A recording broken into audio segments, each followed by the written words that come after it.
ended.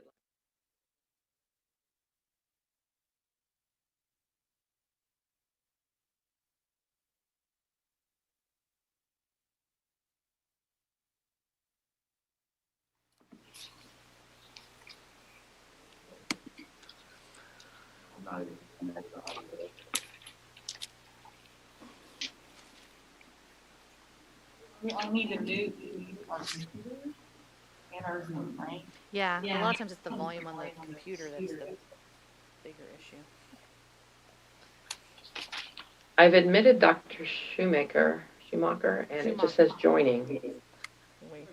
And he's in, okay. It's just a little slow. I'm using Zoom today because Ring Central was having trouble. Now I hope Zoom doesn't have trouble. Uh-oh.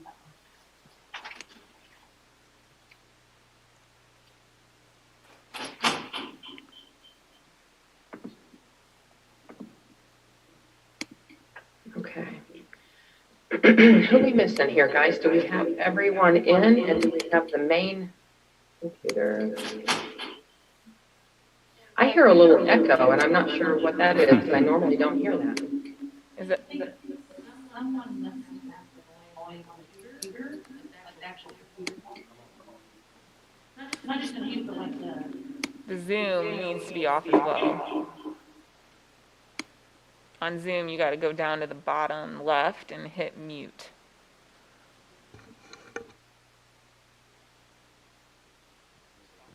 I think it's good again. There we go. Okay.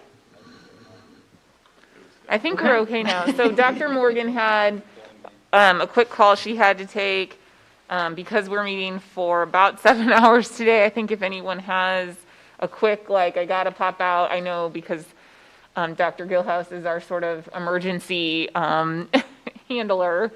He may have one. I don't anticipate any, but of course, if you have a personal whatever. And I do think we should decide what we want our break schedule, just our get up, walk around, take a breather schedule to be.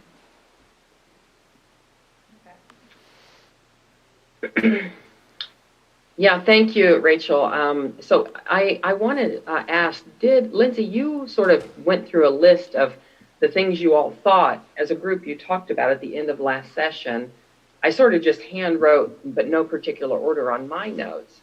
But Lindsay, do you want to, if no one's opposed, take responsibility, because you've sort of been quasi-note taker along with Rachel.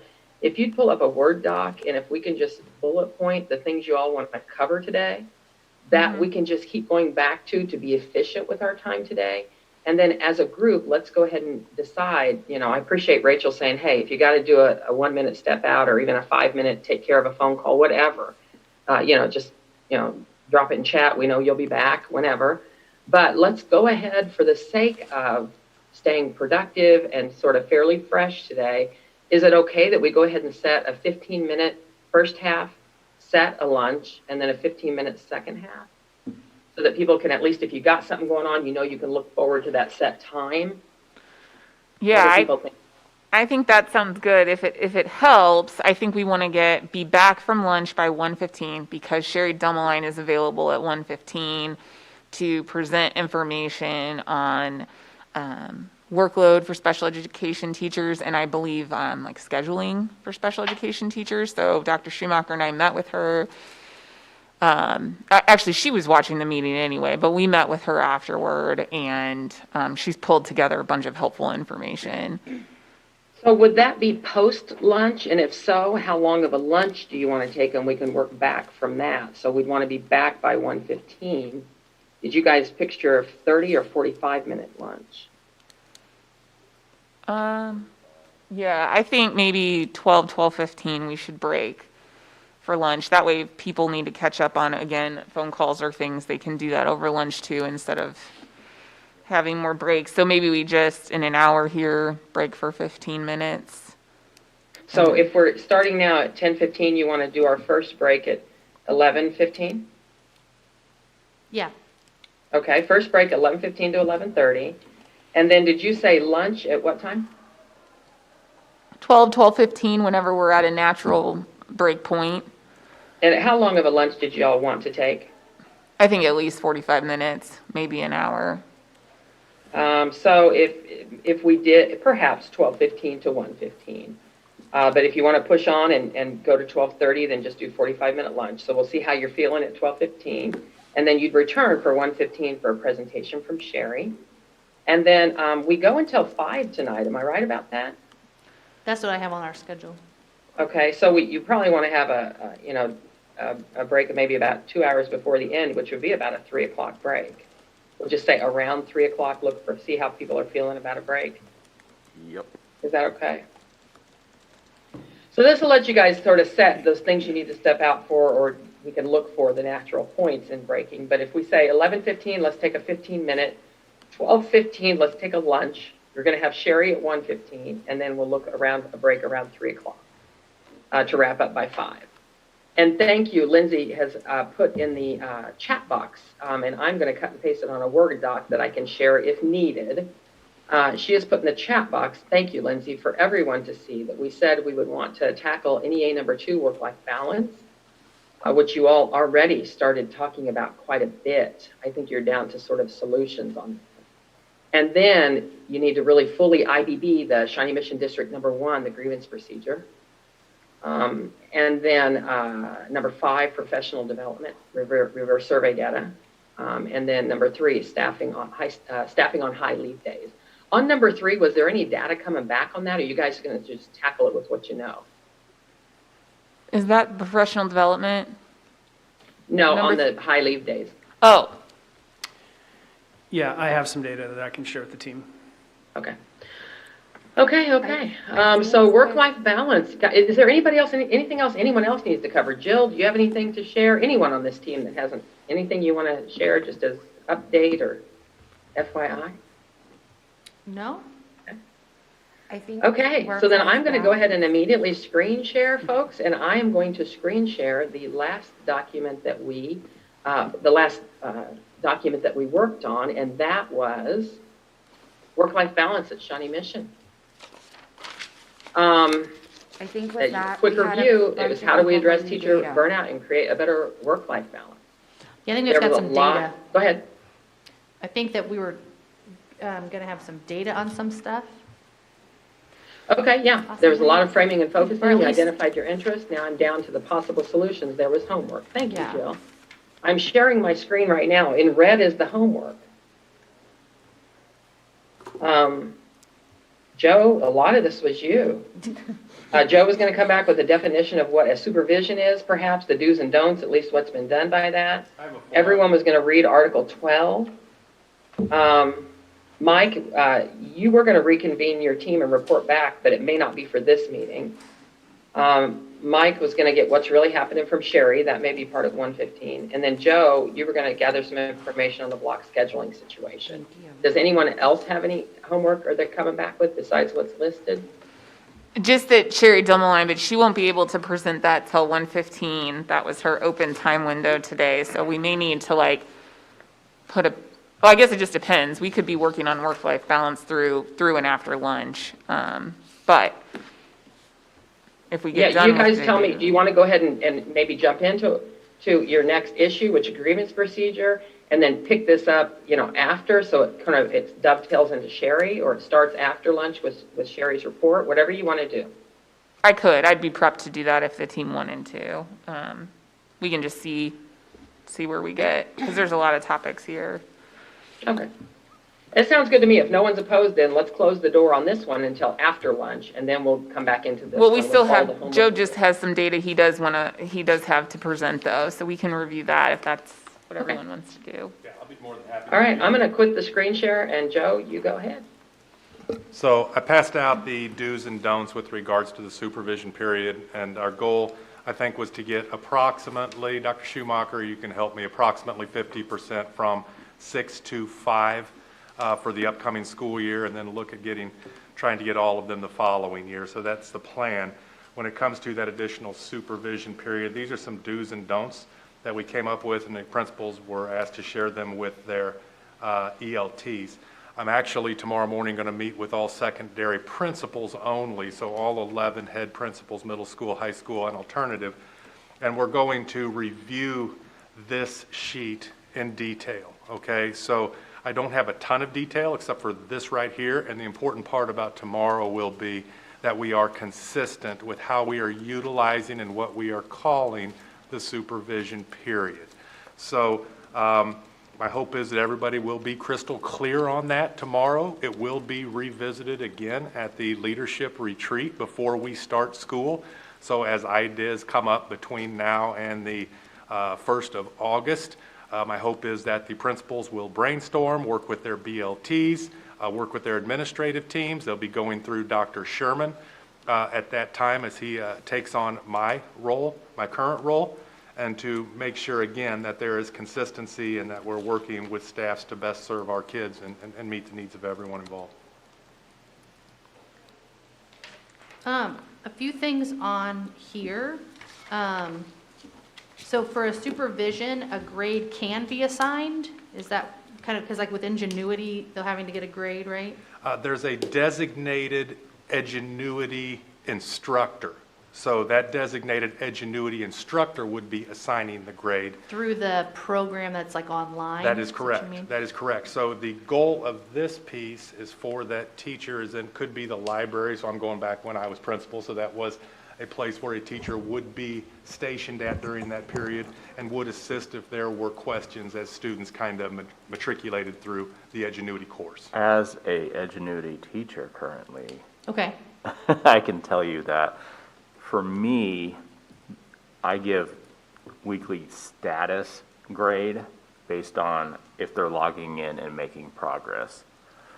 It does take a little bit of effort, but I usually do it during the time that I'm sitting in there and the kids are working. Edgenuity self-grades, and about the only thing I have to do is unlock assignments. But I do have, kids will email me at night or on the weekends and stuff, which I have told them to, because it literally takes me 30 seconds and I want them to get done. So, but there is some grading involved in that.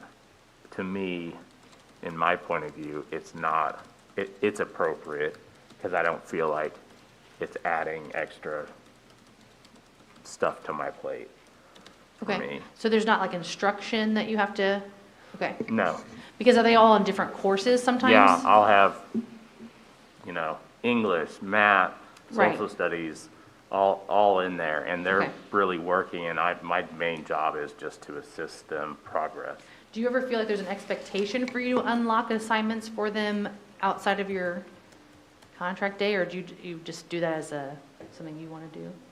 There's not an expectation, Okay, and I tell them, if I'm available to do it, I will. If not, Right. it's gonna wait till And tomorrow. I think that's the difference that Jay's kind of going above and beyond. It'd be awesome if everybody did, and those weekly checks pay huge dividends for the kids with regards to progress monitoring. But those teachers need to make it very clear to those students in Edgenuity, if it is beyond contract time, that there is a very good likelihood, or in fact, they may just say, I will not be unlocking assignments. So their goal is to be proactive, to be prepared, and to make sure that the exams they're taking are in a timely fashion. And if not, that's not the teacher's issue at 8 o'clock Sunday morning or 10 o'clock Saturday night. okay. We also, to add on to that, is we have an administrator that's assigned to Edgenuity as well. So if there is a teacher that doesn't necessarily want to do that, they can contact Mr. Haney and he'll unlock it. Okay. At some point, student council became leadership class. Is that still an hour that kids earn a grade for, or is it a pass-fail? What does leadership class or Stuco look like? I'm going to defer to Scott on that one because I have not been in that role for the last 6 years. So Scott, if you don't know, we can certainly look it up or find the answer to that. It's a good question. Yeah, I'm looking up I'll tell you that the Stuco people are the ones that have reached out to me the most. With regards to concerns Yeah. about that? Okay. Okay. Because they feel like that they just do so much with them that it's a prep, and there's so much, of work that goes into everything that they do. And it's a year-long supplemental, and they're involved from, the Lancer launch to graduation. There's beyond. no doubt they put in their time outside of contract hours. My question is, with the new system of where we're at now on the 4x1 block, do they have a designated Stuco hour now? They We do at our school, yes. Okay. It's a designated hour and they get a grade. They get a grade? Yeah. Okay. So we probably need to revisit the Stuco, or at least give us a chance to talk about what that looks like. So we need to revisit that one. Yeah. That's fair. Or consider, is that a letter grade or is it just simply a pass-fail? Pass-fail. It's a letter grade. Yeah, see, then I think in our that is case. in conflict with the It contract. used to be a letter grade. I just didn't know if it still was. Mm-hmm. And if it is at one, probably need to be consistent with that at all 5 high schools. Okay. Can I ask, what is a general ed study skills class? I know I've seen, the special ed study skills classes, because I've got co-teachers that have those. So the intent behind it, and again, I don't want to speak out of line because I'm going to be real honest with you, that tomorrow morning is going to be a big piece with making sure that we are, so this is a blueprint. Got And then it. you've got to come through with the actual builders, okay? So Right. this is kind of an architect Right. large view picture of this program. Concept. So process, so, Okay. so administrators and teachers for years have talked to me about the fact that there is no study skills for general ed students that don't qualify to get special education needs, okay? So they felt like many of those kids are slipping through the cracks with an inability to organize, prepare for tests, come to school ready each day, some just basic organizational skills. And they've asked for that to become part of the program planning guide. Okay. It has not been implemented as part of the program planning guide, so we're still looking for ways to meet these kids' needs in some way, shape, or form that don't have an IEP or a 504, but really need the additional support. So again, no grade would be attached to it. There should not be any prepping. It should be, if it is, it would be front-loaded. The prep information should be given to them. Great. And I can confirm and make sure of that, so they have it in front of them, and it would just be sharing some ideas to helping kids that struggle. Right. I have a really basic question. What is the term for that period? Is there like a term that we're defining? It's currently supervision. We're going to It's look for called? another consistent name for that. That's another piece that's coming up, because I think people are calling it a lot of different things, and certainly at the middle school levels, they're calling it different. High schools just always referred to it as supervision, but we need to come out with a consistent name. And I personally don't care if it's a different name for high school than it is middle school, but we need a consistent name that will refer to this additional period that's been implemented. Yeah, because when I see this list of do's versus don'ts, I don't think, like, that term isn't really descriptive to me of all the things that it does and does not encompass.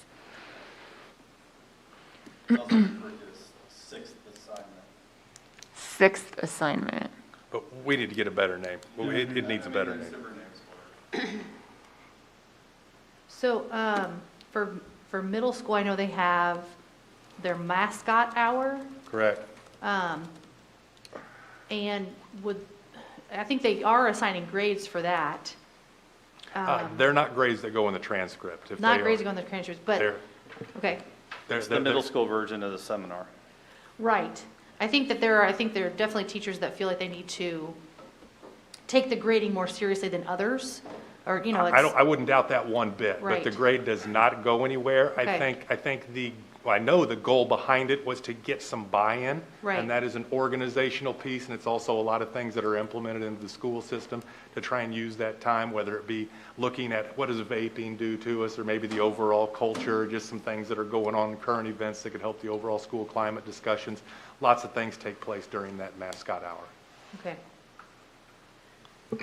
I would throw out, it just hit me, but it seems to me that a lot of these, this list of things have to do with student support, student services. Correct. Second thing, I think it would be important as we move forward that we establish that this is an hour, like you say, it's not an additional plan time, it's not a free time. It's an hour that the work you do in that hour requires nothing beyond that time period. Of course, people choose to do that. I did an at-risk study hall years ago and developed relationships with the kids in there, and so I would see them after school if they needed extra help or whatever. But that's a person's choice. If people choose to do that, that's something. But the expectation is, like as Jay said, in Edgenuity, if you're doing weekly checks, you do it during that designated hour. That's your hour that you have to do that.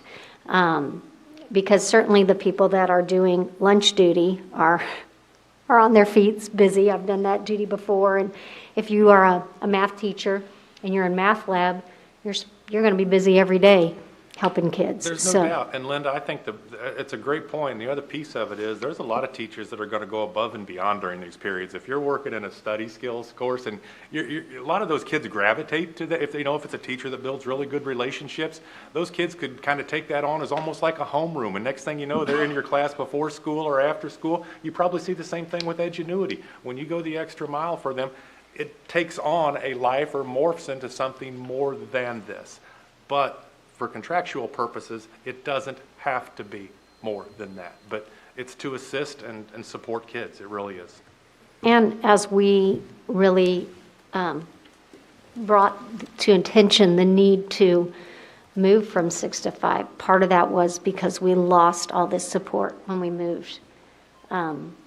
When we moved to teaching 6 hours, and students are going to be able to get help during the school day in their core content areas. And 9th graders are going to have an easier, as I teach 90% 9th graders, a smoother transition if they have just that opportunity to get either some extra skills or just feel comfortable in a place where they can ask questions about it. So it's designed to benefit the student, and it helps us build relationships with kids. It's just, it's just part of your day. It's a different part than what we look like now when we're academically teaching. Completely agree. I think one, I don't know if you want to call it a slippery slope, is that there are going to be teachers that go above and beyond, and if we are like kind of praising them and holding them up, then the teachers that don't might feel like they need to, or that they're lesser of a teacher because of that. It's kind of like the work-life balance issue, like unless you're saying you don't need to take the work home, or then they might feel like they have to, or they might feel like if they don't, they're not being as good of a teacher and they're not caring about the kids as much. It's just kind of like a culture all around of that, like praising your overtime, as a badge of honor, when it's really could lead to burnout. So I know that teachers do it. I think that's what can lead to us feeling overworked, because we might want to get that praise for going above and beyond.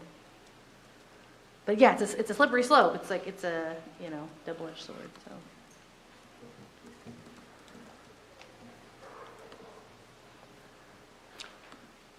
If there's no more questions, that's the supervision piece.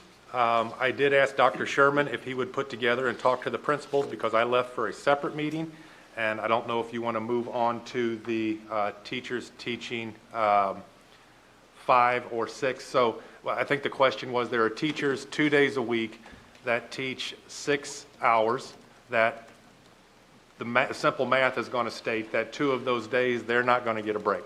Okay, if they're teaching 6 periods, they're going to have their plan every other day.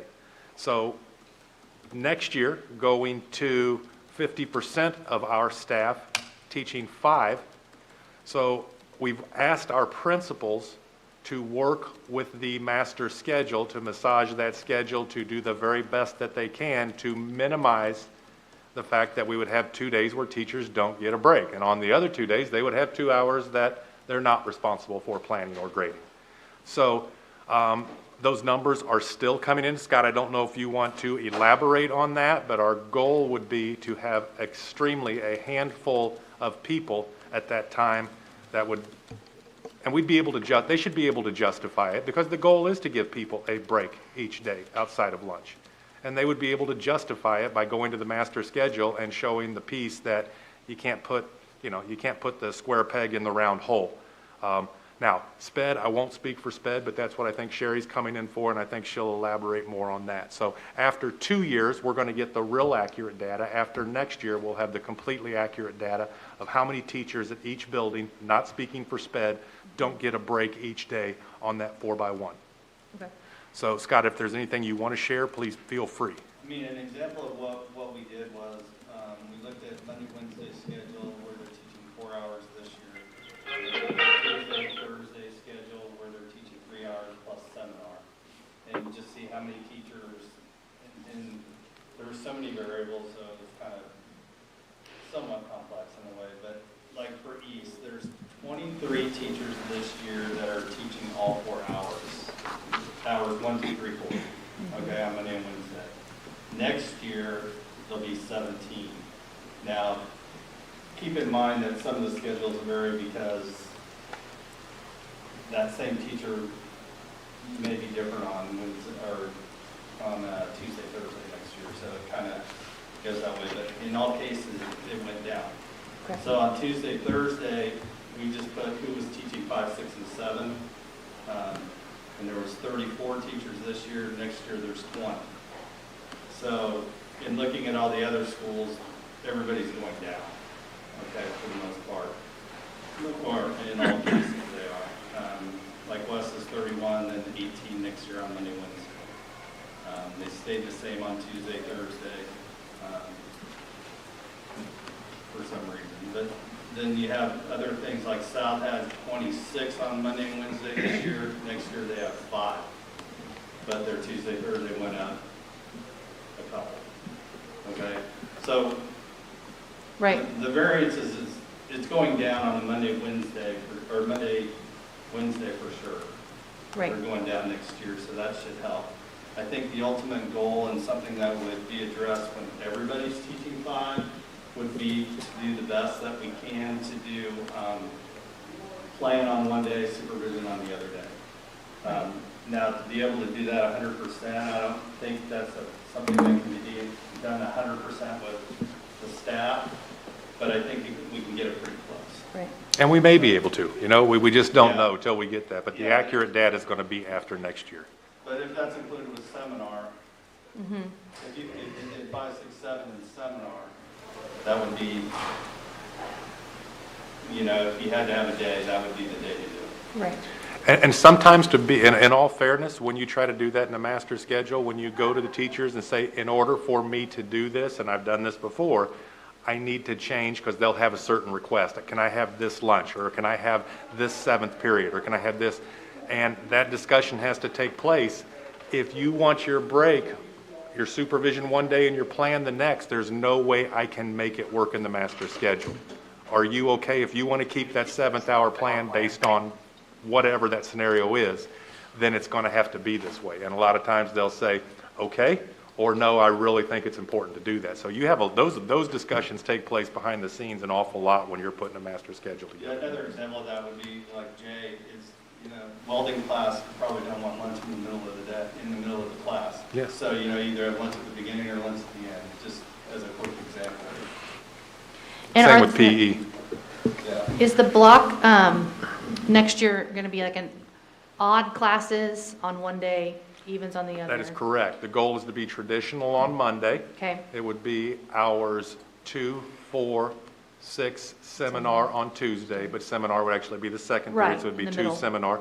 And then it would be odd. And then the Thursday seminar the late start would fill up the majority of the seminar. So we keep the late starts at the same time. I believe it's 75 minutes. I believe so, off the top of my head. And then we would begin with the schedule that would go after that. It would be 2 and then a very minimal seminar, and then 4 and 6 to complete the day. I'm going to throw a monkey wrench at you. I actually like to have middle lunch. Do you really? Oh, really? It's my intro kids, and I have 20 of them in there, and the first half I can get one group, and then they go, and they switch, and then the second group comes in. There you go. It's a natural transition Bad time. example. I'll stick with PE then. There you go. We'll stick with PE where they don't want to get dressed in that way, okay? So Science class. just for clarification, when you were looking at numbers of those that were going to be teaching 1, 3, 5, 7, you were only looking at teachers that are teaching 6 next year? Or is that, for example, at East, 23 teachers who teach 1, 3, 5, 7, and some of those might be teachers who have a supervision, some sort of supervision? This year, the 23 is that are teaching 1, 2, 3, 4. And then next year, they're teaching 1, 3, 5, 7. There's 17 teachers that will be teaching straight. And Without supervision, they're teaching 4 classes. Okay, but is that group of 17, sorry, I'm not being very clear, is that group of 17 teachers who teach 6, or does it, could it also include some teachers that have a supervision? Because that makes a big difference if it's not a huge deal. I mean, yeah, you're still teaching straight through, but then you have the next day, you only teach 1 hour, so. I can't speak for the other schools, but for the most part, what we've done is the teachers that are teaching 6 periods, we're trying to make sure they don't have a seminar also. Okay. But they would So- still want kids to come, I'm sorry, Okay. Yeah, they will. Yeah. to like get extra help during seminar, but they wouldn't have students in their room that they're checking Take on a in roll seminar, yeah, and- okay. That's what I do this year as a part-timer. Sorry, go ahead, Mike. Yeah, so my base level math, I'm asking a question. So once in 22, 23, when we go to full 5 out of 7, it ought to be easier to ensure that teachers aren't having that no plant day. Yeah, there's more flexibility. Right, to be yes, able to right. do the odd days and the even days. So next year's harder just because of numbers. There's more of them. Correct. Yeah. Correct. So, Some of them are teaching 5.5 instead of 6. Got it. Like the ones that teach semester classes, we kind of switched them up. I can only speak for each. We switched it up to teaching 5.5. Some of them instead of 6. Gotcha. Yep. Instead of 5. the goal's to be, Load on them as well. correct, the goal's to be at 100%, but with logistics, if we can't, we can also show why we can't, or demonstrate those discussions that have taken place with teachers as to maybe their preference to say, it's okay if I do 2 full days if I'm doing only 2 hours, 2 blocks on the other 2. Well, and there's always going to be the elective singletons that are asked to teach 6. Without a doubt, those are bears, and that's where we really try to go with the 5.5s on a lot of those electives. So we really try to work out some deals to give them reprieve at least for a semester, and we've always done that. Those have always taken place. Electives are a different, challenging animal. Yeah. Back to the mascot hour, is there ever, let me say this, is that hour going to continue to be used for the social and emotional type lessons? Has there been discussion about wanting to use it as a intervention time? Because Yes, there certainly has been. yeah, I know. My only thing with that is that it ends up then being kind of like another class that you're, teaching because you're going back over some of the, So, same yes, topics. there certainly has been some discussions on that, and I know some principals have tried, now they prepare, they prepare the information, but they've tried to put some interventions in to get some traction because we've fallen behind. So that's exactly correct. However, I do believe next year with the addition of the supervision period, I do believe that could take mascot hour back to maybe some more social, emotional, or just some of the general topics that I discussed earlier. So when you're able to put that supervision piece in there, I think that changes the whole mindset of what mascot hour is going to look like. okay, So that's the intention of it. okay. Those are more discussions that I will have throughout the rest of this year, and I know Dr. Sherman will continue next year and in years coming. I wish there was a way to add a study hall, not necessarily traditional, but we have lots of kids that are taking advanced classes and have to work 40 hours a week. And I think, I 100% agree with you. Study halls were an important part of my education based on the stuff going on outside of school. So I think we're going to look at possibly an hour a day. Okay, we're going to try and find that. Not only that, I think it plays a huge difference for counselors in reprieving to make schedules. And a lot of kids do benefit from them. I think we got to an extreme in the past with the way study halls were used, but I think if we can narrow it down to maybe 1 hour a day to start with, and even if we had to go to 2, but I think we'd go with 1. So that's still in the works, and I'm actually 100% for that. We don't I have couldn't study agree. hall option right now? We don't, but we're looking at having it for 1 period a day. So we're if we can get the master schedule together, it's easier to pull back and go to that study hall than to create it and work around it. So if we can pull Okay. back to it, then Yeah. we've got more flexibility. Well, So and I think, the way that it did get out of hand, and if you had to apply to get in it, apply to get in it. understood.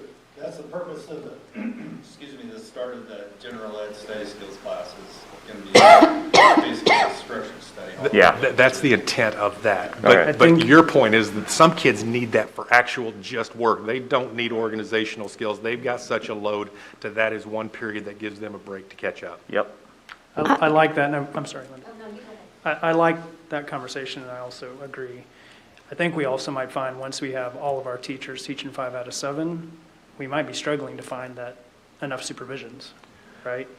And so, We may, which kind of goes back to some of the old hall, what does that look like with moving around the building for safety purposes, checking doors? And so there's lots of different places we could use teachers. We'll fill them.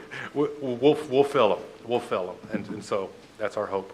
And even if you have to put 2 in edgenuity, or if you have to put 2 in study skills. So I think those are going to be where we're heading. I'll piggy off of what Jay said. Our kids we're encouraging them to take honors classes to stretch themselves. I think that's important, but once again, as a teacher of freshmen, kids that for the first time who are in athletics and they have 5-6 days a week of practice, but what a killer is on a block schedule, that kid's in a 7th-hour class and they miss that class, depending on the sport, tennis, golf, I'm thinking right off the top of my head, track, they need a 7th, or in this case, a 6th hour, one or the other, study hall. They just It would be in fall the middle apart. of the day. The problem with the study hall piece is it turned into an exodus, for kids just taking it. And so the challenge is with the block, if we don't get the right students in a study hall at the right time of day, it's going to turn into, I'm going to show up an hour and a half late, I'm going to take off an hour and a half earlier, I'm going to take an executive lunch. And so we've got to get the proper kids in that study hall that fit the needs of exactly what you're talking about and exactly what you're talking about. Yeah. So when we're scheduling, for example, 9th graders in math, are we doing everything we can to not put athletes in 7th-hour math, 7th-hour, I'm a big proponent of block scheduling, but when a student misses, the last hour of the day for competition, they're really missing 2 class periods. In a perfect world, we would be, but we don't know who the athletes are coming out of 8th grade. And so when we run those 9th grade schedules, we have no idea if we've got a 3-sport athlete in there. So until that actually comes in, and then that puts undue extra stress on the counselors to try and change up a schedule if they've started and they're getting going with their schedule because they don't even know what that 7th period's like when they're leaving early. So it's a challenge. I won't tell you it's not a challenge. What you say is correct.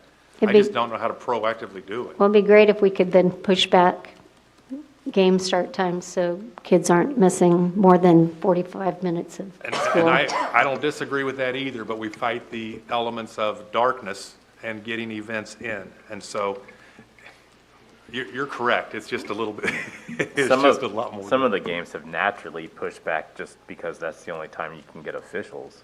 That's correct. That's correct. So all of this was secondary?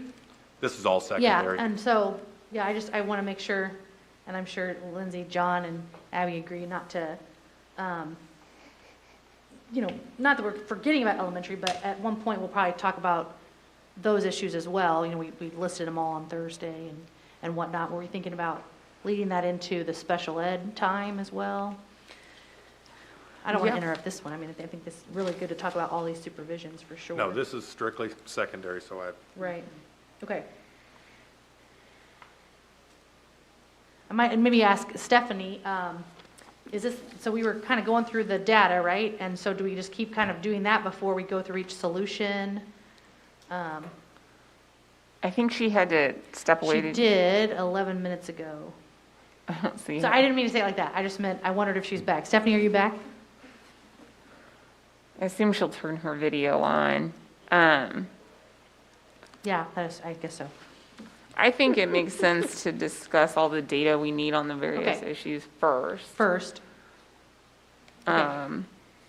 And so, does somebody have that list with the red notes that she had off for the homework assignments so we can see if there's anything else? Sometimes shares it with us.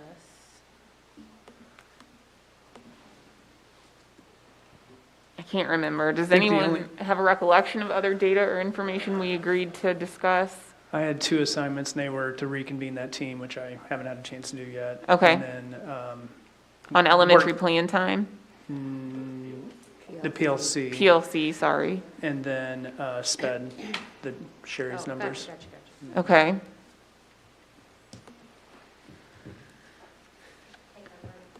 That's true. Yeah. Sounds good to me. Works for me. I got Okay. Does everyone want to come back about 11? 11 o'clock, sounds good. About 11? Okay, Perfect. sounds good. Thank you. I'm going to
benefit or need a facilitator on.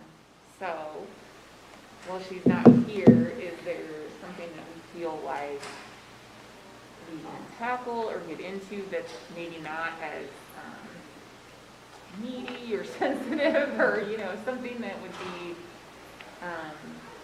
okay to dive into? I'm not thinking the grievance procedure is a good candidate for that, although I don't think it's going to be particularly controversial, but it's a more complex issue, so I wouldn't want to dive into that without our facilitator. I mean, I would feel comfortable talking about staffing on high leave days. I was gonna suggest that too. Is there?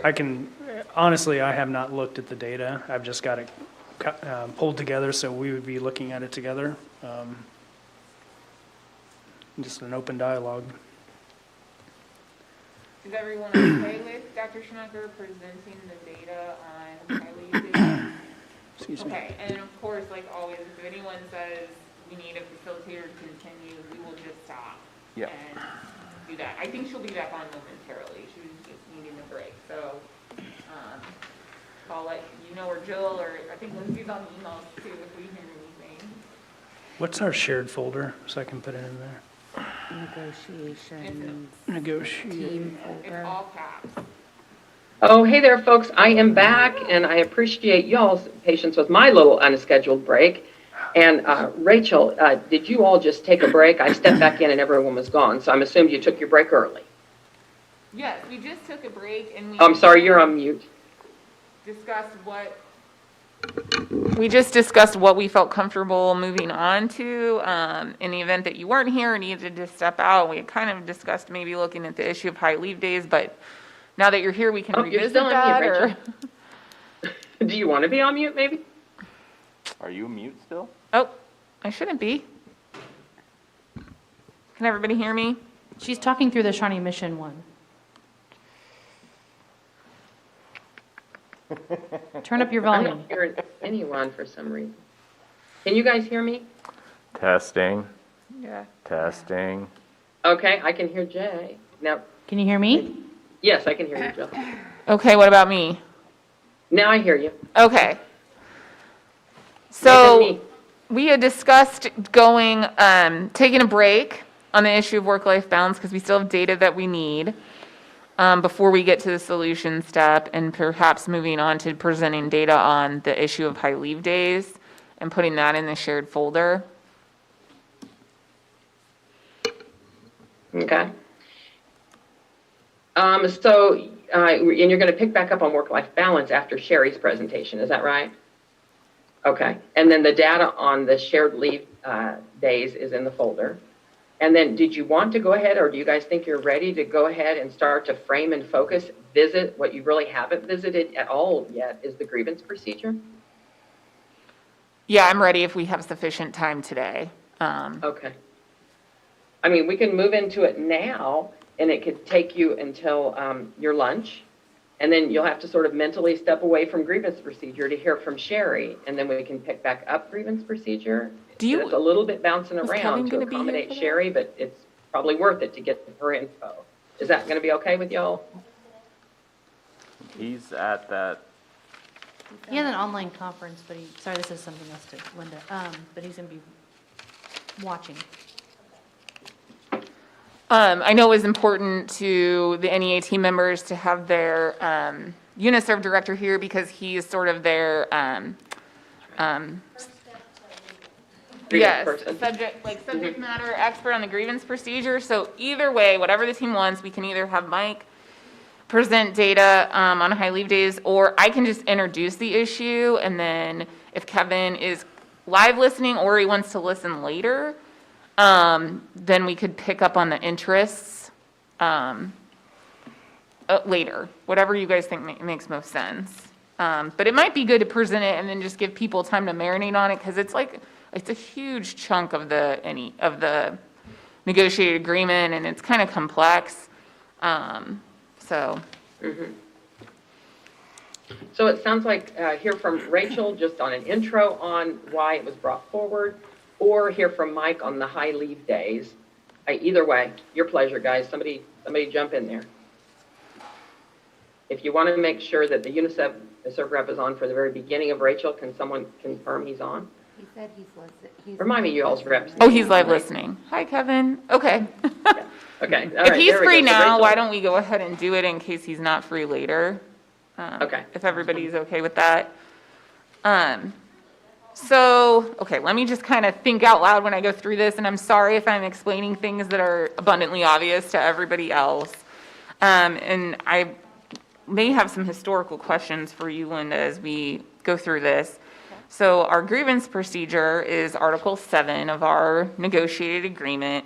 It's pretty lengthy, and as everybody here knows, the grievance procedure is a mandatorily negotiable topic. So it's in that list of things that has to be negotiated, and the purpose of a grievance procedure in any Kansas negotiated agreement with teachers is to have a mechanism for concerns or complaints that the P&A has not been complied with or abided by or has been violated in some respect.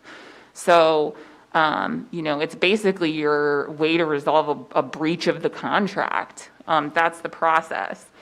My question for you, Linda, and I again want to clarify that the board has not noticed and is not has no interest at this time, at least, of looking at the our due process rights for our tenured teachers that are spelled out in the P&A. So, an interesting aspect is that our appeal rights for our teachers is married into the grievance process, right? So you go to step 3 if you would like to have a hearing after a decision by the board to terminate a contract. So it is married in here, and no matter what we decide, we'd have to be very careful that either we are not changing those rights in any way, or that if we are, we're all very mindful about it and agree to it, because step 3 of our grievance procedure is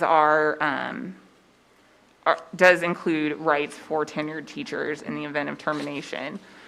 The reason why we noticed it is because I'm not sure, based on my experience with the district, if it is working exactly in the way that is most efficient or best for either of our either party.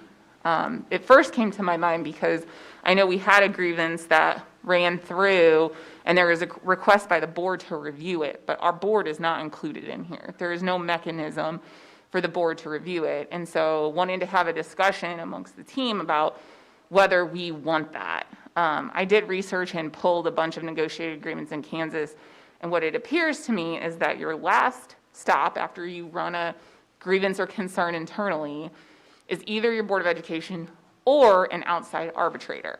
So you sort of have this final decision maker step. And so that was one thing I wanted to discuss, that there's benefits and disadvantages to each. Obviously, having your Board of Education be your final decision maker, or having an arbitrator, which is typically an attorney, and there's different ways that you can pick how you pick that attorney. In terms of the board's interest, it's obviously going to be more time efficient and more efficient from a cost standpoint if you're not having to retain someone.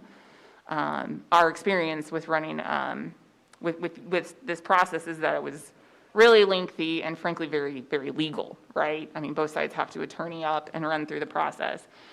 And maybe we land in a place where that's still what we want, but I just wanted to have a discussion about it.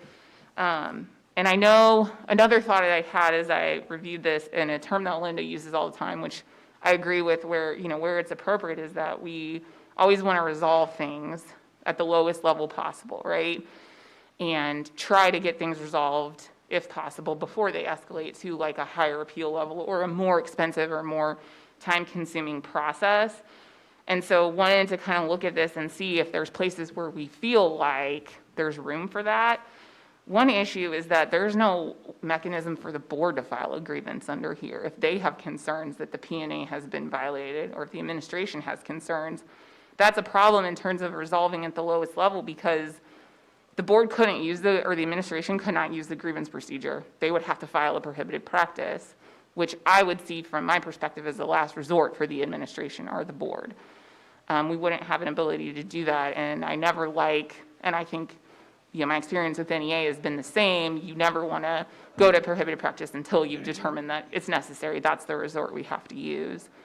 So that's the general issue as I see it. And so my thought would be maybe if we could take, Kevin is already really familiar with these steps, but if we could kind of take time to, you'll see there's 3 steps. One is going to your building principal. The second step is the superintendent, and then the third would be an arbitrator or an outside attorney.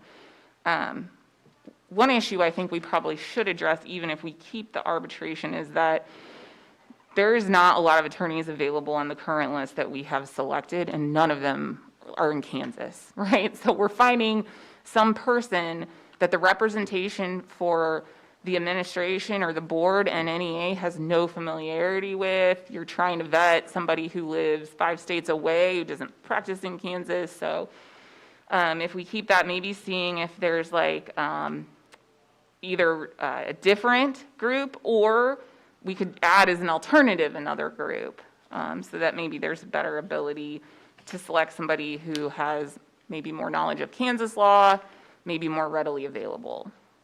So Be beneficial if people could pull the agreement up, and we're on page 13. 13. It actually gets then to it starts on the 6. levels. 16 is that. Correct. And then just thinking ahead, it would be interesting, Rachel, if you have language from other contracts that Okay. do that use the board, Okay, to see what that process looks like. okay. Not right necessarily off the top of your Yeah. head, but. And you I know. didn't print and pull any of them. A lot of times, I don't know if you guys do the same, I try and, of course, our district's also in Johnson County, but then also districts our size across Kansas.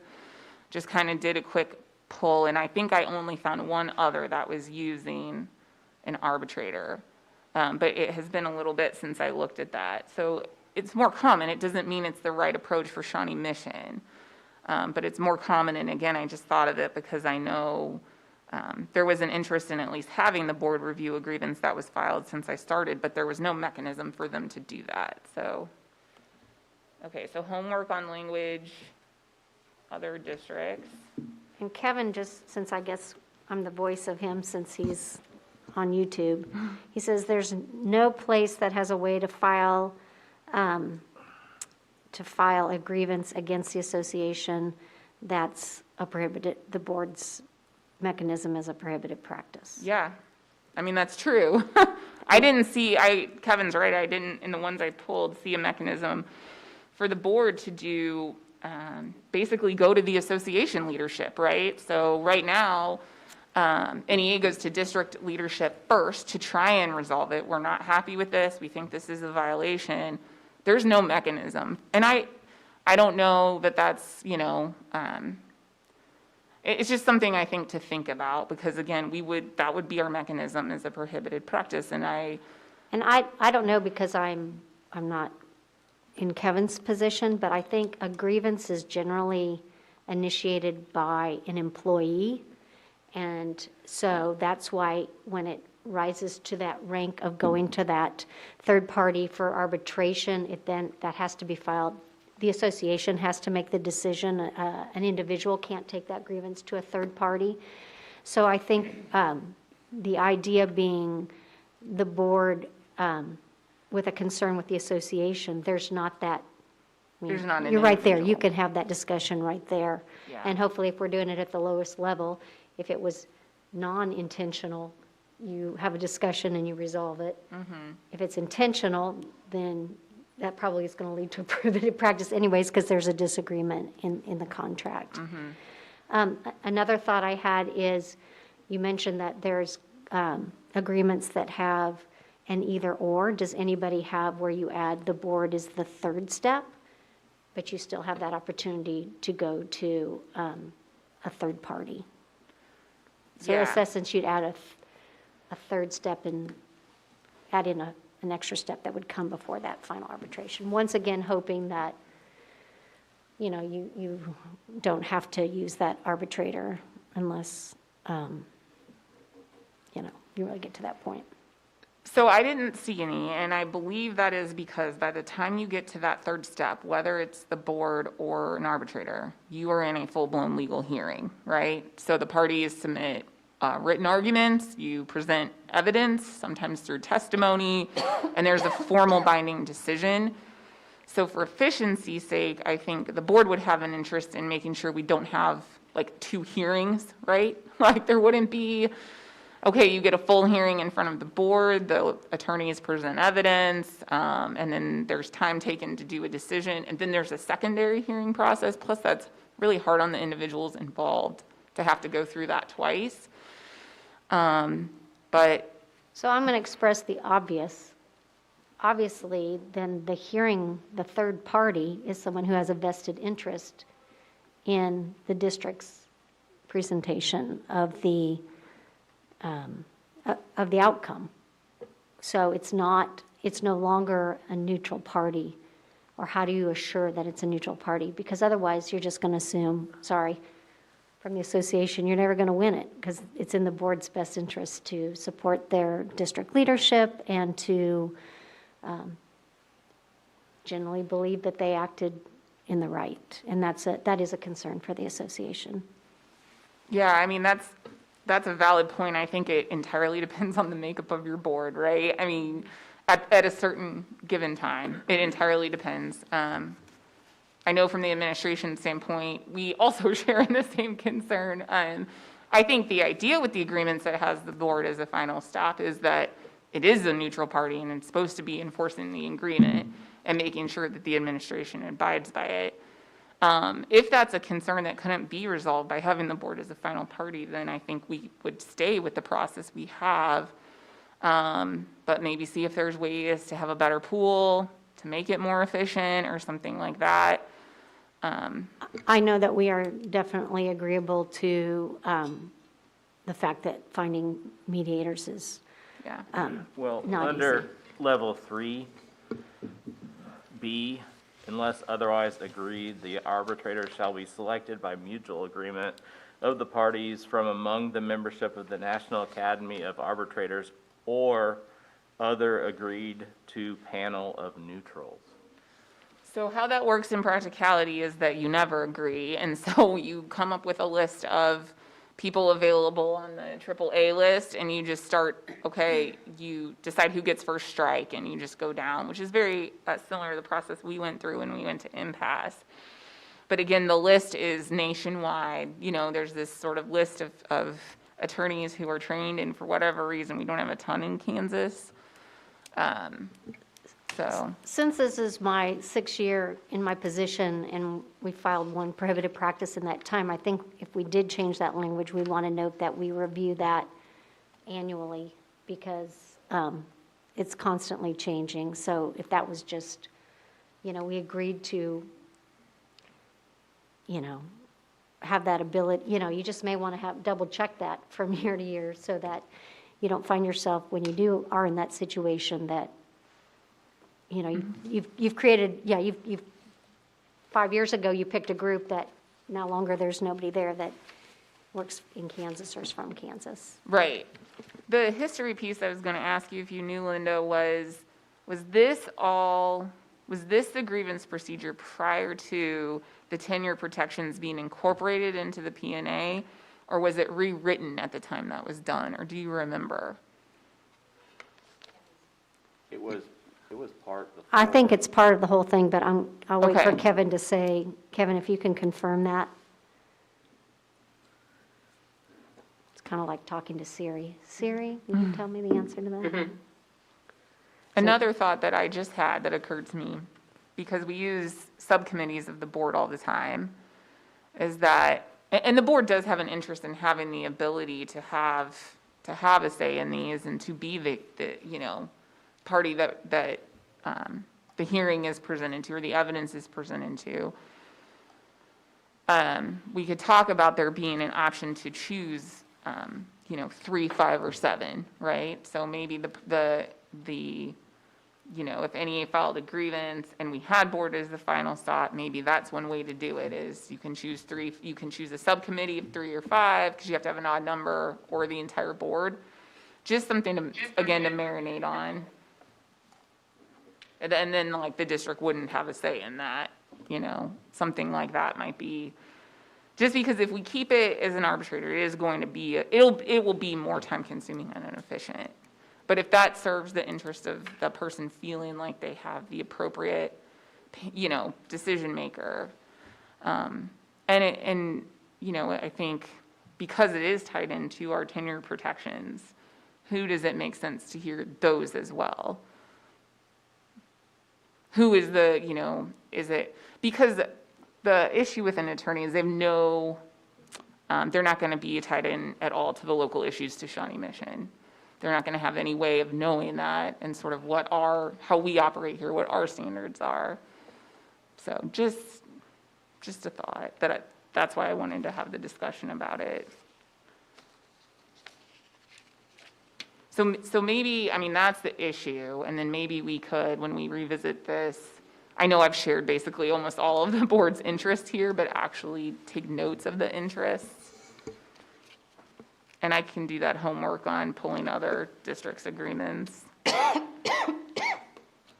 How amenable are you I to think that- looking at the Board of Education be earlier in the process? Not at step 3, but maybe they're at step 1.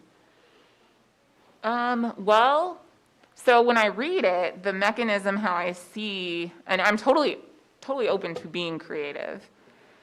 The way that I see is like you start at the lowest level. So the agreement envisions that most typically if there was a violation, it would be by a building leader on like a scheduling issue or something like that, right? So first you address with them because that's the lowest level. And then if that's not resolved, then you go to their supervisor, which is the superintendent, right? Then if it's not resolved, you need someone who everyone feels can act in a neutral position to resolve it.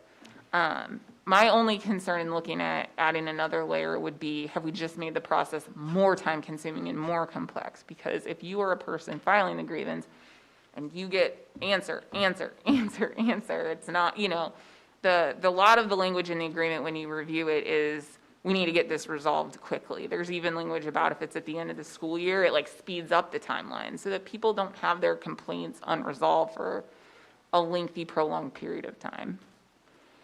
So just balancing out, working through the process quickly, and if we added a step.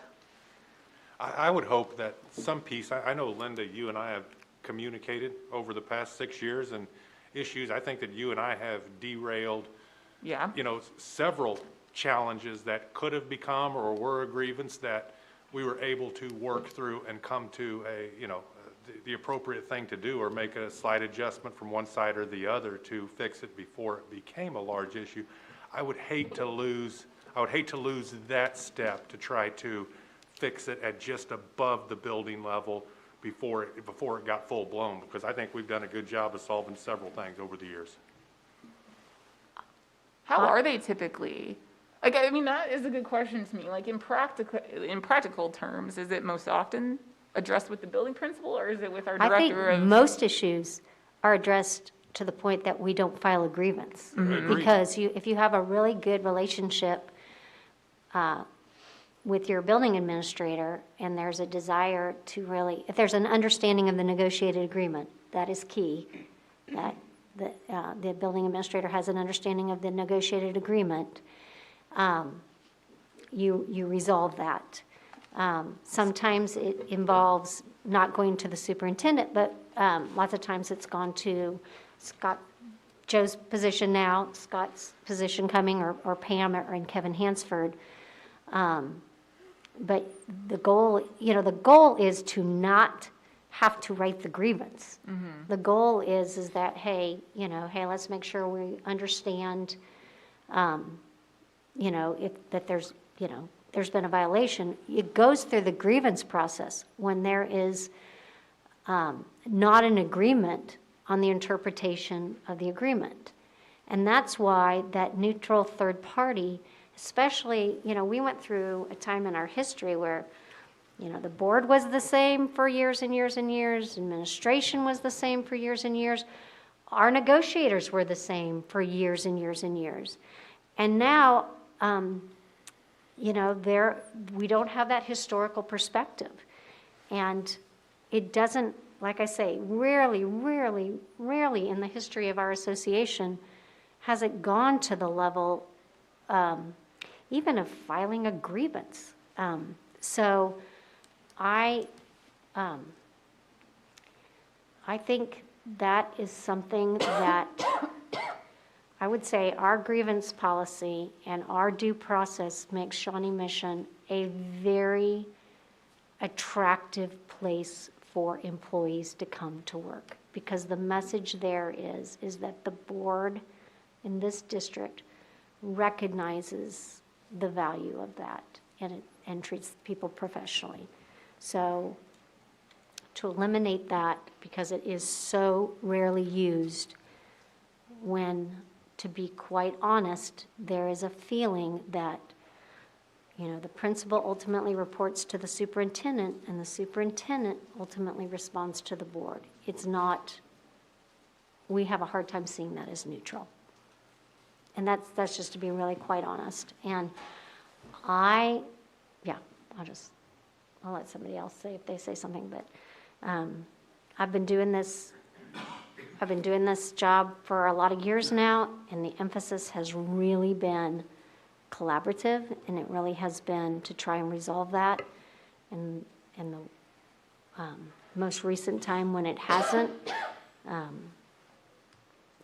don't think that's an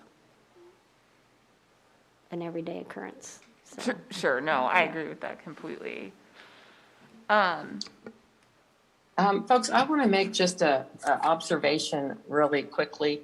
I'm afraid that if you do start getting into problem solving on this, and I think I've already heard a couple of things that people have said that might sound like a good idea or might be amenable to. I think that it is important that you do actually have your list of interest. Yeah. Because this could get a little tricky when you decide where you want to go with this, and it'll be good and important so that you guys make the best decisions, that you do have your list of interest, which is sort of the step after framing and focusing the issue, which mainly Rachel did for us this morning. So I just wanted to sort of say that, and I'm not sure how much time we want to spend on this, if we want to kind of sort of continue that right now, or just more dialogue before we go there. I think we've already shared a lot of interests. It might be helpful to get them formally documented because I don't know, it's hard for me when I present an issue to not intertwine interest with that. So, I mean, I know I heard from Linda that they are interested in feeling like the final stop, is a neutral party. Our biggest concern. And then Rachel, if you want to screen share a document, I've moved on to my phone to facilitate just for a few minutes, to move to a more comfortable space in my home. And I know I shared with Rachel and Jill, I'm just dealing with some tummy sort of issues today. So I've moved to my phone for facilitation for just a moment. If maybe Lindsay wants to screen share, if Lindsay were to screen share and open a Word doc, or even you, Rachel, you know how I usually just, put the issue statement on top, and then I just start listing your interest. If you want to do that, it would probably be good to start capturing those. And then kind of self-monitor yourselves. If you say an interest, guys, if it sounds like a solution, then go down to that, right? Put it under solutions. Just, that's the perfect. form that I usually do for you for the past now 2 sessions. I think that someone can kind of screen share and just do that. Yeah. Okay, so, yes, so I mentioned that I know that for Linda, the final stop being a neutral party. I think the biggest issue or the biggest interest that we had that I tried to spell out in our issue statement was making sure that it is an efficient process.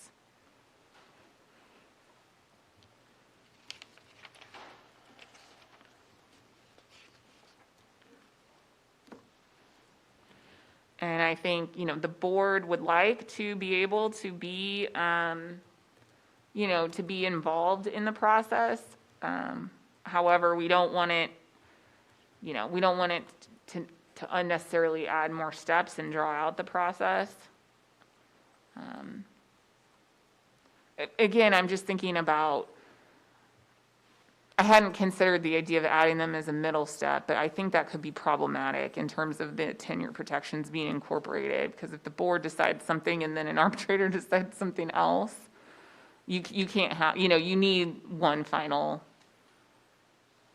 I just have to add that we don't have tenure in Kansas. Or We have due the process. Due process protections. Yeah, which is the whole basis of this article. Yeah. I'm thinking about the protections for, what do you call it after the third year? Professional status. Yeah, non-probationary. Non-probationary, okay. This is the result of working on the Missouri side for a decade first. Permanent status. Right? Permanent status, thank you for clarifying that.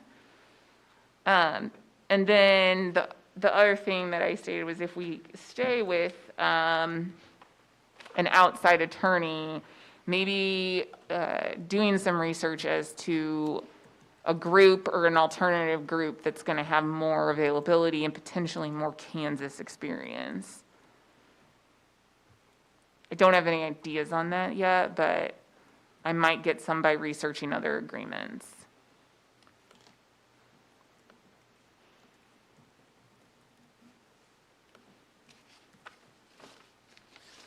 And to resolve disputes at the lowest possible level. I think that may be a shared interest.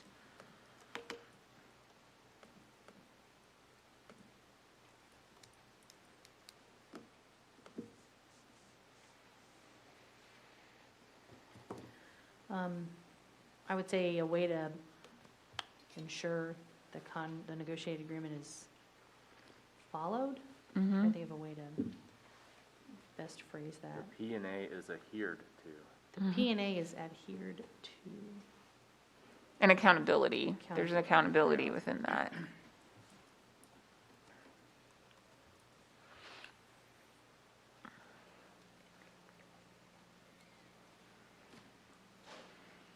I think similar to what Linda said, like our grievance procedure and our due process rights are something that there are a lot of districts in Kansas that their associations are striving for. You know, that's an interest for us to keep up that protection that, you know, was fought for.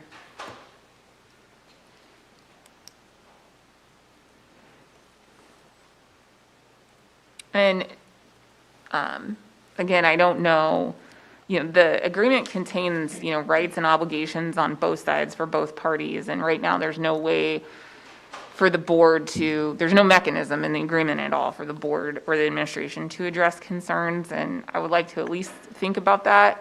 Maybe it's not the grievance process. Maybe it's a separate paragraph about, or something about how those are addressed. But there's no way to do that right now. Other than informally. It's just not solidified in the agreement. Certainly, there's informal ways. So would the board, just throwing this out there, are you saying they would need a way to have something like a grievance toward an employee? Or the association. So like, I don't want to, like, I'm trying to think of an example that wouldn't be like, you know, I mean, there's parts of the agreements that, you know, the association will do certain things, or certain things will happen that if that doesn't happen, then there's at least some, you know, maybe it's not as formal as the grievance process, but there's a way for them to redress those without even having to use the words prohibited practice. Okay. So, I mean, again, I don't want to throw out an example that's going to be, but, you know, let's say, I mean, just any sort of something that might be improper by, like a building rep or something like that. Somebody who's standing in a representative capacity. Obviously, if an employee is not meeting their obligations, that's an individual, performance issue for them. Okay. I'm just, again, trying to think of ways to avoid prohibited practices, to have lower ways in here. Where, for example, if there's concerns, maybe we can go to KNEA leadership or a mechanism for that.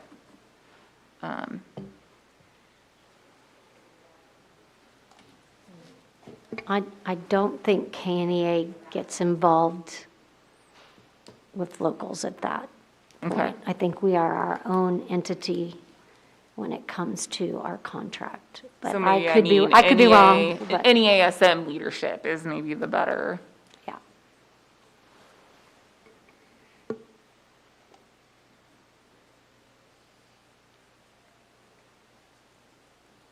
And again, I mean, that does happen, and it can't, like, we're just doing it informally because there's no process outlined in the agreement, right?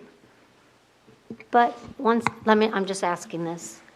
Since we have an established relationship, when an employee files a grievance, it's because there's been a contract violation that affects them personally. So if there's a grievance against the leadership of the association, isn't the first step going to be equitable to what the first step would be before filing a grievance, that you bring the concern that there's been, hey, there was a violation, and can we talk about it? And That's the kind of, I mean, that's probably where I'm thinking of it. I think if there was, it would most likely be a building principal who would be aggrieved as opposed to like a central office administrator. But just who do you talk to?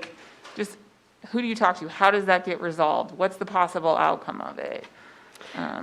well, I think at that point you have an issue between labor and management, which is different than an individual employee. So I think we have ongoing conversations with agents of the board all the time, whether that be the superintendent, with the associate superintendent for HR, for legal representation. So I think that bogs down our grievance policy to make it seem like we don't have a relationship to resolve those issues. For example, there's things in our contract that informally have not been, the current practice has not been to follow exactly what the agreement is. And so, once again, that's a changeover in the way business is done. So you have a conversation about that. There's a grievance is for somebody who doesn't feel they have the power as an individual, that they need to go through the association. If the association is already working with the board, with the district, that is that's an equal position at that time. And so, you generally are going to, everyone knows the agreement, you're figuring it out, you're either going to apologize and move on and whatever, or you're going to file a prohibited practice. I don't know why we want that extra step. And also, I don't know how that affects ultimately any individual member of the bargaining unit. So the grievance process gives rights to the association as a whole, not just to individuals. Well, I know not just individuals, but a grievance is initiated, generally speaking, by an individual or a group of individuals. Generally, but there is a provision that says a grievance by the association is a claim that its rights, the association's rights, as provided under this agreement, have been violated. So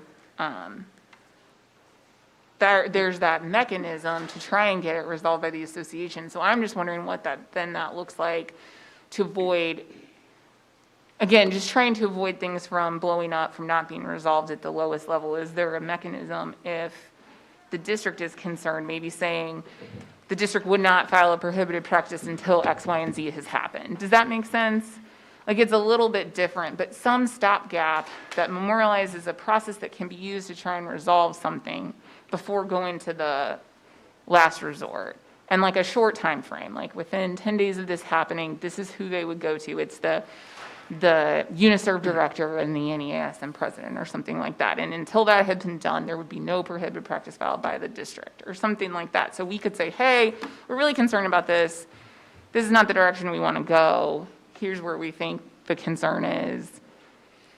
Just something like that, so there's room for redress by both sides. Yeah, I think we're saying the same thing. I mean, Linda, I hear you saying that we want things resolved at the lowest possible level, which we all agree with. And with the employee or with the association, we have that mechanism to work with the principal, then with the superintendent's designee, and so on. But right now, for the board, if there's a concern with the association, it's have a discussion, but then we have to jump straight to prohibitive practice. And there, Without we like have saying, an for interest example. in So if you don't have a neutral third party, so the board has an issue with the association, then does the board come back and eventually hear their own grievance? No, Yeah. it would have to be separate. You're right. It Okay, would so I totally guess, have to be this is separate. beyond what I normally, even Yeah. in all my years, deal with, so I'm having a hard time visualizing what that looks like. So maybe what I need to see is what you think that looks like, so. Sure. I mean, as I start to think about it here, it would be like, because right now, it would at least be a process to say, we get, for example, like in here, there's steps where the individual employee or the association gets something, this is the decision, right? So then that person can make an informed choice about whether they proceed or what their next step is. I think in resolving disputes, that could be beneficial to the board too, to say, this is the response, this is the position to our concern, you know, are we, you know, what, that's the final answer. Is it resolved or is it not resolved?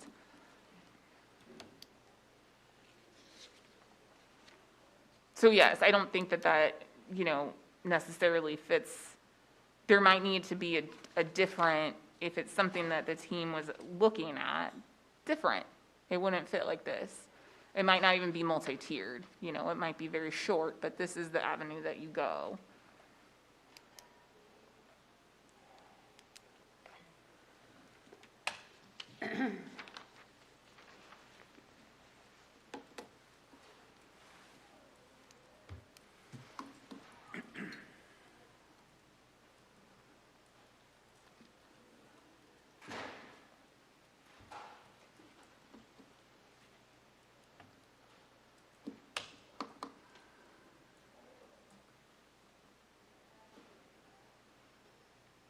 Can we maybe make some notes on homework before we could pick up this issue again? I know I need to try and do like a summary document of other districts, maybe a more, because I understand I'm like throwing out very like amorphous ideas here.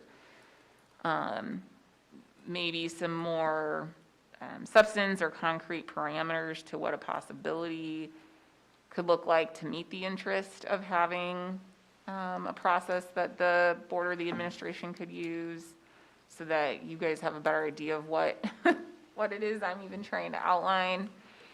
And then also, what if I do homework on what other districts use for their pool of neutral arbitrators, AAA, other neutral arbitrators. Yeah, and we might be able to work with our other uniserves for that as well, too. Okay.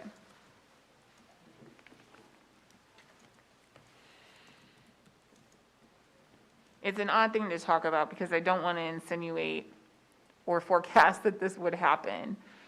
I would like us to have a, you know, just a slightly more refined process if it does, you know, occur in the future. I think it's a weird thing to talk about in, you know, really productive times. So I don't want to put a damper on our, you know, on our discussion or our progress at all.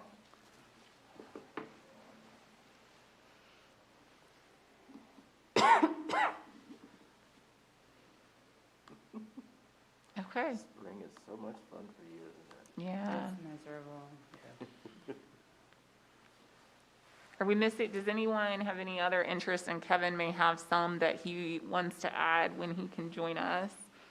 Yeah, he's kind of doing 2 meetings at the same time, so. I feel bad that he came to like 2 or 3, and then we get to this at the exact one when he's double booked. I will say we will absolutely leave room for additional interest to be expressed, you know, before we do any substantive work on solution brainstorming.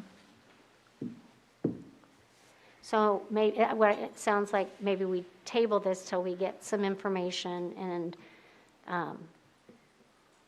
we see if, when it appears on the agenda, if Kevin can be in person. Yeah.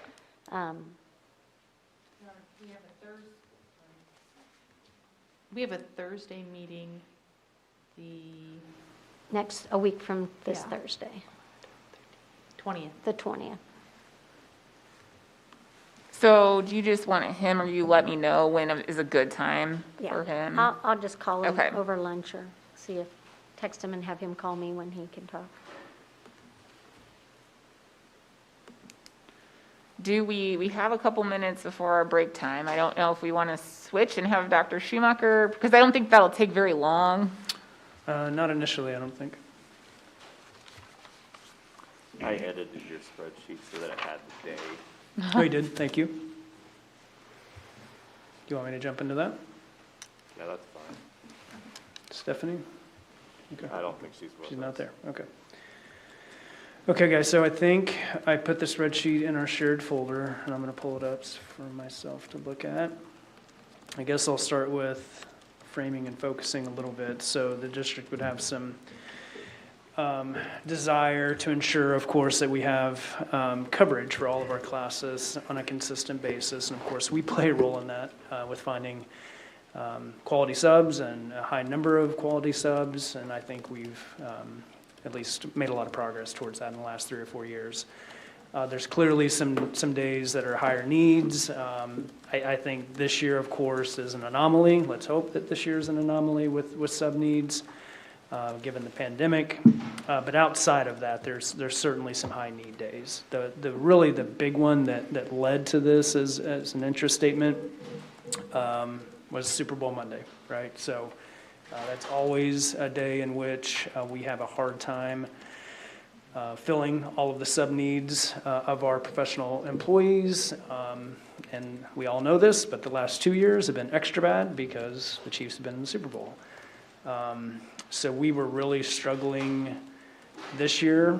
I think we even mentioned it at a previous meeting up until halftime of the Super Bowl, wondering if we were going to be able to hold school or if we have to do something differently.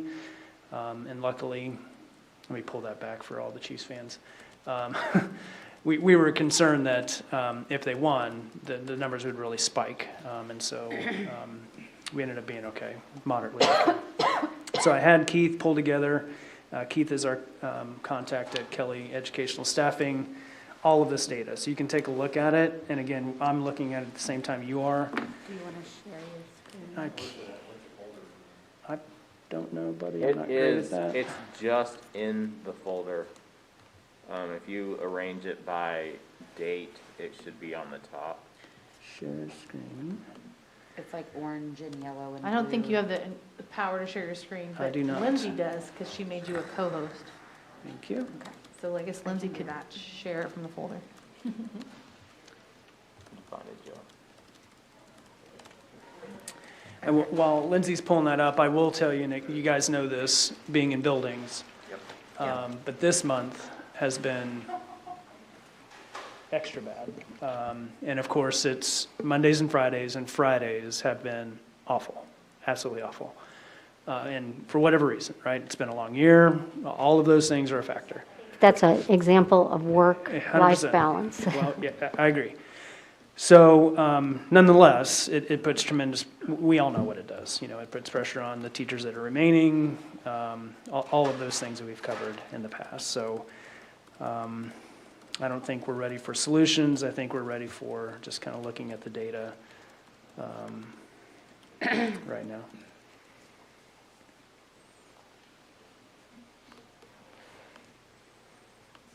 And I believe if I'm remembering back to the Super Bowl, there were serious discussions of having to cancel school because we were not going to have sufficient staff. And it was, very scary late at night. Are we going to be able to hold school tomorrow?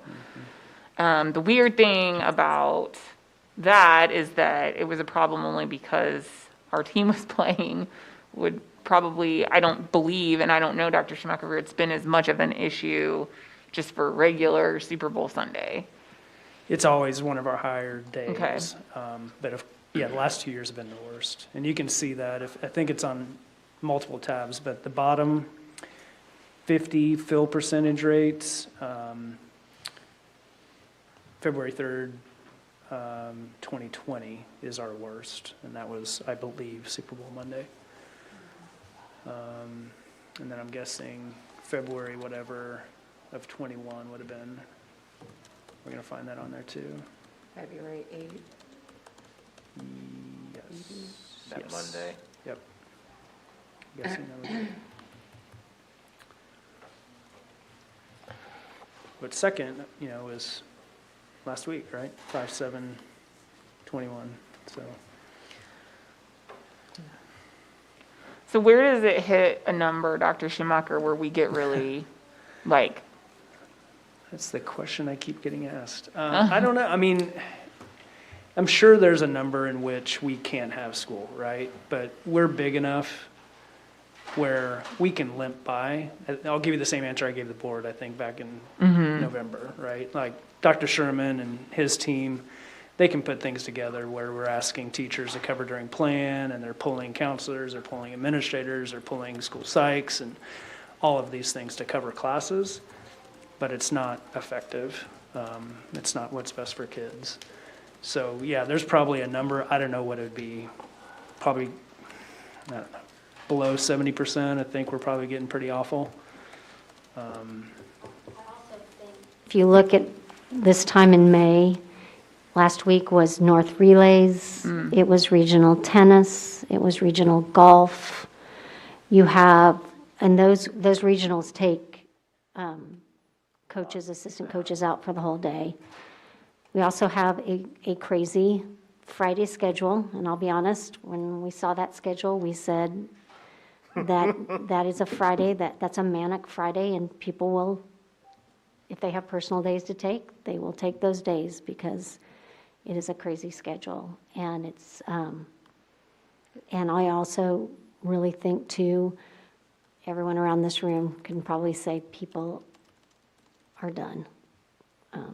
They're not done, but they need that mental health day to make it through. So not trying to rationalize, but I think before I would ever tackle looking at, for example, May, I'd want to see lots of data broken down, and I'd also not want it to be in a pandemic year when we make that decision, but because I think this year, like so many other things, whereas I think looking at Super Bowl and World Series parades, that's pretty significant, so. Yeah, I would agree. And, what led to this as a noticed item was not these May days, of course. It was the Super Bowl. And I think we can immediately jump to one solution as being a blockout date or something, but I don't think that has to be the only solution, right? I mean, there could be many other things that we could look into to ensure coverage. And I do not disagree that our staff, when they feel like they need to take a day or can take a day, they should do it. They should have the mechanism to do that without fear of not having a sub. So I agree 100%. I like to take Fridays off when I can too. Agree. And it's always a push and pull because you don't want to limit. I mean, the administration doesn't have an interest in a long list of days that have to be tracked of I can't use this day. But Super Bowl Sunday the past years have been really, or Super Bowl Monday, I guess, just really scary on how to deal with it from a practical point. And again, I think because the Chiefs were playing. Maybe we can get NFL to move it to Saturday. Right. I mean, that would actually be a great solution. That's a great solution, actually, I think. Yeah. What is it like? I mean, I'm curious if the teachers feel it at all. Well, for me, with the schedule we have right now, the only day I can take a rest day to recharge would be a Friday, because I have blocked days. Sure.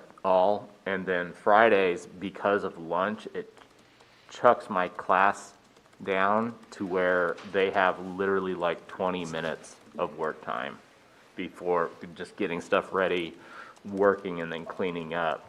So for me as a teacher, the only day I feel comfortable, and I haven't, because the one day I thought about it was the day the email come out that was like, we have this many subs, and I was like, all right, I'll make it to the weekend. So it's been real hard, because typically I would in the past take off a Thursday or something to try and recharge. But with this schedule, It's impossible. I'm wondering if too, and this is a conversation with Kelly, this has been an unusual year for them too. They could not recruit subs like you could being in a pandemic, so we're short in that respect. But looking around, if you're looking at the nice thing about the Super Bowl day is when the Super Bowl is. The problem is with the Royals, how do you, and maybe you're not thinking that at all, but how do you know when that date is? Because that seems to fluctuate a bit. Besides the number of people that would take that day, the Super Bowl Monday, is it also the timing of knowing how many people? Yes. Because it'll be like literally that day, we're all. Sunday at midnight. We are not enjoying the Super Bowl. We are just. Yeah, the year before. And by we, I mean, the could- administrators. The year before you watched it, after the game ended, it was just like, boom. I mean, 60 people came. But I think we're good worrying about the Royals for a while.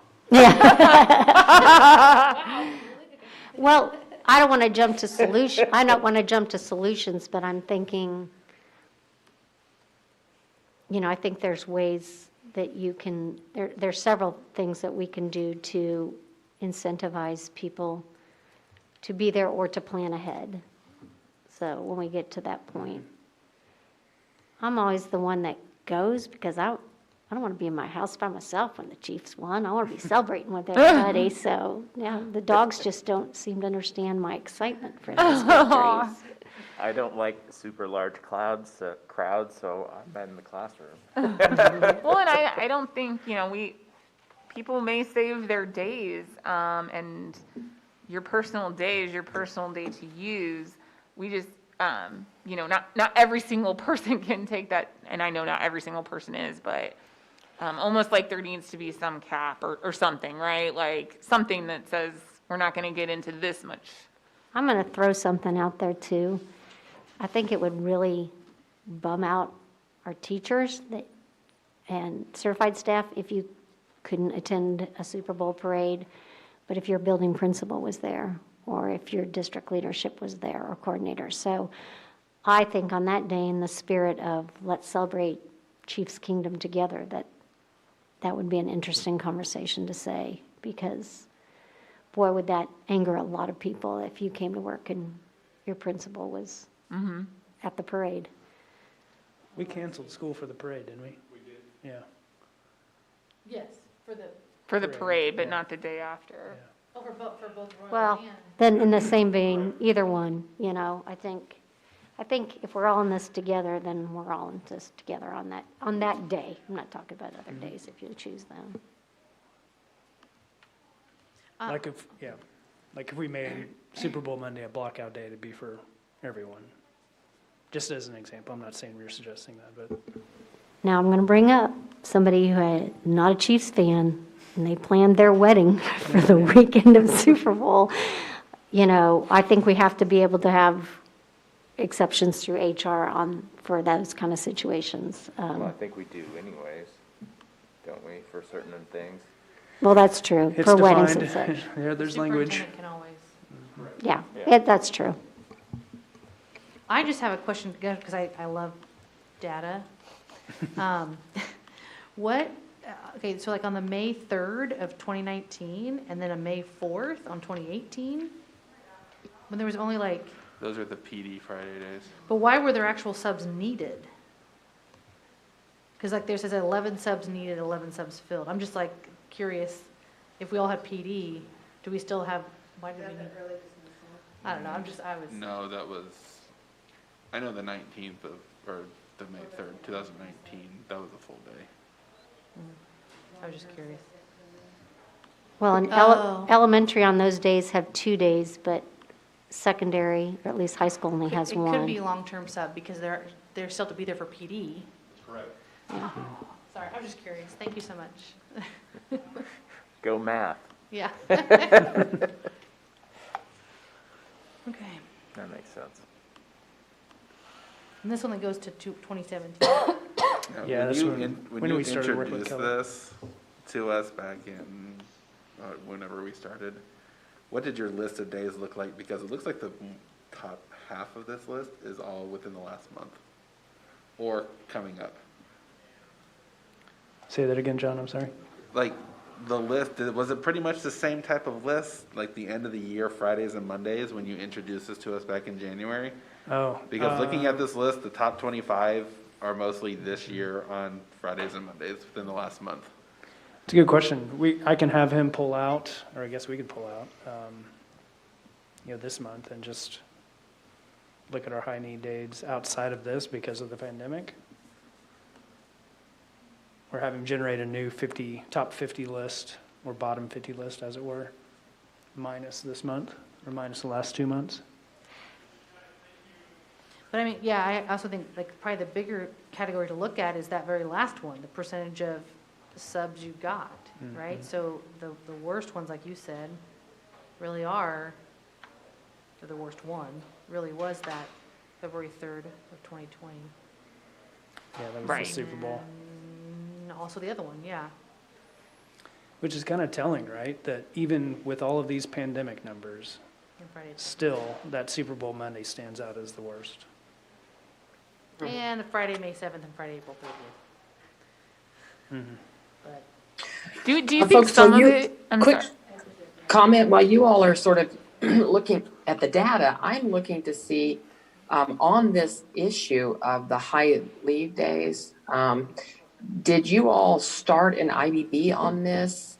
Or did you think of it more of just like a logistics issue? Do we need to start an IBB? I'm looking to see if I have it in my documents, and I don't.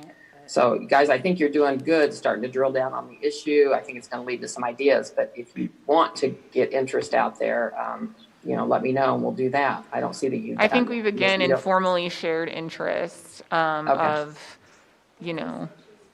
perfect. Are you okay, Lindsay? Yeah, She I got just have really allergies. bad I'm allergies. sorry. Thank you for being here today.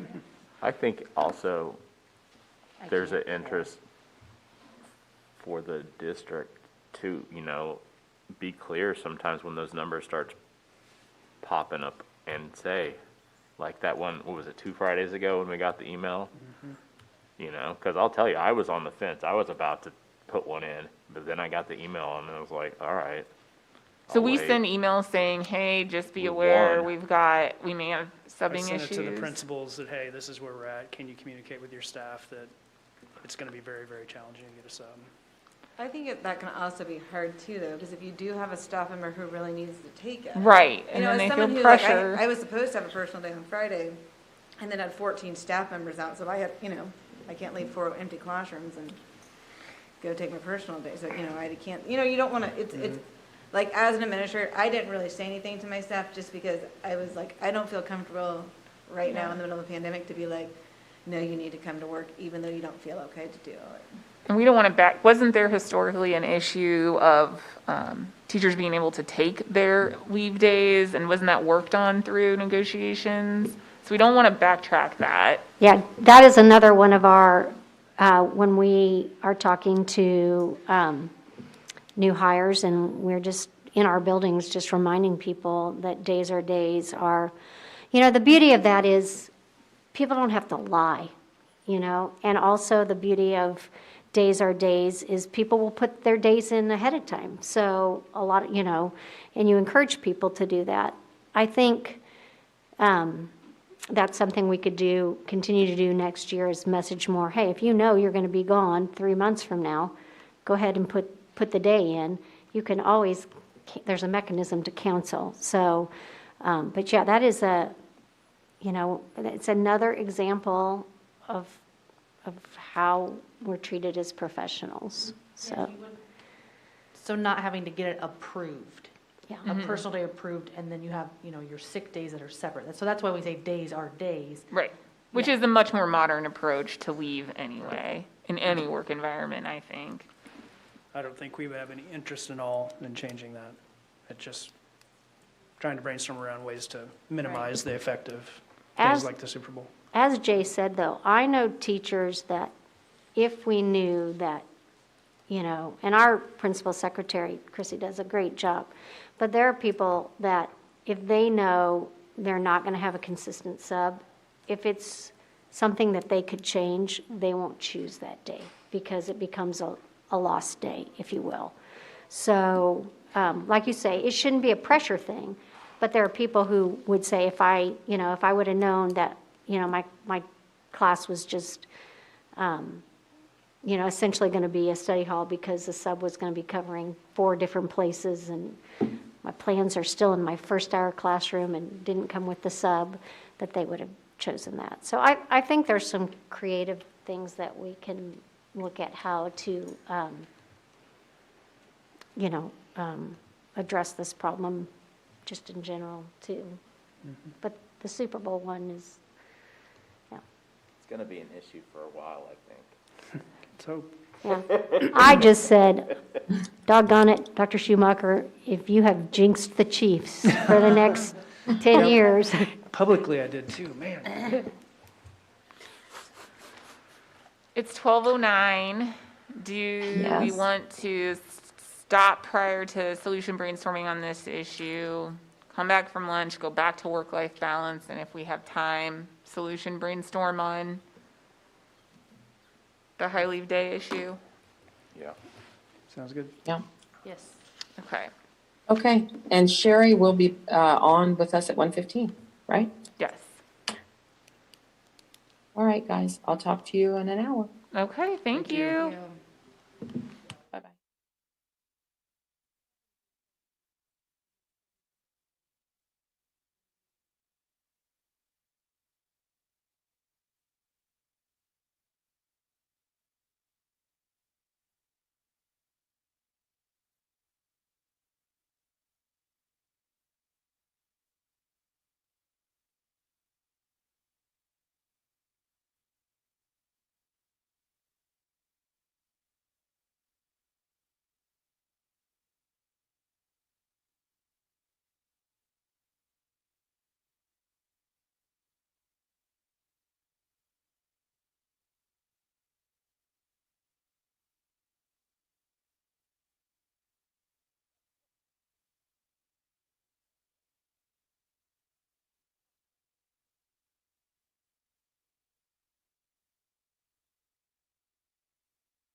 Oh, sounds as though.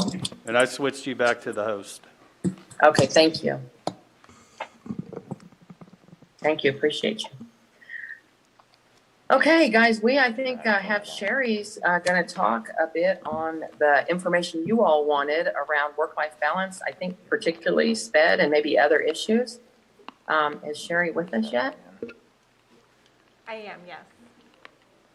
Can you hear me? Yes, I can hear you okay. Is everybody on and ready to go? Are we ready to kick off with Sherry talking to us after lunch? Hope everybody had a good lunch. Yeah. Okay. And Sherry, I don't know if you're going to need to share screen or if you're just giving a verbal, No, whatever. I'm just giving a verbal. I have some talking points. I have not been able to watch this morning, but I did watch last Thursday when some of the conversation was happening about special education. And so thank you. At that point in time, I did jot down some specific notes and just wanted to be able to circle back to the group in regards to that and then just have further conversation. So basically at the last meeting, I heard really. Do you want to introduce yourself? Oh, she said my name, so I just No, I assumed. meant like your Sorry. title. Oh, sure. I'm Sherry Dummeline. I'm the Special Education Director for those who were not familiar. So thank you. I appreciate that. So essentially, based on the conversation that was happening last Thursday in regards to work balance as it relates to special education, I essentially heard 3 buckets of areas specific to special education staff. I heard caseload numbers, I heard scheduling / instructional delivery, and I think that there was some conversation about preps and what warrants a prep and how that applies to special education or doesn't apply to special education. And then I also heard components of paperwork and the demands of those aspects. And so essentially what I wanted to do today was just come and kind of speak into those categories, if you will, and then have some further dialogue as it relates to those. The first piece, I wanted to share a little bit about some statistical information in regards to the caseloads. And I think that caseloads, I'm going to tell you how I'm defining caseloads at this moment in time, but then I also want to elaborate that caseloads can be defined in a lot of different ways. So the way that I'm defining caseloads right now is truly just the number of students that would be on a provider's caseload per se. That's really not the only piece that goes into establishing caseloads. You have to look at minutes of students, you have to look at intensity of needs of students, or lack thereof, if you will, if a student maybe requires less. So those are all also variables, but in this instance, I'm really just referring to the numbers, if you will. And so from a caseload perspective in the region, I have caseload numbers currently and then projected. I have current numbers for Blue Valley and Olathe, and I just wanted to share some statistical information. So under the resource umbrella, Blue Valley averages about 18 to 20 students on caseloads, and Olathe averages about 17 to 20 across from elementary up to the high school age. In Shawnee Mission last year, or currently this year, our projected our caseloads for that same population is going to be anywhere from 10 to 21. We had some case managers who had an average of 21 students on a caseload at the elementary level. If you look at what we're projecting for next school year under that same category, our strive was to get caseloads down to around the 15 and below mark. And so projected, our caseloads would be a range of anywhere from 10 to 15. And again, I'm really talking about that resource perspective because I think that it's hard. It's also important. I don't know who all is watching right now, but we have speech and language pathologists who their caseloads look a little bit different. We have occupational therapists. So we have a lot of different moving parts. And so right now, those numbers really reflect kind of that teacher resource model. From a centralized program, that's that area of specialty, if you will. In Blue Valley, those numbers range from 8 to 12. In Olathe, those numbers range from 10 to 12. In Shawnee Mission, those numbers have ranged, currently they range from 4 to 8. And then we are projecting that we maintain that 4 to 8 ratio from a caseload number perspective. I think the other piece that's important to notate is that while our caseload numbers are either commensurate or lower than, when you look at, we have more certified staff per student than we have classified staff per student. Other districts, Olathe and Blue Valley, have a higher rate of classified staff. We have a higher rate of certified staff. So that's kind of under that umbrella. And before I dive into the other pieces, are there questions, comments about those numbers or concerns? And these are averages? Correct. Okay. Yeah, I only know from middle and high about how many people would be on a special education teacher's caseload. I don't know what it's like at elementary level, so I was just. So Sherry, when we worked together on the 322 piece and made sure that there was sped application as well, we added 9 additional. We added a total of 12 special thank you. education FTE, and those, historically, special education FTE has been allocated, and then it's determined upon the need of individual locations, if that needs to be certified staff or if we need to consider adding additional classified staff. And so then there's some ratios that would go into making that determination.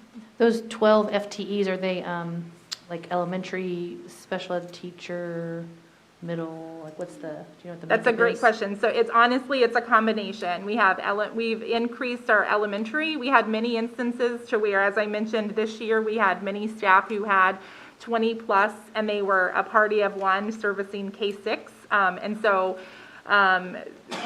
we definitely saw that as a high need to reduce caseloads at the elementary level, but we also have increased at the secondary level as well, both middle school and I believe in some aspects of high school, but their caseload numbers were pretty commensurate with, we're really looking at the high school level of more strategic scheduling, and that'll really be kind of captured in the next phase of the conversation, I think. So, thanks. So the 12 additional staff have really had an impact on the resource and then in maintaining the levels of the centralized programs. Correct. Right. Okay.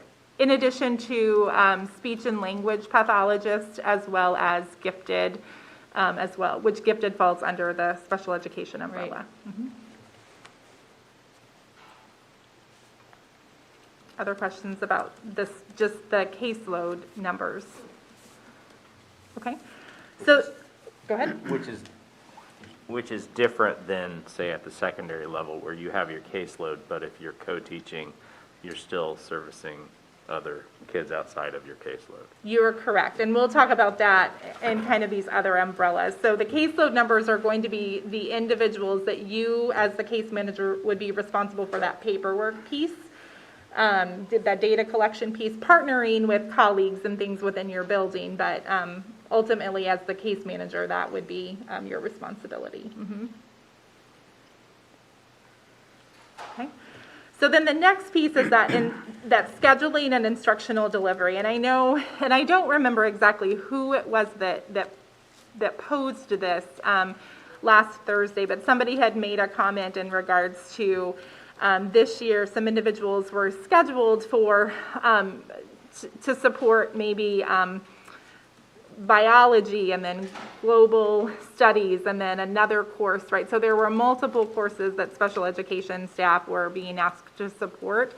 I will tell you that I do think that that is due to COVID. Last January, our department actually worked with building principals in regards to specifically scheduling special education staff and really being cognizant of really wanting to streamline, and at the secondary level, really thinking about having a less amount of different types of contents, if you will. And then at the elementary level, we had conversations with our building principals in regards to really thinking about intervention and then building that master schedule, really almost kind of building it backwards, if you will. Now, I do want to say that that conversation happened January of 2020, and I think we all remember what happened March 13th of 2020.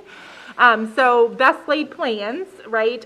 So I do have this on my list to then follow back up with building principals, because we did provide some tools and resources at that point in time, and then obviously COVID happened, and we were planning in a different direction. So I do believe, I know Dr. Sherman just mentioned to me in passing that many instances the buildings are really looking to strategically schedule staff to where you're not having to cross in multiple different contents, if you will. We also recommend that as much as we can maintain those co-teaching groups at the secondary level, we want to do that, because that allows just better fluidity when it comes to that delivery of instruction, and just that overall understanding and working connection. So the other piece that was a point of conversation, and you, again, I apologize because I haven't been able to view today's information, but last Thursday when you were discussing, there was a lot of discussion, at least some starting discussion in regards to why there would be a statement about special education and preps, and how that would be, why would that be different, should that be different. I don't know how you could classify special education under a prep like you would other positions. And the reason being is that you have to think of special education not only from the teacher position that I referenced, but then also the related service providers that I referenced as well. They're also represented with this. And so do you think about the goals that the student has? Do you think about the support that the teacher is providing the other teacher? So I could see where it would be unclear as to how a prep could be defined for special education. So I did want to just throw that out there. It is different under our umbrella, I guess, if you will. I do think the other piece of that, and I literally just got an email from the State Department as I was getting ready to present with some new changing information about compliance, which is what everybody loves in special education. So to segue into the paperwork aspect, is that this year more than ever, our special education staff have had to endure more paperwork than they have ever had to do because of COVID, and having to teach in different environments and create alternate plans when students were unable to be on site. And so paperwork has always been a daunting piece of special education, but I think 2021 paperwork requirements have just been almost unbearable at times. I would say, Lindsay, I don't know how you feel about that, but I would say that. It's been a lot of extra. Yeah, it has definitely, there are definitely a lot of layers, and I know that I had the opportunity to come and speak to you all. I believe it was last school year at some point, and the federal government, as you may or may not know, they didn't provide any wavering in regards to our requirements of implementation of things. And so it was a matter of us trying to, we pulled staff together over the summer. We have special education staff working on reopening plans and working on things as well to really try to address and target, but it doesn't minimize the additional work that our special education staff, everybody, but our special education staff in particular, as it relates to those paperwork requirement pieces. So I could just keep rambling on and on about special education. Obviously, that's kind of what I tend to do in regards to, I could talk about it all day, but a couple of other things that were discussed were difficulty maybe with coverage as it relates to attending IEPs and the requirements of people attending IEPs and how we can go about balancing some of that. And so obviously with the continuation of buildings having subs available, utilizing those subs for coverage to attend those IEP meetings, that could be something that would continue. In addition to, we've had a couple of buildings in the district decide to go to a specific IEP meeting day, and so they're really scheduling IEPs only on a certain day of the week. And then that does require a lot of forward planning on the teams, because then you have to really schedule out, because you can't miss IEP deadlines because of those things. There are pros and cons to all of those types of things, but I think, as I've said, a lot of varied components. I think one of the things that I would like to propose to this group, prior to COVID occurring, we had pulled together almost like a leadership group for special education, our department, and we had it was multi-level. It included our related service providers. We ensured that we had individuals from centralized programs and resource early childhood, and even in our 18 to 21 program, we had representation across, and we were starting to do some work, and then honestly, we chose to not continue that work for this school year alone, because we felt that our staff already had too many things, and we didn't want to add that to their plates, and so we essentially just put that on the back burner. I would like to propose that we consider really diving in and doing more of a focused study in regards to those work balance components that have been addressed here. Are there pieces from a teacher or practitioner perspective, from a paperwork aspect, that we could tweak and adjust that would make things, I guess, less burdensome, if you will, to allow them to recoup that time?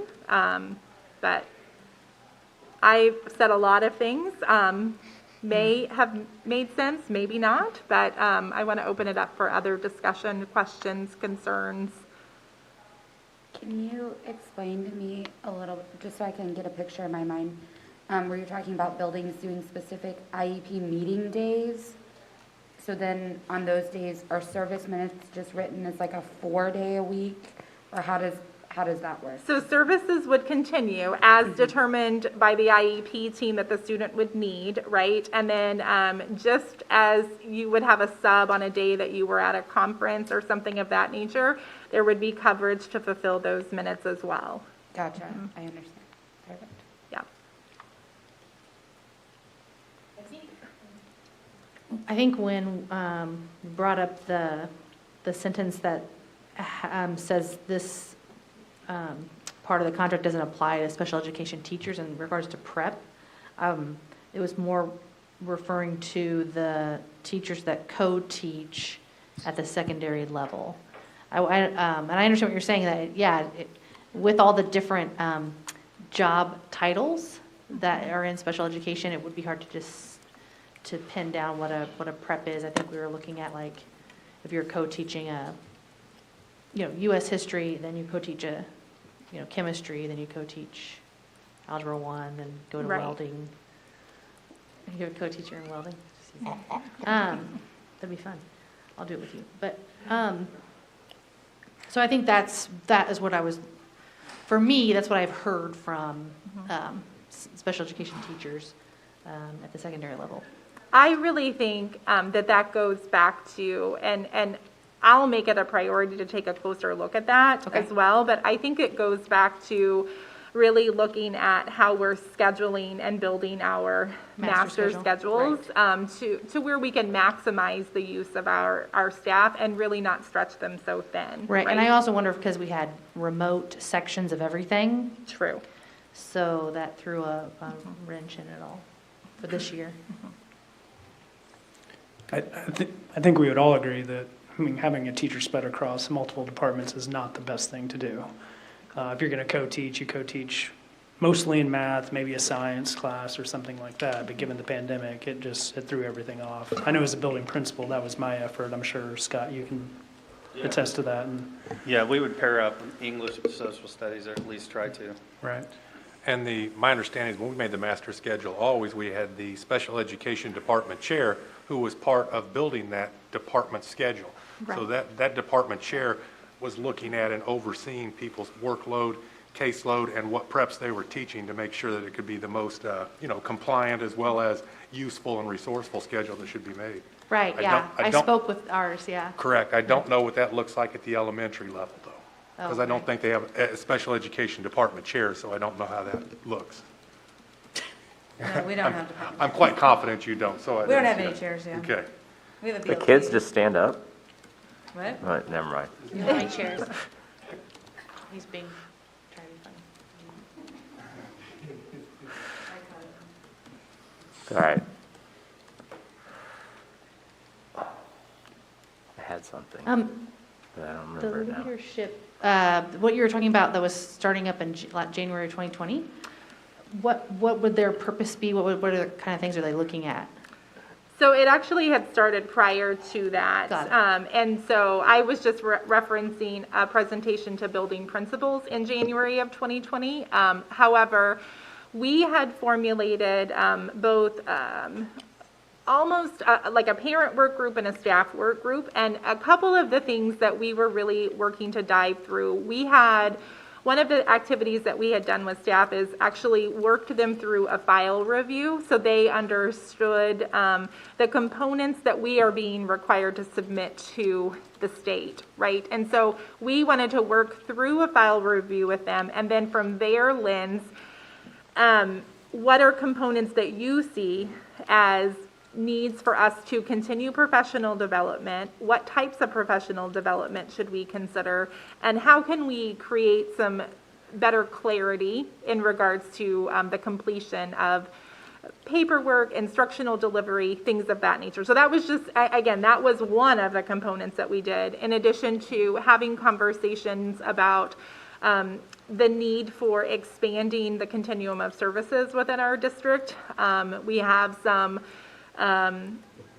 there's always room to grow, right, in anything that you do. And so one of the things that we were taking a closer look at, were there ways specifically at the secondary level that we could better meet students' targeted needs in the areas of reading and the areas of math, and how could we go about doing that while ensuring that they still have access to necessary components for graduation requirements, but yet we're fulfilling some service needs as well. Right. So we've continued some of that work, but in terms of having that collective group, again, that was something I will tell you, I did choose to cease that for this school year alone, just because of so many workload things happening. I didn't feel that it was fair for us to ask staff to do one more thing that was, it's a need to do, but a nice need to do component, I guess.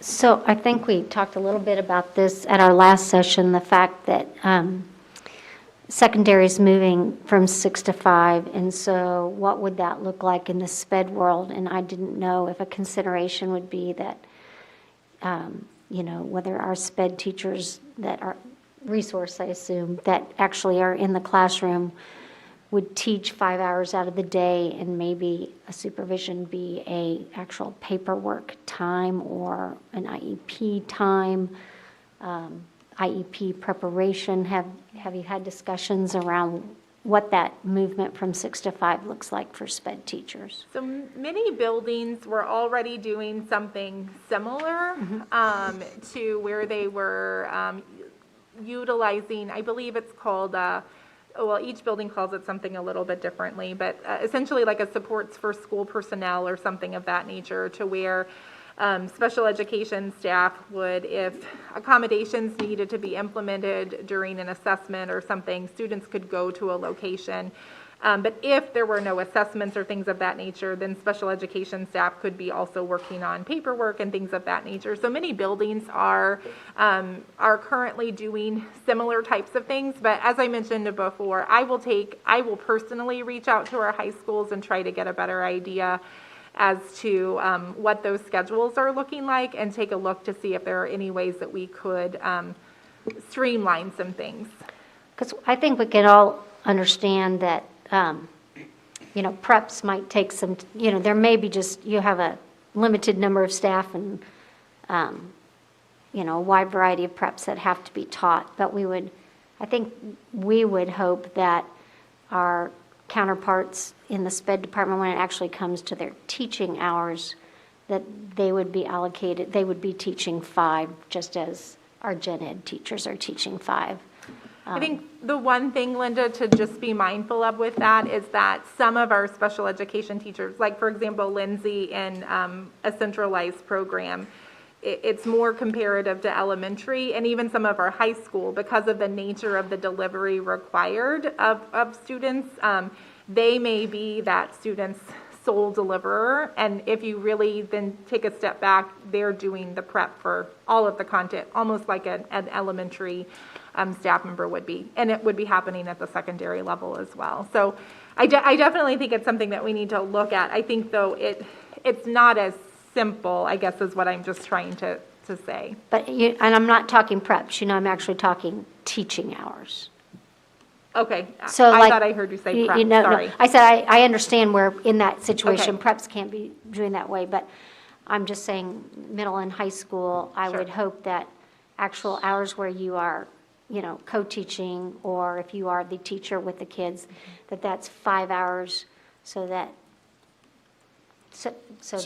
it's comparable.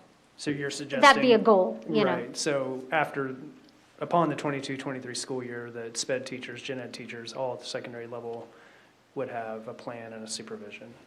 That's what I would hope for, because then the preps don't matter as much, because according to the contract, if you're teaching 5, I teach with someone in my department who has 5 preps, but she teaches 5 hours. And so, that's what I'm thinking. And then I think that in and of itself would be a way to help relieve some of that paperwork concern that we're talking about. Not, it's not going to make it go away for sure, but, it would help. So, and understand, of course, very hard to fill positions. That's going to be a constant Agreed. thing we're going to have to work towards.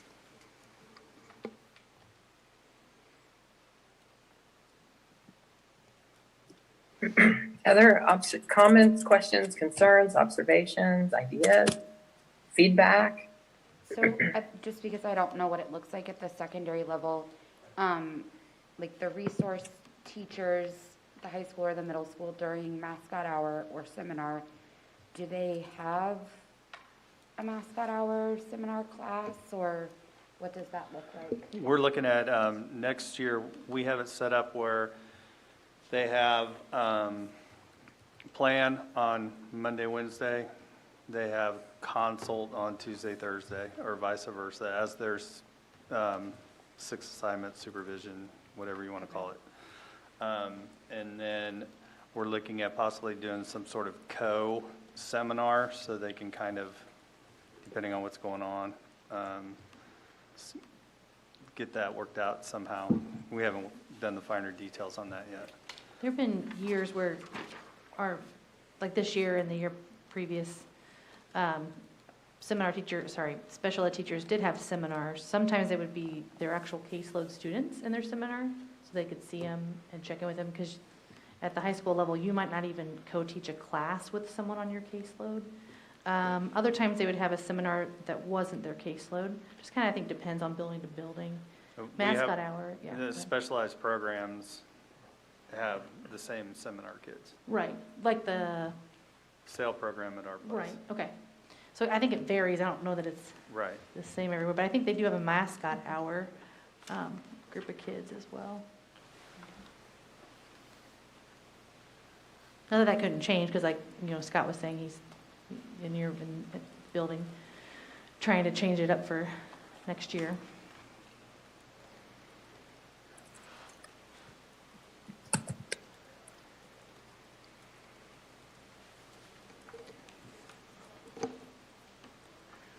Okay, what else, folks, do you have for Sherry, or while we've got Sherry? I guess, I was just gonna ask Scott, were you saying for next year, you're trying to have it so Monday, Wednesday, the special education teacher would have 3 classes in a plan, and then Tuesday, Thursday, they'd still have their 3 classes, and then their seminar would be a consult time? No. They'd have 2. They'd have 2 classes, a consult and a seminar. Okay, got it. This just keeps popping back in my head whenever we start talking about co-teaching, and it's not necessarily directly tied to SPED, but in general, as part of a work-life balance, I think we could do a better job of training staff to work together. I know some of the instances that I've had this year have had to deal with co-teaching, and it's basically, you two are not co-teaching, get at it, and there isn't specific training and how to work with each other or how it's supposed to look and stuff like that. And I think, to me, that's one of the things that contributes to an out of balance, because you're trying to figure out, and a lot of people, you know, teachers were I'm not including me in this section, of soft-spoken and try to, you know, whatever, where they need to be open and communicate and try to get on the same page. I would 100% agree. Just because there's 2 teachers in a room doesn't mean there's co-teaching. And I think we need a lot more training in that area, because that should be a joint plan. It would certainly be nice if they had some of their caseload kids, but I understand the scheduling challenges that comes with. But we need to do a better job of preparing our teachers for co-teaching from all angles. That's gen ed and SPED, in my opinion. And not that some don't do it outstanding, because they do. Mm-hmm. And I think those ones that do, where it really does work, you've got to have that partnership and that relationship. But I think those also could go out and support some other co-teaching units and lead them throughout the school year once we've had that training to continue to go. But we do need co-teaching training. We do. That's fair. And maybe even training on how to address when something's not going the way you'd like it to go. You know, not that they need mediation, I just mean that sometimes, you know, you might not know how to tell your co-teacher, I need you to do this, or you're not doing this, or vice versa. It all goes hand in hand, to be Yeah. honest with you. It 'Cause it really can be does. tough. One, you've got to get a good team. You've got to Right. put them together. They've got to mesh and utilize strengths and weaknesses. And Yeah. we've had some training. I don't know that it's been enough. And I think we need to, I'll duly note that, and we need to consider that to implement a better job of that. Do we look to it, I know we don't have this yet at middle school level, but that late start PLC time, is there a time when gen ed teachers and SPED teachers can meet during that PLC time? Because I'm thinking, like, if I am a SPED teacher and I co-teach in three different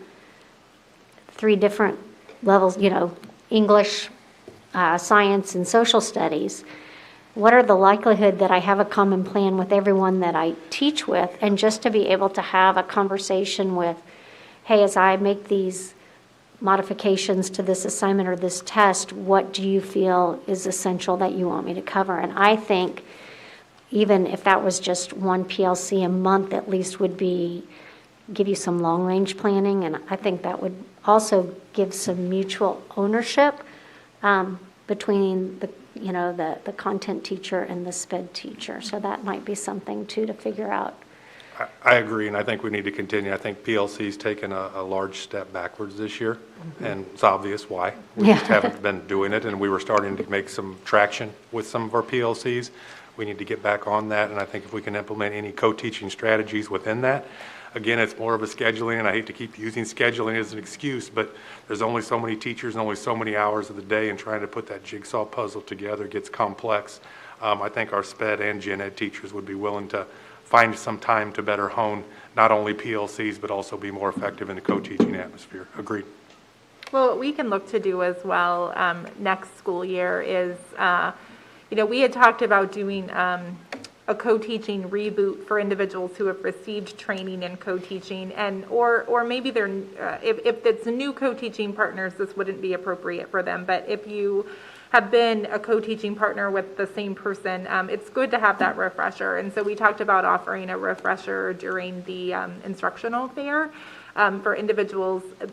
However, individuals have to agree to sign up together because that's where it's the most powerful, right? If you have general education and special education at the table when they're receiving that information. But we can make it also historically, again, outside of this school year, we have offered opportunities for general education staff. We've done it a couple of different ways in our department. We have worked individually with building principals and pushed that training at the local level, or we have gotten subs and then had individuals come to either Indian Creek at times or the CAA to go through a co-teaching training really explicitly. We do have a pretty strong partnership with TASN. They have a co-teaching project, and so I think it would probably be a good idea for us to consider even looking at having a general education coach and a special education coach co-facilitate that training, right? So it's not just coming from the special education lens. I do think that there is great value. Previously, a former CNI coordinator and myself would often deliver deliver that training together. And I do think that there is value in having it from both perspectives because the general education lens is different than the SPED lens, but they're both needed. And they can both support each other with the RTI and student interventions with regards to that co-teaching and PLC. So anytime we can put that piece into it to support our students, that's win-win. So it's not just about planning, it's about how do we get the gen ed and the special ed teacher with those interventions for our kids that are struggling. So then, now we've got a really nice world working together when we've got that teamwork. Yeah, and our ELL students too. Do we ever consider recording those trainings so that that's something that could be a reference to that let's say a coach, a gen ed and SPED coach couldn't attend that, but they really want to work on that. I'm just thinking of, with our PD flex days too, I think people are willing to invest the time. Sometimes it's just a matter of whether it hits everybody's schedule where they could attend. So I think even at our leadership retreat coming up, that may be a possible to have some sessions on co-teaching. And maybe that's a possibility. I haven't talked with Dr. Hubbard about it as those days continue to be put together, but where there's different options for teachers for different training and professional development, maybe that's an option we can look at. I think that we also need to probably do a refresher for our administrators in terms of what co-teaching entails as well. So that way you have a better understanding as you're having these instructional conversations with groups. You can really, it can look a little messy, right, at times, but it's truly some quality learning that's happening, but having a better understanding of the look-fors, and we can help with that as well.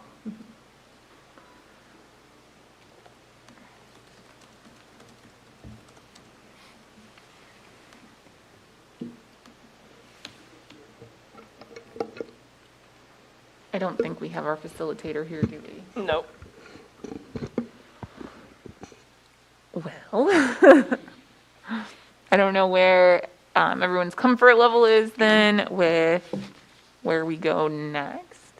Thank you, Sherry. Thank you, Sherry. Super, super appreciated. Does anyone have do we need anything else? Do we have any more questions for her before we release her? No? I think if we come up with something, we know where to find you. Oh, no, that's what I was just going to say. No, and that's exactly what I was just going to say. As conversations, and I've shared this with Linda previously when she's reached out with questions, please encourage people to reach out to our department as well. Sometimes they have a different view on something that is an aha moment that we just hadn't thought of or hadn't thought to kind of take that direction.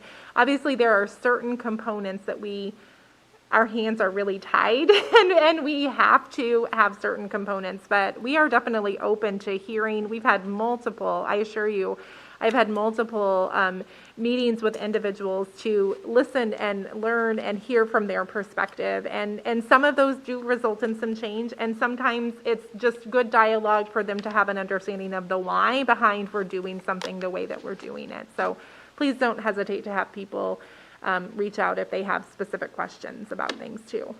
Do you foresee that the leadership, those work groups restarting next year?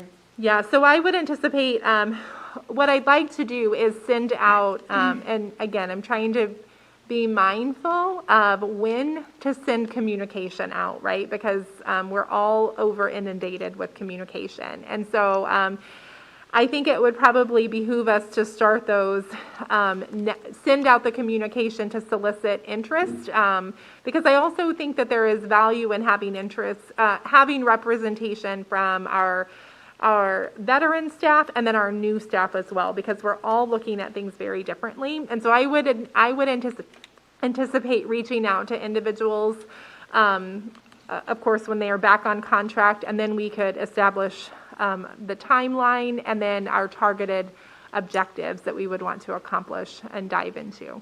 So. Mm-hmm.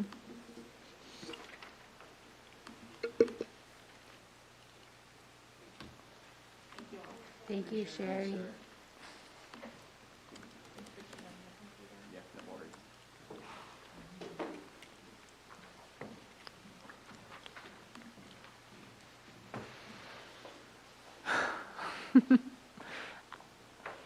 Do we want to take a break or I mean, thoughts?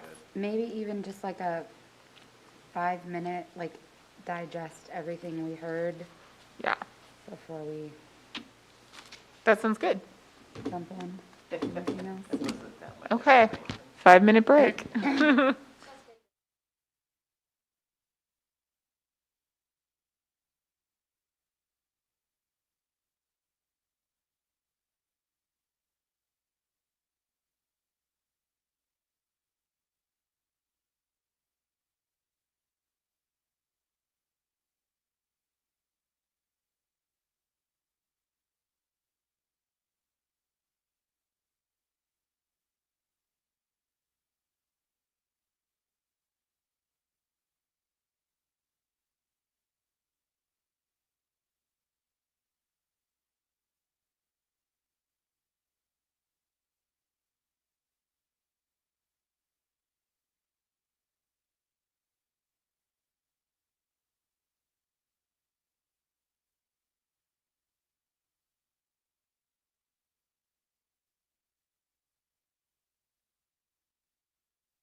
study strategies, and the other teacher, all kids, the content. Of course, I'm sure they did modifications and all that. That's just perspective. Back to school night as a parent, and it was kind of like, I remember the special ed teacher saying, your children are the luckiest because they have two teachers who are looking at content and study skills and support of how to be successful. Put my teacher, Mhm. how to, just different strategies. So I would think as a co-teacher, they'd be looking to encourage them not to do it, but actually teach part of that class.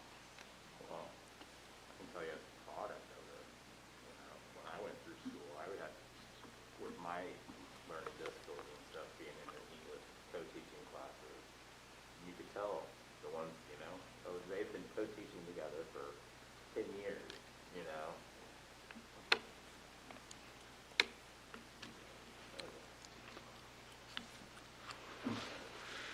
I think we should try not to waste this time and see what we can do on our own. Yeah, I mean, we've set this time in our schedule because we still had a lot of work to be done. I think in terms of our queue, we still have work to do on the work-life balance issue and on the high leave day issue. I don't have my camera on. Is there one that oh, Stephanie's here, perfect. Yes, I'm here, and I'm so sorry, guys. I took a phone call, and I'm just dealing with some personal stuff on the side, and I apologize. You absolutely did set time in your schedule, and I hate to waste any of it. That's one thing. The other thing is I did think that this full day, you guys sort of do have the skills to do a lot of self-facilitation, but I still want to be here for you, and I certainly don't want to hold you up. So thank you guys for accommodating that. And Rachel, Jill, I kind of sent you that little personal message on that, but I'm going to just kind of hang in here, lean in, and I appreciate you working with me. Guys, real quick, in terms of where you go from here, one thing I want to say is some notes. When you all were talking about talking to Sherry, you made a lot of suggestions that I just sort of hand wrote notes on that could start to be thrown on the list of solutions for some work-life balance things. And looking at work-life balance with these added solutions, some of them may have already been said last time, some may be related, some may be duplicates, some may be new. I wonder if you could pick up work-life balance and see if there are some solid steps that can be taken. That's one thing that we can head into. The next thing is, it feels as though you did open up the discussion on grievance procedure enough to identify interest. Some ideas came out, but you haven't really fully fleshed out and brainstorm ideas to see where there might be some consensus. So those are two things I feel like you can sort of, take on and maybe perhaps come to a closure or a TA on either of those issues. Is there any third thing that you think you want to use your time on or move into now instead? With that, I'll let you guys tell me where you think you should go. Are you guys ready to do solutions on work-life balance? Do you feel like I feel like there might have been some data pieces that we haven't hit yet. So I think maybe that's the first question is, do we have the information we need to try and go through the different, one of the challenges is with work-life balance is that, like I had wrote down like 6 or 7 different sub areas when we first visited it. And I don't necessarily think we want to break the solution into multiple discussions, but rather be ready to have it like holistically. So are we missing any data or information that's needed to try and go through and identify possible solutions to that issue? I don't think so. And I think that might be a good one since we have an extended period of time this afternoon to work on. Okay. Because I think the what are we calling it? The one we were on this morning, the high request for leave date is something we can probably do in a normal 2-hour session since we've done a lot of that. So Yeah. it might be easier to try and see how much of this we can tackle in this extended period of time. Okay. So Linda, were you saying you do think you all maybe have all you need to jump back into? Could you bring closure or find a grouping of solutions on work-life balance that would sort of get it done at this point? Or you think you're agreeing maybe with Rachel that you need more information on that one? I don't recall that we were missing any information. Does anybody else from Shawnee Mission think that? The only homework that I had was reconvene the team, which we'll get whatever we get from there, and then SPED information. So I think we've collected what we need to collect, in my opinion. But Yeah, I think we can start looking at solutions, and if it seems as though we need something else, we can assign that as homework as well.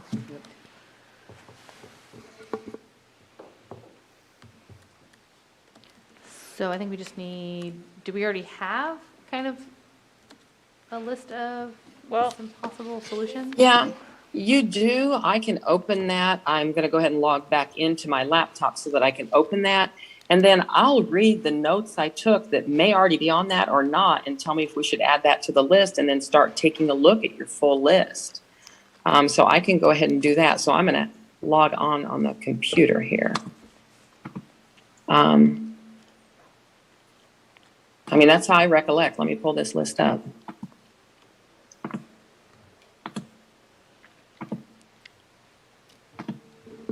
I also wonder, as we work at this, since it's so big, if it might be beneficial at some time to do a flip chart, so we're kind of seeing, if we do see multiple possible solutions, I don't know.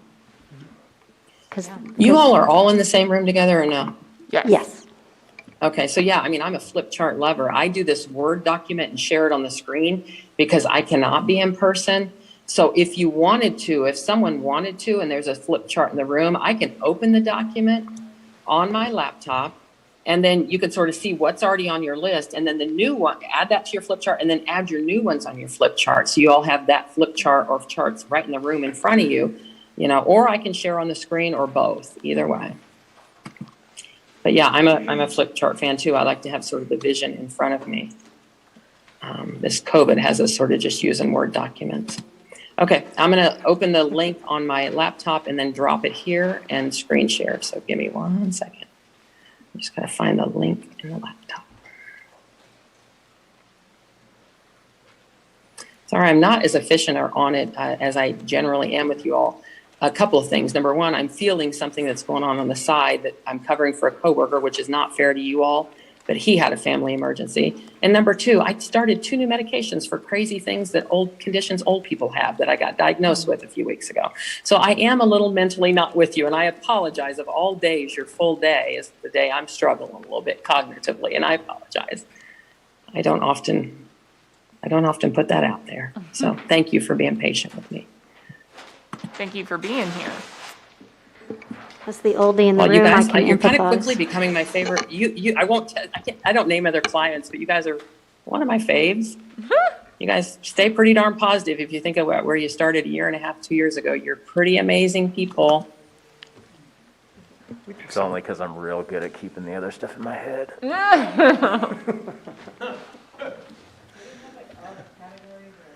Okay, all right, there it is. All right, guys, I'm going to hang up here. I'm going to screen share it. If you want to grab a flip chart, you can see what's on my screen share, add it to your flip chart, and work from that at the same time. That's fine with me. I'm going to end here and click in there.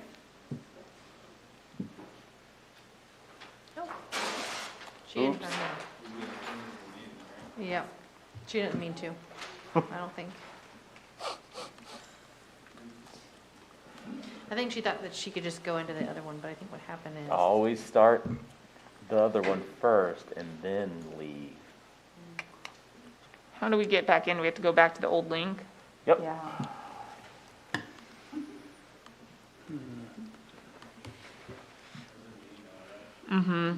I forwarded So, you. John, kind of categories that we had talked about last time. What are they?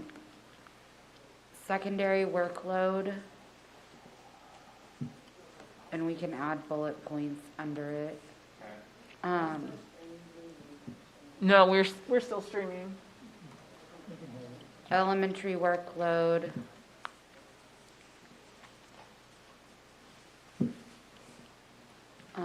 specials. 1, 2, 3, 4, 5, 6. 6 of them. You better get another piece of paper.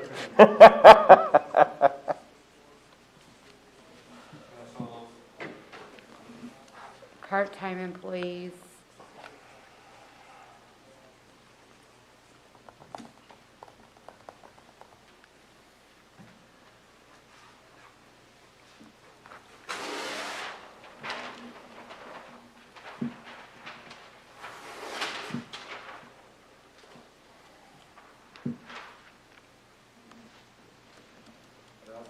Counselors and SPED.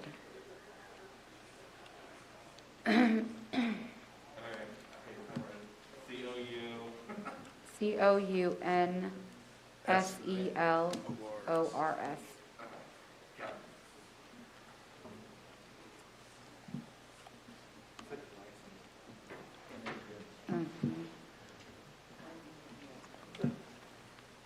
Here she is.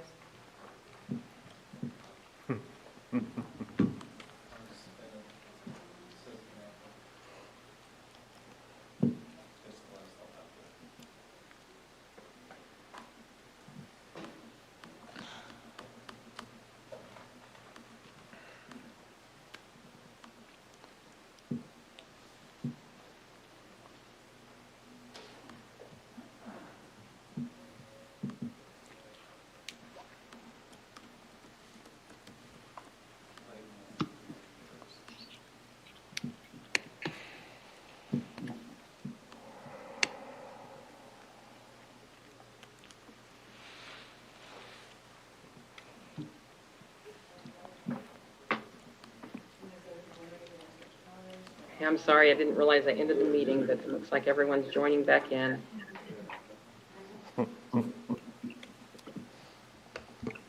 We're just putting things on flip charts that we did last time. Get Lindsay a stool.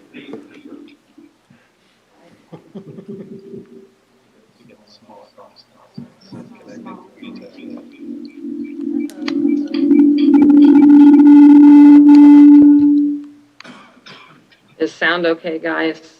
Somebody want to say something? Make sure I can hear you. You can hear me. Hello. Can you hear us?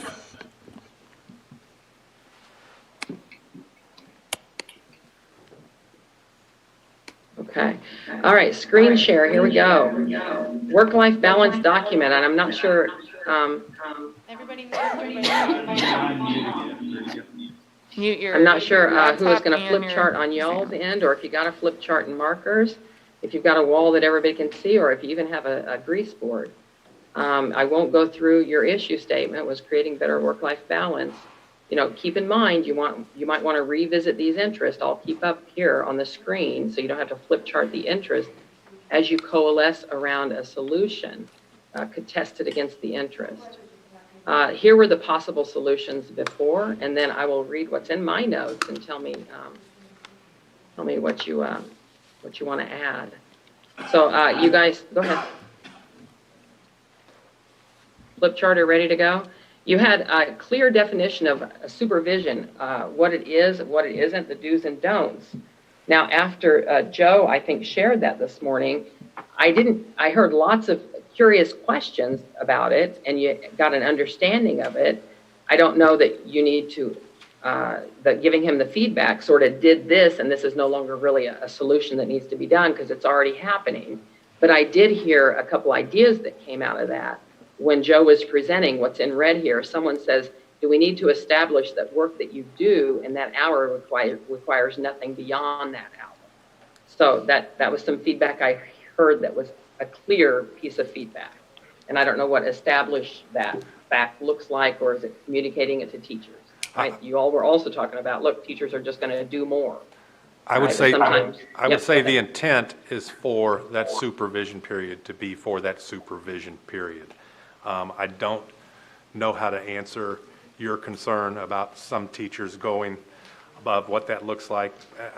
I don't have an answer for that one. I mean, it could be as simple as the principals letting the teachers know that this supervision time is for you to do the work of the supervision, and you're not expected to have any of the work carry outside of that. I'd be surprised if they don't know that. I don't have a problem reiterating that. Well, yeah, and yeah, I sharing think the that with principal them. just saying it, I think Agreed, is- yeah. yeah. That's not a problem. But I was also- And guys, I'm just going to tell you, if you guys want to take all the ideas and then, or we can do it like this, where you're kind of saying yay or nay on each one, and then only the ones that sort of are coalescing or that are something you want to do, then make it to the flip chart.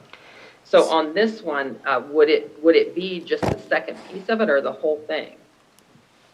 Well, That makes it I think too, to part of that, having a clear definition of what a supervision is, also by extension is come next year for people on supervision, what are the expectations? Because there's a lot of new, and I think, probably you ask your average teacher, what's your supervision? They're thinking probably either hall duty, some sort of study hall, lunch duty. That's kind of what it's been in the past. And so when you say, hey, you're going to be doing math lab, I'm assuming there'll be meetings at the beginning of the year where you say, this is the expectation for what you do, what happens during this hour. Correct. So out of those 4 days, 2 of them are within the building. And again, this is going to fall on Scott's plate, and I'm sure he'll follow through, but it will be brought up tomorrow as well as when we meet with principals before staff even return. So those expectations, we review what those 2 days need to look like, and we get that some of those 2 days are teachers working in their room, so we've really actually only got about a day. I think we get a half day out of each one of those 2, okay? And don't quote me on that, but that's just from memory. Yeah. So in some of that staff development, faculty meeting, preparation, so we used to break up into different groups, and so one of those groups or cycles would be supervision. This is what these supervisions, the intent of them are supposed to look like. I don't believe it's fair to drop a teacher off and say, you're in the study skills class, go get them. There's got to be a process. What does that look like? What are the guidelines? So yes. So is that something principals moving on to Scott this summer will work on and develop? And I guess what I'm saying is that going to look consistent across all high schools and That is all correct. middle schools? They'll receive that information in the same setting. So all of the, not only associates, but principals will receive the same message. That is not one where just principals go back. That is one where the intent is for all of our, again, I hate to make this to secondary, but it's, right now, that's what I'm supposed to be dealing with. The intent is that all of the associate principals and principals of the secondary schools would receive the same message with regards to supervision and/or what we call that period.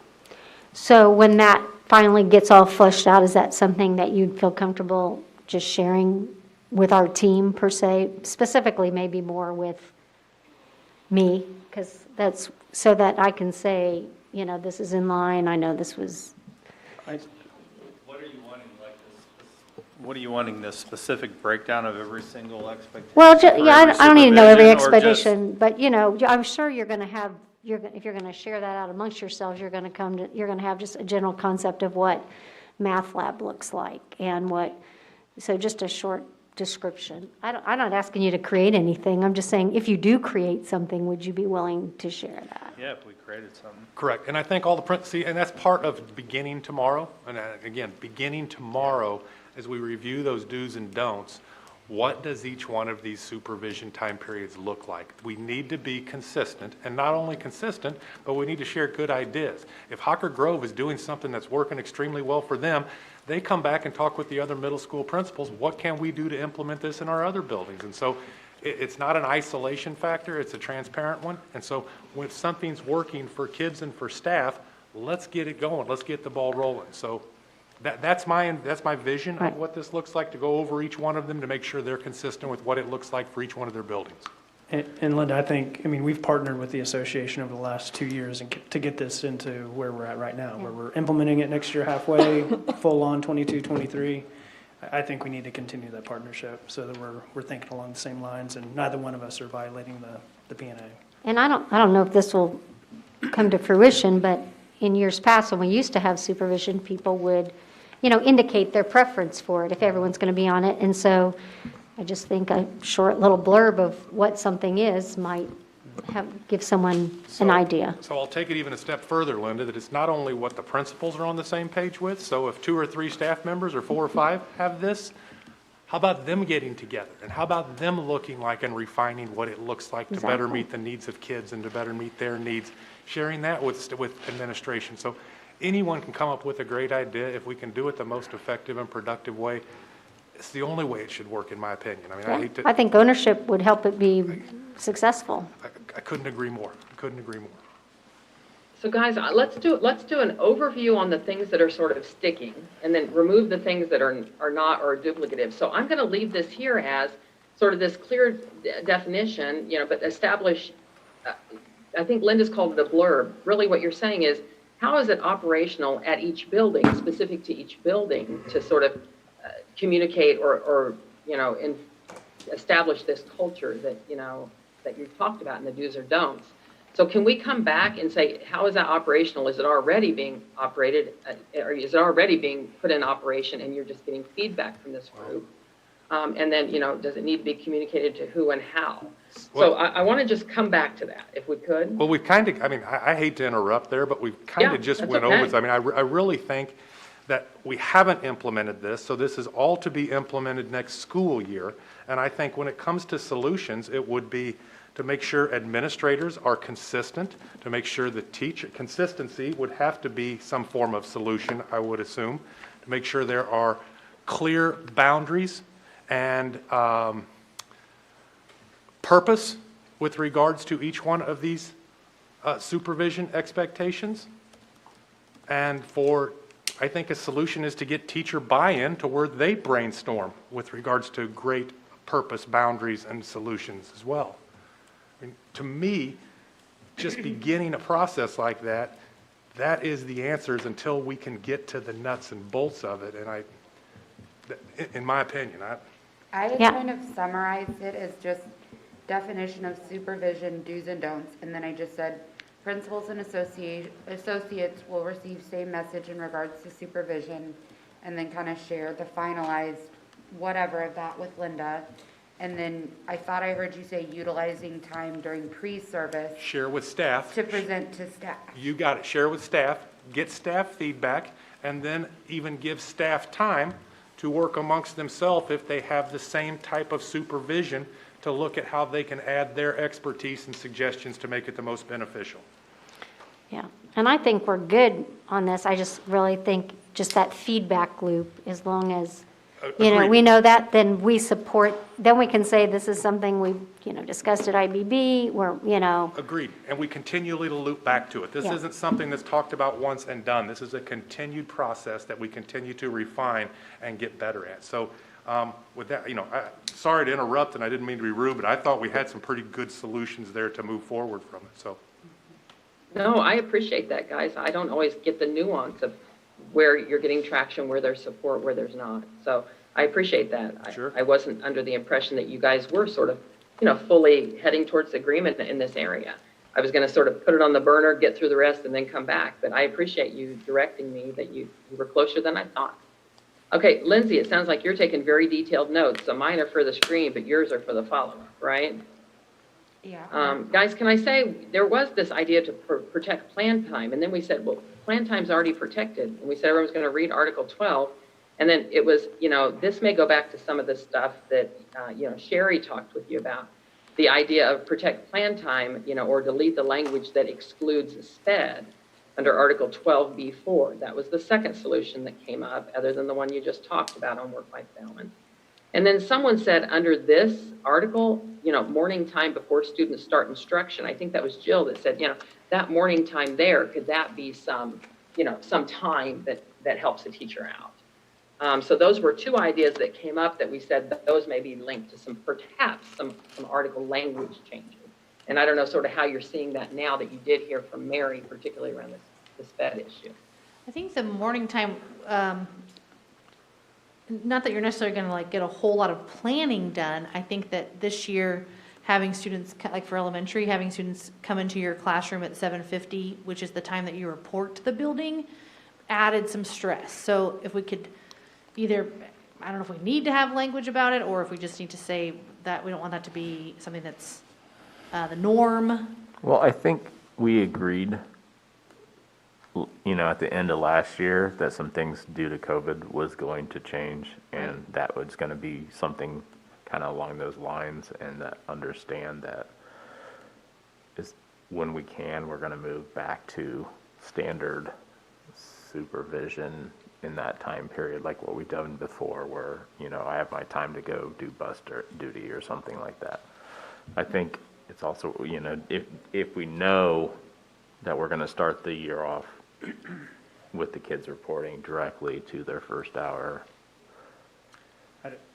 I don't think we know any of that. I know. I'd like to know. I I just, know. it's all I pending. know. It's just kind of pending. That's why we've got the 2 schedules for Yeah. each middle and high based on what lunches look like. And obviously, our goal is to get back to that normalcy that you're speaking about. Yeah. I I would agree. I mean, I think the ask of teachers around supervision has been extraordinary this year, out of necessity, right?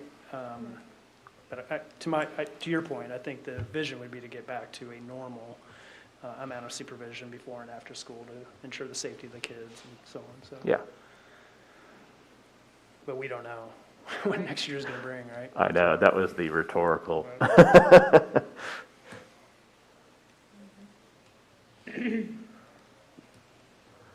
So since, because I know this is a concern for elementary and middle, that since we're not going to be able to implement late start PLCs next year, how can we be creative that there be more time for collaboration that is teacher-led at elementary within grade levels?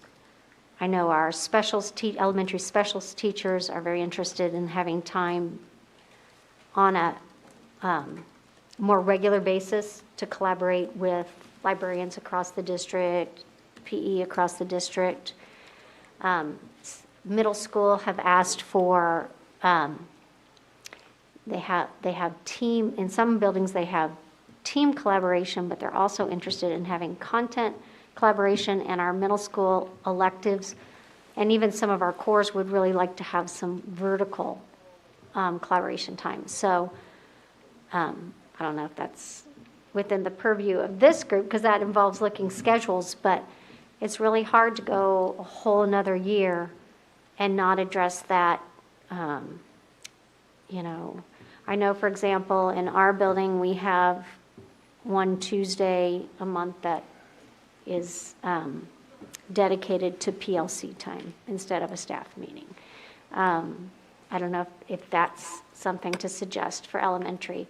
I don't know what we do. Do we look, as professional development comes on next year, do we look at if there's something that really does need to be all building, or is there something that might be more core related that maybe your middle school foreign language teachers could collaborate vertically? How are we going to think outside the box without just waiting another year to address that concern of elementary and middle, as far as I think when you're saying plan, it's not so much individual plan always, it's that time for collaboration. We've tried to use that at the middle school for that 40 minutes in the mornings, like on Thursdays in some of our middle schools for PLCs, and you've got BLTs, and you've got faculty meetings on Tuesday, every other Tuesday or one Tuesday a month. And we've tried to save some Thursdays for different types of meetings before school to give those teachers that time. Not only the elective teachers with teachers from other schools, we have, my understanding, I'm being told that we are trying to do that. Now, again, it may be an anomaly this year, but that was the intent before this year, was to use that 40 minutes until we can get that late start time implemented for PLCs. Yeah, like in the middle level, there at least is a couple of schools where they, their mascot hour, actually, the kids come in at 8:20, in the room, and then they're there until like 9:15 or something like that. School starts at 8:45, but like the kids can come in the room at 8:20. Anyway, during that time, like one day a week, I'm a social studies teacher. My mascot hour kids are going to be farmed out to other rooms, and so are the other social studies teachers' students. And those social studies teachers will get together for a PLC during that time from 8:20 to whenever mascot hour is over.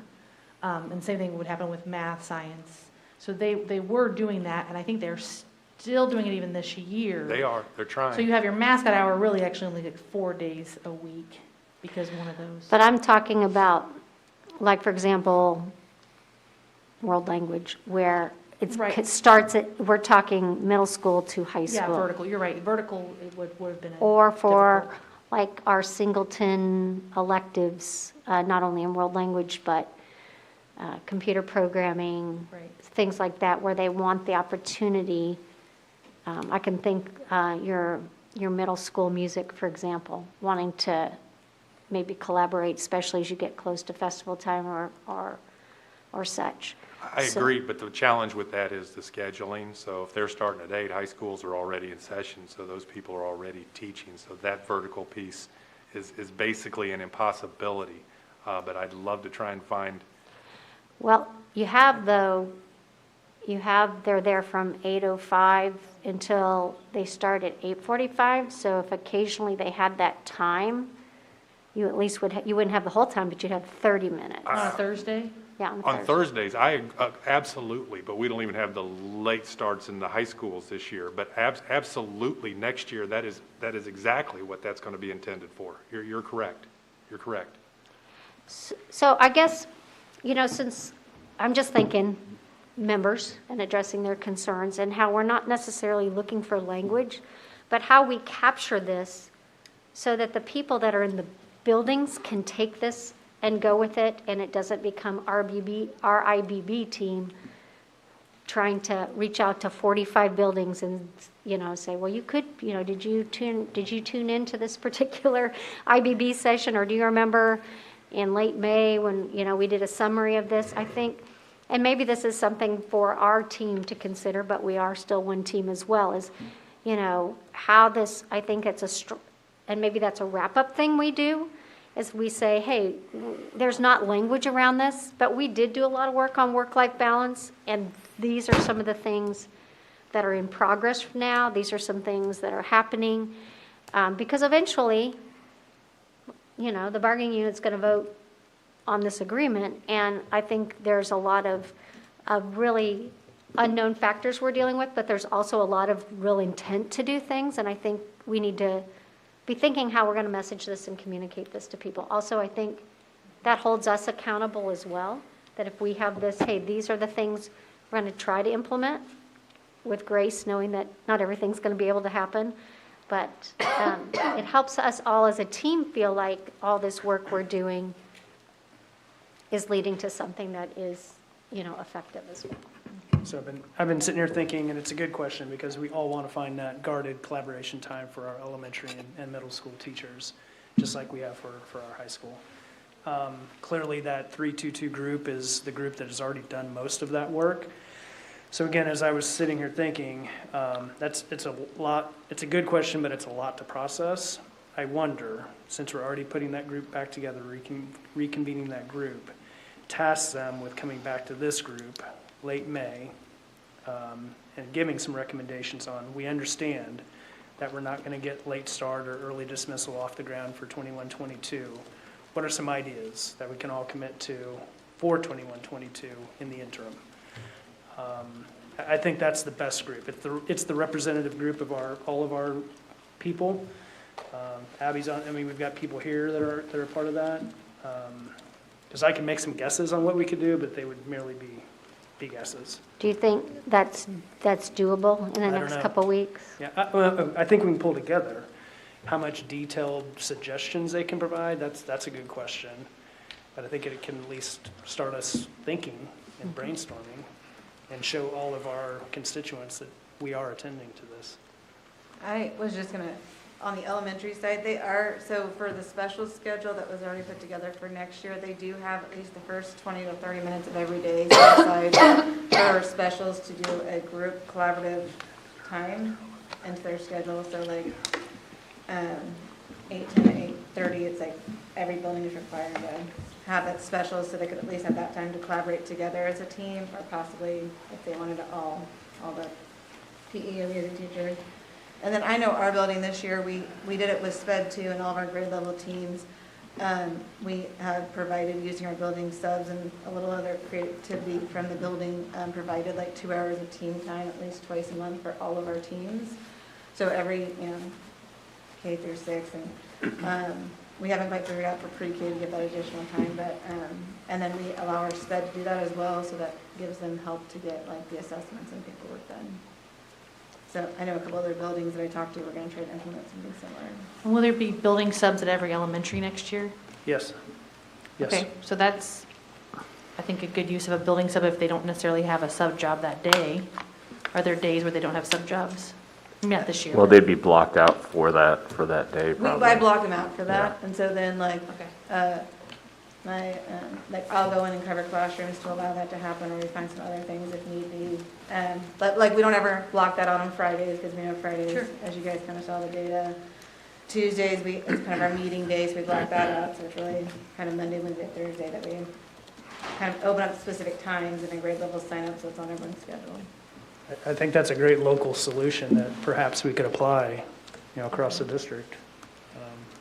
So ideas like that, I think, would be good for this table to hear. I think as the secondary is that there has to be, there's the calendar that comes out for late starts, and I know it starts off real good, but every once in a while it derails, and then we're not on the right late start activity or whatever, or one school's on a different one, so it makes it hard. Set it up too, like with the middle schools and the high schools, and just say the fourth Thursday of every month is from 8:05 to 8:35, you're gonna PLC vertically. Yeah. I think that's huge. I really do. Thinking math, where half of your department is down, in middle school and, Well, the thing with that is that, they still have their, I almost call it Eagle Hour, because that's what it is at the school I was at, but their mascot hours, the kids are in their room at 8:20. So there would be some teachers that Thursday was their day to have their mascot hour kids somewhere else, but not every teacher. Do you know what I mean? Like their supervision starts like right at 8:20, or maybe even 8:15. Can't remember now, but when the students enter the building, they can come into their classroom. So it'd just be scheduling, but no way on Thursdays we can say you just can't get in the classroom till 8:35. I mean, there was a time when Scott knows too, they would hang out in the cafeteria until 8:35, and then they'd have 10 minutes to get to class. We've done that before. And then you can keep them on the bus since they're the last bus of the day at the middle school too. Was a So, possibility. Yeah. Well, those are ideas to throw to that group. So in terms of I think Mike raised the idea that the group or the working group, taking ideas and information that have come out of this, Lindsay, I think, has been taking lots of notes, and she knows you all's work better than I do, so her notes are going to be better. But do you at least need to come to consensus on what all gets taken to that group? And then do you still want to continue to look at what's still standing on your list that you all may want to do? I think, that you were talking about early on, I think you guys have coalesced around this information or the idea of, the supervision issue. You've got some really solid things around that. But does it make sense to now to move through your list and say, what is the list of things that go to the committee versus what are the things you all still want to hold here? What do you think? I think the only part that would go to that strategic plan committee would just be the idea of finding collaboration time. We still have all the other elements of this issue that wouldn't, so like that protected plan time part is what would go to 3.22, is that right? Yes. Is that the committee? So I'm Collaboration screen time. sharing now, and by the way, my notes are Collaboration probably time. not the best, Lindsay. Yeah. You may want to start screen It's sharing, yeah. but I put in red here the conversation that was all of you, but it was a lot of, I think, Joe and Linda really sort of brainstormed and said, what can we do around the supervision? What is a supervision, the do's and don'ts, how it's going to be operational in each building, buy-in and feedback from teachers that help establish clear boundaries and purpose, and administrators being consistent. Where does that go from here? That's the first thing on the list here under solutions. Where does that go from here? I think that's already in the works with Dr. Gilhouse and his people. That's already something they're in the process of doing, so I think it's just giving them the time to do it. Okay. So there's no one that needs to take an assignment on that. That's in the works, and he's been robustly part of this conversation, so he's the sort of link there. And then when it comes to the issue you guys are talking about, the late starts, the Thursdays, and then is that separate than protecting plan time? And do both of those things go to the committee that Mike has talked about? I think, okay. Go ahead, I'm sorry. Go, Jill. I'm wondering if that protected plan time was in regards to, since we didn't have a dedicated time for PLCs at the elementary level, the negotiated agreement says they are allowed to have 230 minutes of plan time per week, and most of the time they would get 250 minutes of plan time a week. So the extra 20 minutes per week was being used for PLCs, but sometimes that 20 minutes for PLCs was running into their plan time of 230 a week. I'd be curious to see if they have a schedule already created for specials for next year, what times each one of those are, just to make sure that, the minutes are there. Right, so there might not even be, there might only be 230 minutes of plan time per week anyway for next year's schedule for elementary. Yeah. Is that what you're thinking? Well, that, I mean, Or 235? my particular students this year, they backed up right to dismissal. Right. And depending on, their specials they were in, whether dismissal had to cut their specials a couple minutes short. So I would tell you that I haven't heard from Pam or Kevin that there's any concern around specials plan time. With the additional CARES elementary teachers, because of the reduction of the class sizes, we soon realized that we needed to add more specials too, to account for those extra gen ed teachers. So again, we've added those FT as well. So at this point, I haven't heard that there's an issue with plan time with the specials. I think it's gen ed classroom teachers getting their full amount of plan time with the special schedule and being able to have time to PLC. Because if we only do the 230 minutes of plan a week based on specials, then they don't have time to PLC. And I think that's where Dr. Morgan's, Coverage. suggestion of the 2 hours twice a month would definitely be beneficial. I mean, we've had it 30 minutes every other week or at least once a month. It's nice, but it's not enough, just with scheduling this year. Okay. So utilizing those building subs is definitely going to Right. Mike, help. were you saying since there's more specialist teachers, then maybe the time for the specials would be different or longer, or what do you, I was just trying to. This year was unique because we had to change things with remote and all of that. But I think given the fact we're going back to normal, we hope, and the fact that we're commensurately adding additional FTE to meet the needs of the ESSER teachers, that we'll be back to a good spot with specials coverage, is what I was trying to say. But I didn't realize the gen ed piece of that. So Well, it was just that they had to reduce specials to like 43 minutes, or I can't remember what it is right now, 44 minutes. And so then if you do that 6 minutes times 5, that's like 23, you know what I mean? So then that's kind of where some of that impact came in. right. But they should be back to 50-minute specials next week. Or at least that's the schedule we've been given at this point, is that it would be 50-minute specials and a rotating ABCD. That should also help with, if you're at a building sitting right now at 24 sections, you're full, and then you get a couple more sections, that'll be not, full-time plus an extra special list, right? Yeah, and that's why the add of the additional specials FTE to try to compensate for that.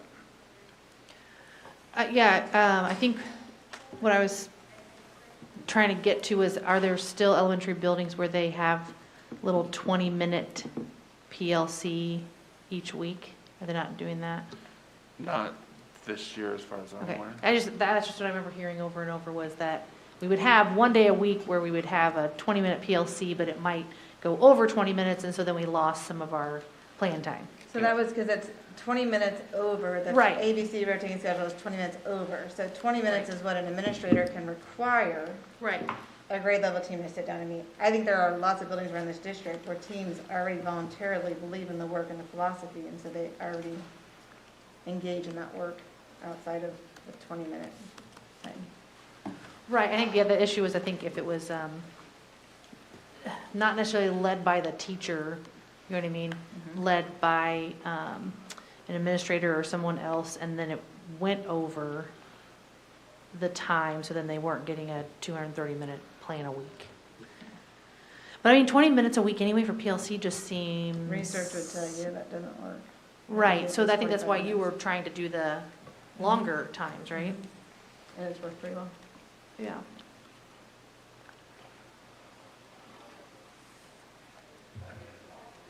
So I guess I want to make sure that we don't have more of those issues where, you know, too much of the plan time has been used for a PLC that's not necessarily teacher-directed at the elementary level.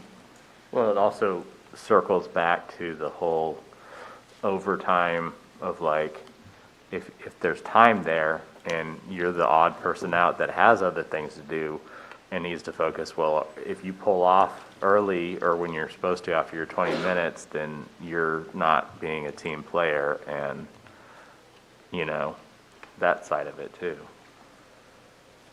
Yeah. But yeah, I'd love to hear, I think this is all going to go back to what the 322 committee can share with us. Right.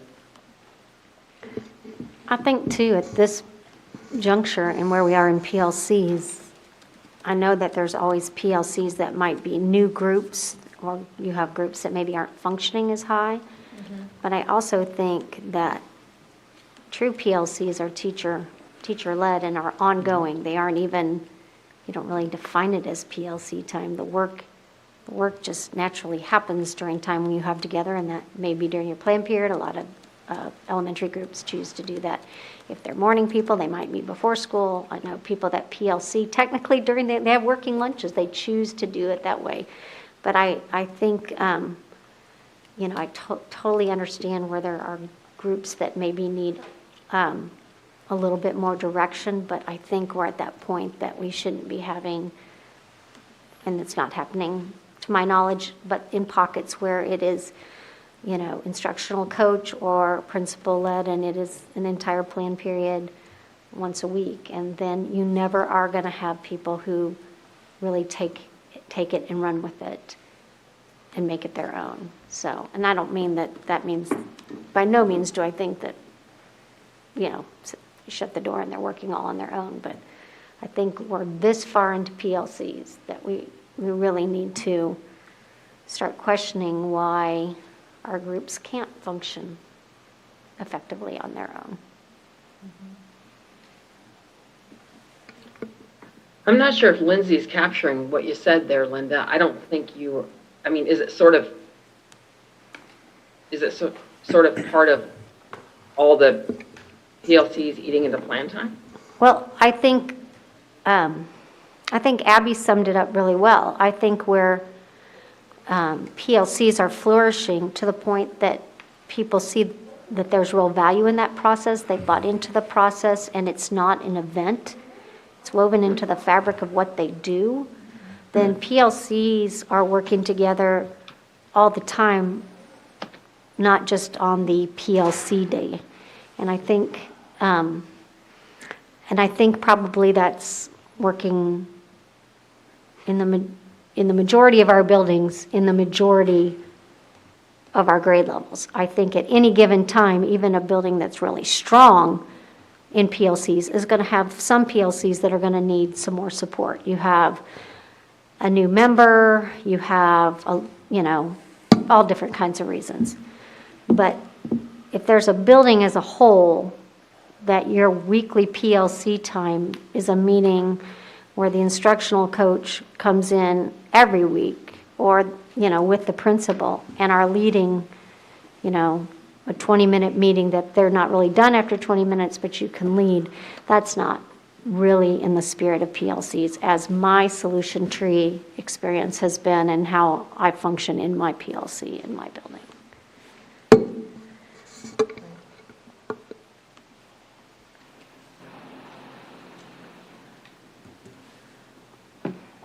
Other thoughts, guys? And I'm going to have you all or someone take over and then categorize what all goes to the strategic committee, what all you all are still contemplating under Article 12, right?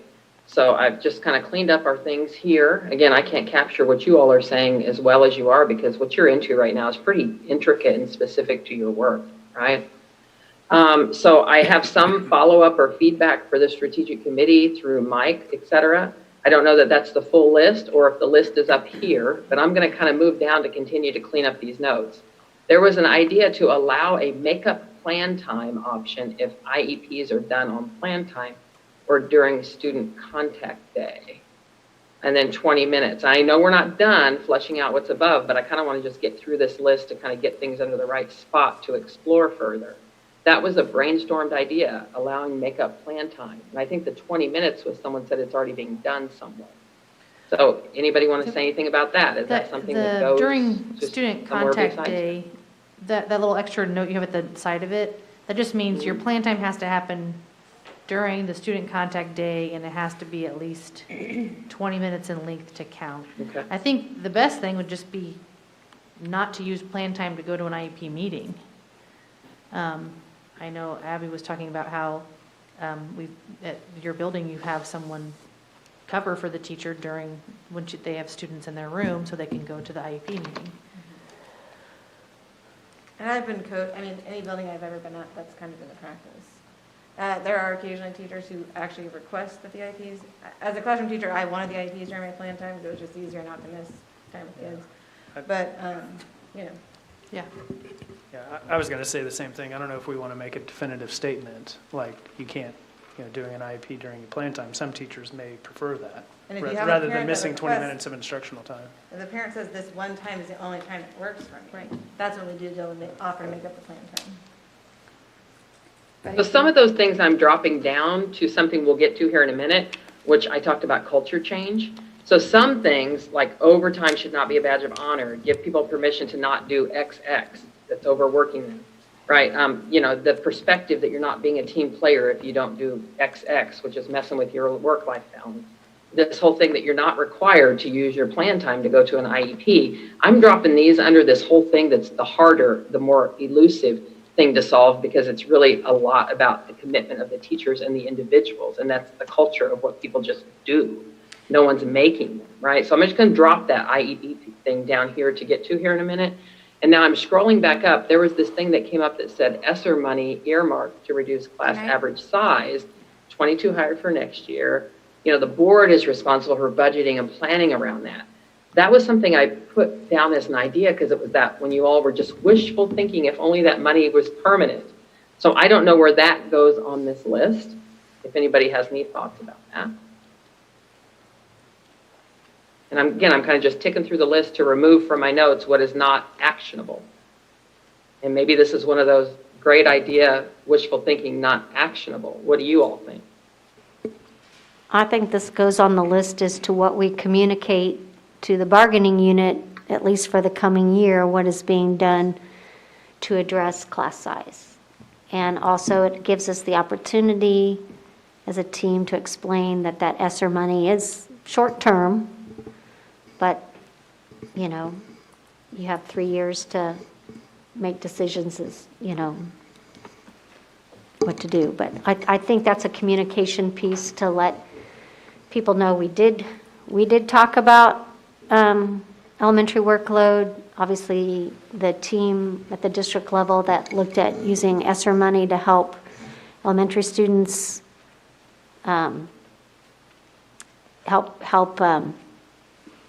my words are failing me, address the fact that we lost a year, I just think it's important to be able to to note that even though this isn't language and this wasn't something that was negotiated by this group, we are acknowledging this. I think that's great. Yeah.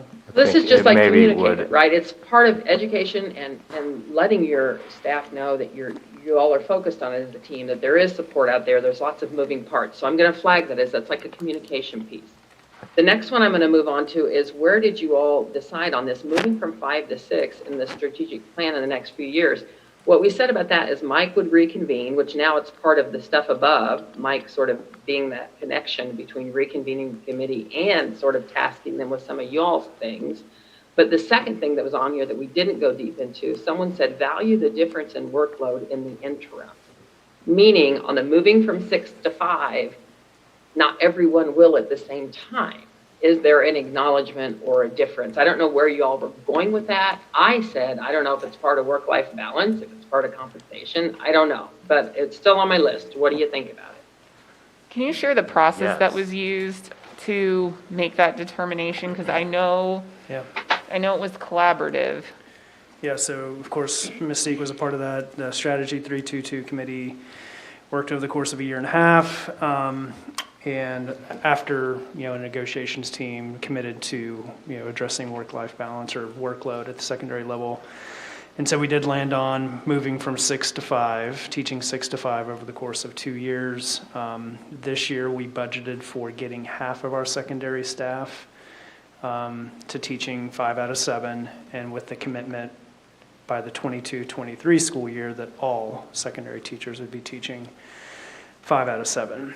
And so the way, I'll just be super transparent. So what I was thinking through the staffing process is that once we got to full commitment to teaching 5 out of 7, that additional, if someone had to teach 6 out of 7, that additional FTE would be accounted for through the staffing process. For example, right now, we allocate X amount of FTE to a building. So Shawnee Mission East gets 80, right? So once we go to 22-23 and everyone's teaching 5 out of 7, if Scott wants to ask me as a science teacher to teach 6 classes, both semesters, I would be, for example, and we would have to define this, 1.2 rather than 1.0. And so there would be no additional stipend or anything. It would just be, that comes out of his 80 FTE, and now I count for 1.2 rather than 1.0. So it Voluntary on the teacher's part. Yeah. I mean, So my contract would be 1.2 if I did that. that's right. Okay. For salary purposes? Right. Okay. So rather than just a flat stipend, it would be that 0.2 per, 0.2 of whatever your Right. salary is. That's going to be based on need, Yes. because we don't want to eliminate positions because we have 4 people that want 1.2, thus you have eliminated a math teacher. 100%, 100%. So it would be in rare cases, and I've done this in a previous life in another district. So it's, we need to offer one more section of geometry, right? And so we can't find, a teacher, a 0.2 teacher. So I go to Jill, are you willing to teach an extra section of geometry? Geometry. Right. I'm sorry. She does. Or What if it was calculus 3? Or a lot of times it's the specials, right? It's a world language, it's welding, it's, something like that, where we're not going to be able to find a 0.2 or a 0.5 teacher. It's easier to go this route. And again, it's within the staffing formula, so it's just coming out of the building FTE. So then someone else potentially might have to become 0.8 at the building and. No, I mean, once we've committed contractually to you, we can't reduce you, so. And it would be a 1-year commitment. It would not be a guarantee that you're gonna be 1.2 next year. It'd just be, this is the need now, are you willing to do it? Mm-hmm. But again, we would have to discuss it. And so then to take that one step further, I get the ask now in the interim, but I guess from the district standpoint, we were thinking, hey, guys, we've committed to a 2-year process. We prioritized through, group work that we were gonna, ask that principals go math and ELA and those subjects first, and albeit there's gonna be a difference, we all said it was gonna be a 2-year commitment. It was gonna be a 2-year process, and so. Yeah, so 1.2, I mean, that's a 20% increase. I don't necessarily think that our interim solution of a stipend for people still teaching 6 next year would be a 20% stipend. Do you know what I mean?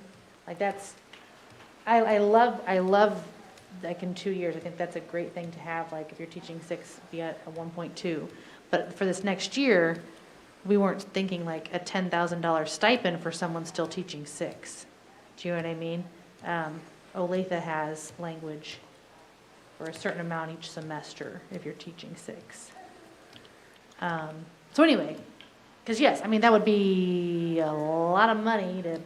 And I think that is something we would like to defer to compensation, at least the discussion when we get to it. Right.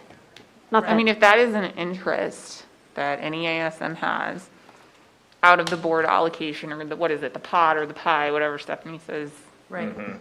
We will, we can absolutely discuss that interest. And we don't know till we get to that discussion if that ultimately is in the end. But it's something I think, rather than discussing, I think Rachel said this earlier, this is that component on this list is compensation. It is. And so worthy of discussion with that, whether or not we ultimately come to any kind of agreement on that. It's better to do that, kind of like what we did last year, where we had the pool of money and we, looked at everything we conceivably want to spend it on. Yeah. Okay, so on this, moving from 5 to 6, I'm just doing notes here that Mike sort of put out an idea. You all did want to sort of revisit and know that, look, this 2-year plan was a collaborative decision. Not everyone will be immediate. Mike has sort of an idea that can be explored. Maybe it's a little outside of, Jill was saying what maybe the NEA was thinking. Then there's this idea of a stipend for teaching 6. And I think you said similar to Olathe, or that Olathe does that. And either way, that would be deferred to you when you get to economics. So we just need to think, is there any homework for you guys to try to come to consensus? Is there any homework around costing anything out? I don't know. I guess we'll come back to that. And just to be This clear, next I note like was what is Mike's really idea. happening. This is what got Mike and Rachel to talk to Just to be Sherry. clear, I would rather go with Mike's idea in 2 years. But for the interim time, okay, let's go, we call it Mike's idea. In the Thanks. interim time, like discussing it during economics, what that could look like for teachers still teaching 6 next year. How many? When we had what is really happening, this was Mike and Rachel talking to Sherry about her presentation. Oh, yeah. There was it came with special ed issue with the number of preps.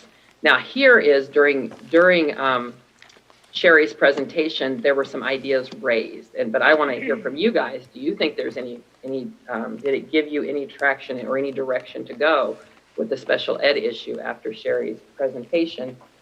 Let me hear from you all, and then I don't want to direct it. After you're done sort of sharing what you thought, I'll tell you what I heard from the notes I took and see if there's anything there that's actionable. It sounds like this last year, because we had to have so many remote sections and in-person sections, the special education teachers did have more preps than in the past. You know what I mean? Like they might be co-teaching with more different subjects than typical. So I think seeing what their schedules are going to look like for next year would be helpful. Well, and a whole lot of rewriting of IEPs. Oh, they had to rewrite a bunch of IEPs because the kids were remote? Is that what you're, yeah, gotcha. Okay. I do think ultimately, we would like to see in the agreement, when it comes to number of hours of the day that you teach, that SPED is like our gen ed counterparts, and they are teaching 5 of 7. And right now, there's language that excludes them from that. So I think that is something that I think Sherry agreed to. We talked about preps are dicier, but her intention was that, and it sounds like, for example, at East, it's already happening, that our sped teachers are 5. That if we're trying to talk about, we had this discussion last year, so to carry on, that if we're talking about, 25-minute duty-free lunch and plan time, that I think that we're talking resource teachers, they teach 5 out of 7. And I think that's a matter of just striking that language. I don't know if we want to pull that language up, but. Where is that? What provision are you looking at? So the one that's, Let me pull up the agreement. it's on page 49, like in the PDF, it's page 49. Number 4, it says secondary assignments. And it just says, if the professional employee in the secondary schools, 7 through 12, is assigned to 4 or more different subject matter preparations, then that professional employee may be assigned to no more than 5 teaching periods daily without mutual agreement, the professional employee and the principal. This provision shall not apply to special education teachers. Subject matter preparations and teaching periods for special education teachers will be established by the principal after consultation with teachers and consideration of students and teacher needs. I guess, Yeah. how is that impacted then by 5 out of 7? I'm like having a Well, brain, and- Yeah, because if we're at 5 out of 7 anyway, well, right now, I think they're right. I think the language would exclude that provision with sped. And I think I heard Sherry, again, want to do that, but I also heard her say, I think, that sometimes secondary sped is more like elementary, and so it's not an apples to apples I think if you're comparison. being someone who's in a centralized program, like, I know that these things don't apply to us, and that's something that the association and the district has worked really closely on. But for just a secondary resource teacher, if they're co-teaching 4 classes and they have a study skills class, in an ideal world when we're 5 out of 7, or, now maybe they have 4 different classes that they, preps that they co-teach plus their study skills. It wouldn't apply to like centralized programs like SAIL or, Yeah. the program at Northwest or whatever. I wonder if we can bring Sherry back and let her. yeah, let me see if Clarify she can, for us. because maybe it's specific language that needs to be added that says something like, except for, secondary special education teachers who co-teach classes will not, like some clarification.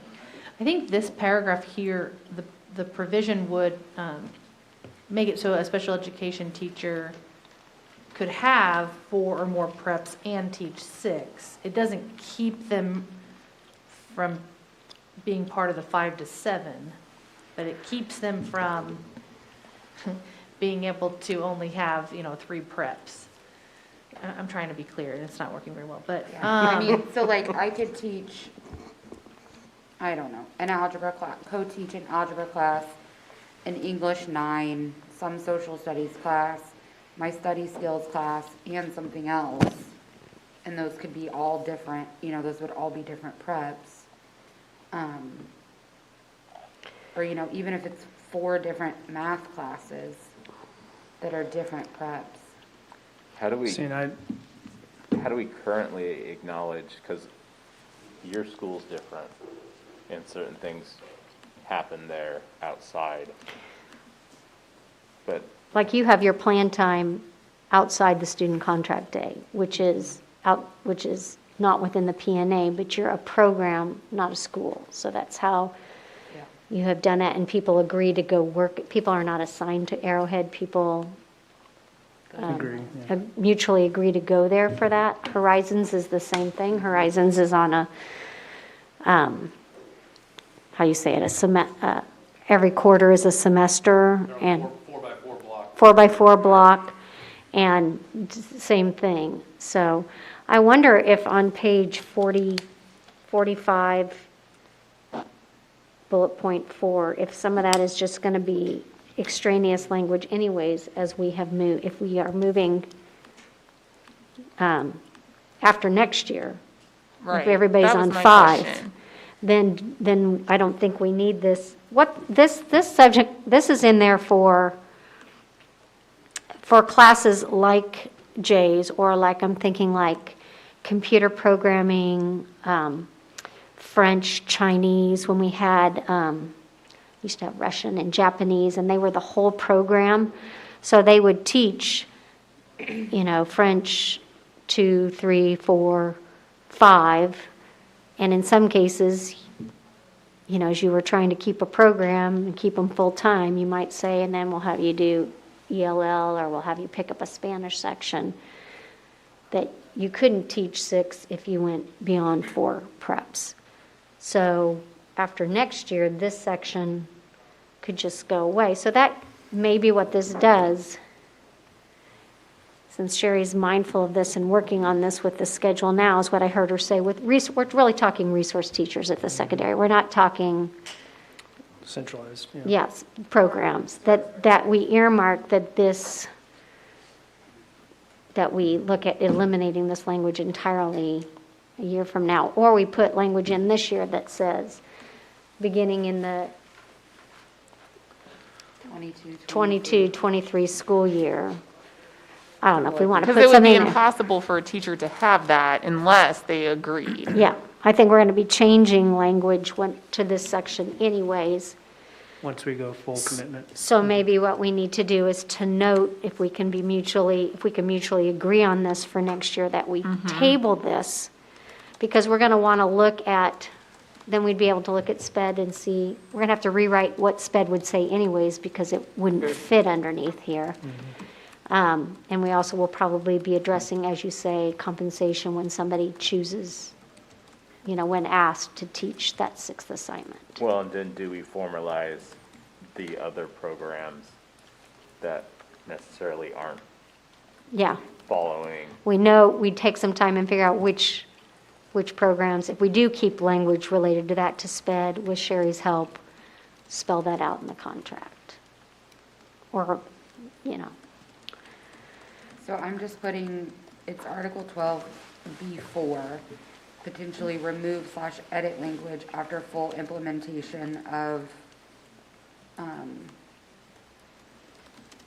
507. So can we at some point, when we do come to an agreement on this, add that as that we mutually agreed to work on this, and we don't have to worry about anybody noticing it? Table it for next year. Yeah, I think it makes more sense. That gives Sherry a chance in a non-pandemic year. It sounds like her department is really working towards making those changes, and also can come prepared with a sense of where it's not going to work, and then we can decide how to take this out and add other language that's related to 6 to 5. I think that's a great suggestion. When I think I heard Sherry talk about bringing back those work groups, but then I had also heard her say that she would be, amenable to initiating kind of like a work study through the SPED department about some of these issues, to kind of delve into them and get more information. Yep, she wanted to pull together a subcommittee or whatever you want to call it to analyze what's working, what's not, what can be changed. So do you think we can add that to, potential solutions that?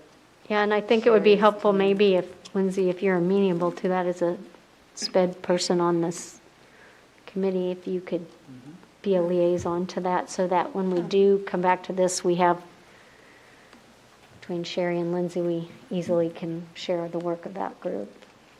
That's a great idea.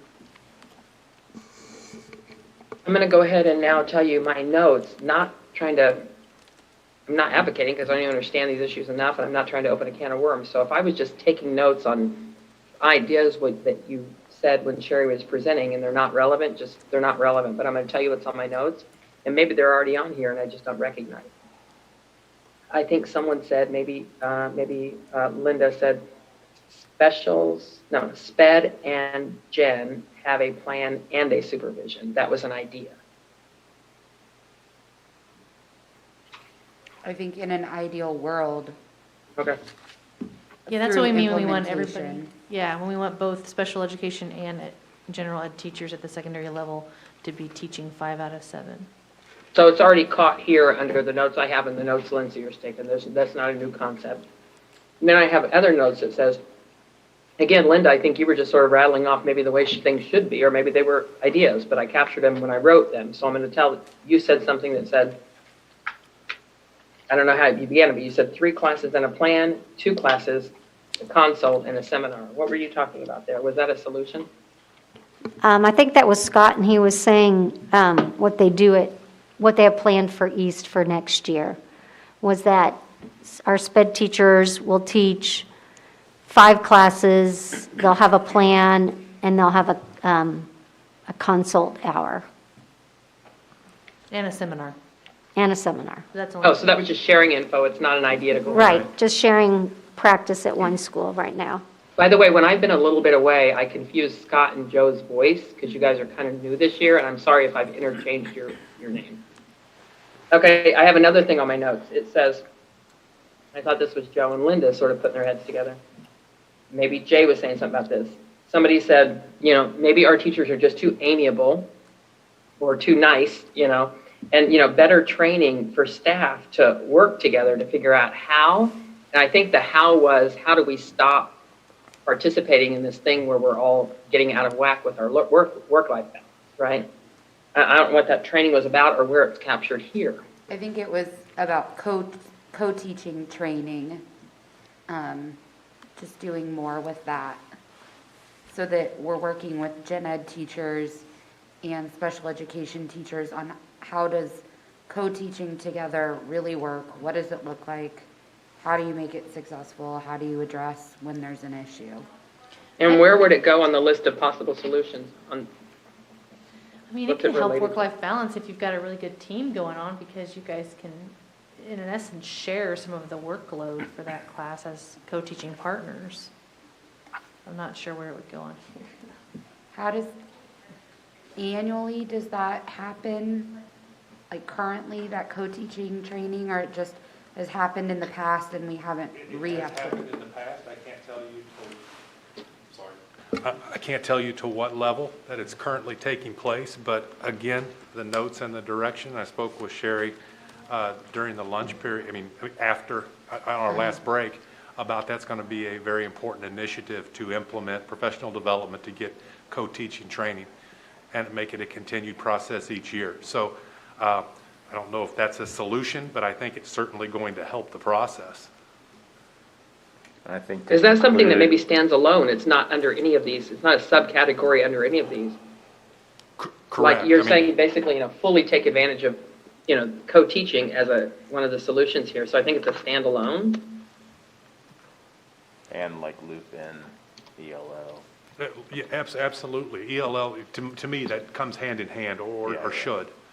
So Good. Those are just opportunities for professional development to help our staff to be better. And again, that also comes with the RTI and the interventions, and all of that goes hand in hand. Okay. That's all I have on my notes. This block scheduling assignment that Joe reported back on, where I think you guys said, after the report back, it was like more accurate data after the new year and then the year after that. What is the actionable item on this? Or is it, again, done or in progress? I think we just have to do it for a while. This year's been so much different that practice this year versus practice next year is going to look different. I think there were major concerns about the number of teachers not getting a break on certain days. So we went back, gathered some data, reported that next year that number is declining across all schools, and that would be even more important to look into after, in 2 years, to see what those numbers of teachers are that are, where that comes, do they get a break on a certain day, to look at that balance. And if they don't, it's easy to investigate or disaggregate down to why that's happening in the master schedule. And again, that could be because some teachers asked for it due to scheduling, due to days, due to whatever that case may be. Those are all independent variables. I say that's a 2-year look back, 2 years from now, in order to be able to do find real relief for the situation. There are a couple things on our, what do you call this, chart, our chart up here that we haven't put on there on our solutions. I don't know if it's because we didn't have a solution yet for it. One is part-time employees, and you know, you could be a 0.5, 0.6. I mean, can you be pretty much any decimal variation? No. And what that looks like, how many sections you're teaching, some kind of definition of that. And then counselors, we talked about counselors a bit and how the ESSER funds, we're going to have one additional counselor at high schools. Okay. And counselors wanting more time for like direct student contact, you know, as opposed to spending all their time scheduling, which again comes back to this year having to basically make two schedules, you know, for remote sections and for in-person sections.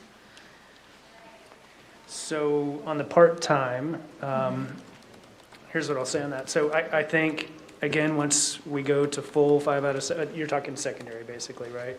Yeah. Yeah. It becomes much easier, the math, in my opinion. Great. Because if a full-time equivalent teacher teaches 5 out of 7, every section you teach is 0.1. Right?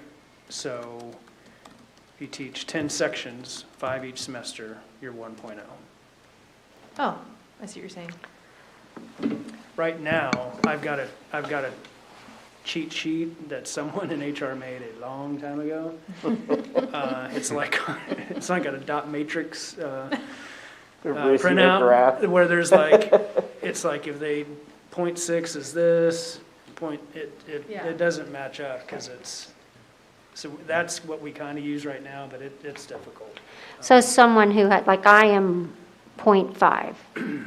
So I teach 3 sections each semester. Not next year, but the year after, if there was someone 0.5 in my similar position, they'd teach 3 one semester, 2 the next. Right. Can you work that out for me next year before you go? No. Okay, just asking. But what about their reporting time? But again, I'm getting, this is just Mike's idea. Right, sorry. And maybe we should change it from Mike's idea to the district's idea. Yeah, district idea. We need to hash that out, right? Yeah, it also. Yeah, I want to go back to the Chiefs piece too. So. Yeah, also, as we move to block, it's not so easy on a sub-schedule time, and when, technically I always tell people I teach 0.5, so I'm 7:20 to 11:20. But if someone is like 0.6 and they take it, then getting a sub that's a 0.6 is kind of weird, or some of that's kind of strange too. For a while there, the district was pretty committed to 0.5 or 1.0. And that's all we can do with Kelly. That's what they can do with their employees. It's either half day or full day. So you're correct, when we have those odd FTE numbers, it makes it a challenge. It's either you're paying too much, basically, because 0.5 won't do it. Yeah. So you got to go 1.0. Also, do we generally staff so somebody either begins the day or ends the day at school with students? That's the hope, yes. Okay. I think there's probably an occasion where someone tells the principal, listen, I'd like to drop off my kids and pick up my kids. I don't know. I think that probably happens. That's happened before. Right. I just don't know how you're ever available for students when that happens. But It's few and far between. It would not be our preference. Do you ever have a reporting time where they are at school teaching sections and then have a time of day where they're, I don't know if you necessarily say you're not on the clock, but you're not on the clock for like an hour, and then you're back on the clock again? No, I think it has to be continuous hours. Okay. I've never had that happen. Okay. In report time, I think you asked that. My interpretation of the current language is that if you're at AM part-time teacher, that your contract day starts whenever that 7/20. beginning contract is. Okay, And so if the principal wants you to do whatever sure. prior to first hour, that's what they can do. Right. Same thing for the back end. Like you might be, well, not in a 4x1 block, but when we used to do more traditional, you might teach second, third, fourth, but you still would be there first hour. Right. You know, generally speaking, though, they schedule you for second, third, or fifth, sixth, seventh. But also, if you're .5, you're not guaranteed a plan time? What about .6, .7, .8, .9? I don't remember. I think it's Part-time defined. Yeah. aren't. Okay, But with block, you generally get it because there's not enough time to put you someplace else because you're part of an hour. got it, okay.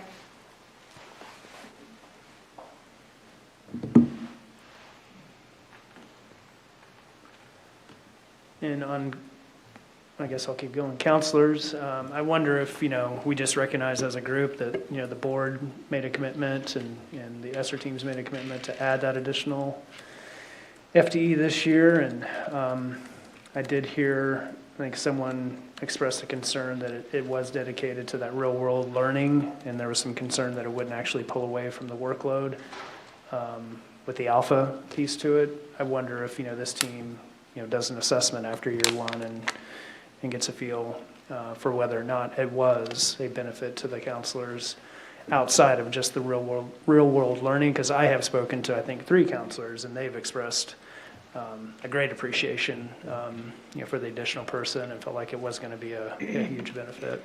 So can you define what that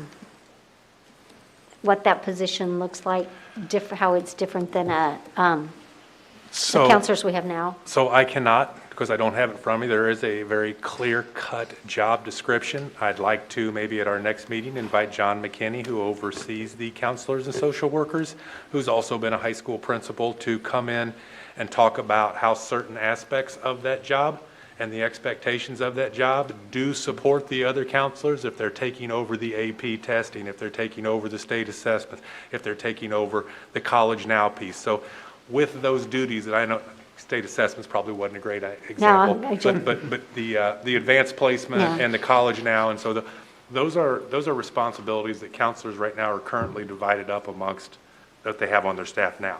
So when those responsibilities are pulled from them, that should lighten their load or will lighten their load. But I think John would be able to give a better description, and or Ryan Fleury with him, who created and got approval for the job description, to come in and talk about how that might impact the other counselors. John shared with me the other day that as those students, whether it be in certain CTE programs, that Correct. those students would eventually fall into the caseload of the real world learning teacher. Correct. And that's the hope. But again, without that, It won't be that immediate. That's description, something that will take time. it will over not. But time. other parts of it will be Yeah. immediate that current counselors are actually doing. So it will lighten some loads right off the bat. But their caseloads will grow. So that would be another thing, just in our list to communicate, what are those tasks that will be transferred from one plate to another? So even more important than this group, my hope is that John McKinney will share all this with the counselors at the buildings, the counselor coordinators, who in turn will go back to their buildings. I'd be surprised if he hasn't already. I mean, maybe he hasn't, because they've been hiring, but that's my hope, that he would share that with those groups so they would know how it's going to impact each building. And each building does things a little bit different within their counseling departments, which is okay. It works for them. Did you say the counselors for 1 year thing or 2? Yeah, I'm sorry. It's, I think we've committed for 3 years. But there's a potential in grants and other ways Sure. that could Yeah, continue. because part of that is from Kaufman. One as of well. them is currently being paid for through the Kaufman grant. Some of the high schools also have college advisors too, so in addition to the 4 high school counselors. When they have the 4 high school counselors, they have the college advisors, and then now they're all having the real world learning counselors as well.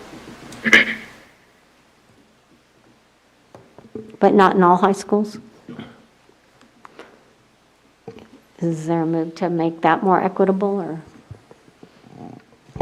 That's not a conversation, that question that this I don't know group can that- answer. I hate to Something, pull a John. Bill Clinton, but I can't confer or deny that. I don't know. Yeah. That'd be a Dr. McKinney question. I'll just have to go have another chat with Dr. McKinney.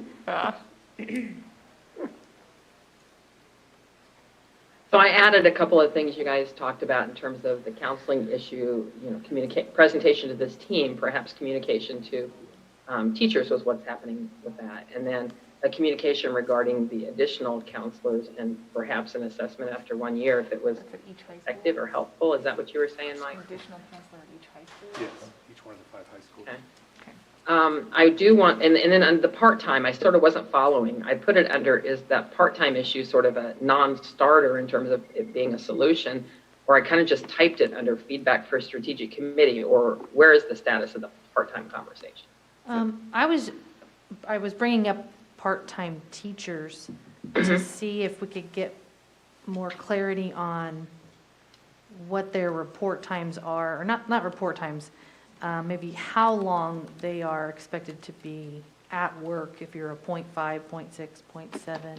Like, when do you, I know when you show up, if it's, in the morning, you show up at the report time everybody else does, but when are you allowed to leave? That type of thing. Yeah, my interpretation has been whenever your teaching period is over, because we don't guarantee a plan, so you can of course stay in plan, but Okay. that would be the end of your contract at that point. What if So- you teach, Go ahead, Joe. I was gonna say, what if instead of teaching 3 classes, you're teaching 2, but then you have a supervision, and your supervision goes longer than what a 3rd class would go? Do you know what I'm saying? Does that make sense? Like, if you had taught 3 hours in a row, you would have been done at this time, but instead you're teaching 2, and then you have a supervision. I don't know, I'm being more specific on one person, but I guess or not one person specifically, but just a situation. Is it because the schedule changed? Yeah, like, one year, this person was done at a certain time, but the next year, they didn't teach a first hour, but they taught a second and a third, and then they supervised lunch. So then, since you report at the beginning of the day, don't teach a first hour, teach a second, third, and then supervise a 4th lunch. What I'm saying is, it just felt like they were there longer Gotcha. than previous. But I can understand what you're saying, like, once you've taught your, if you're teaching 3 classes, once you've taught those 3 classes, then yes, you are done. Yeah, I don't know. I don't have an answer. Okay, no problem. I just didn't know if it was like, hey, if you're 0.5, then you report for 4 hours, because we report for 8 and we're 1.0. Gotcha. I was trying to be math related with it. Anyway. And counting as 0.1, is that for next year, or is that how it's been done? Right now, I'm working off of a cheat sheet, like I said. So again, I think we need to have deeper discussions about this, because it's just my brainstorming at this point. Right. But the math in my head is 5 out of 7, one section is 0.1. Got it. Okay. Makes sense to me, but I mean, Right. when you explained it, I was like, what's 5 first semester, 5 second semester? 10 would be 1.0. You Yep. did 4 and 5, you'd be 0.9. Right. right. Right. Okay. Guys, I'm going to scroll down here to, I added just the co-teaching is what's the follow-up. It's just something that might be helpful, right? And then I'm down to the last thing that I have on my list and in my notes. And Jill, I appreciate you telling me what you all have on your sheet in terms of what your options are on problem solving, making a decision on where you go with this issue. The notes I've been taking under culture change, I just sort of the note culture change is hard. I don't know that there's anything solid you can do with some of the culture comments I've heard you all say that I've put here in red.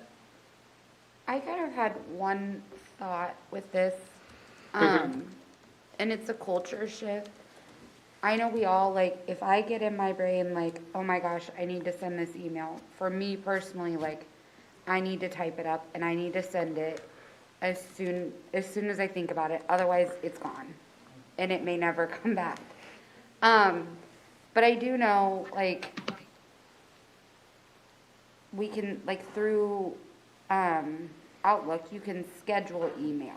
Because I think we're all guilty of it, of those 11:30 emails, or 3 o'clock in the morning emails, or whatever.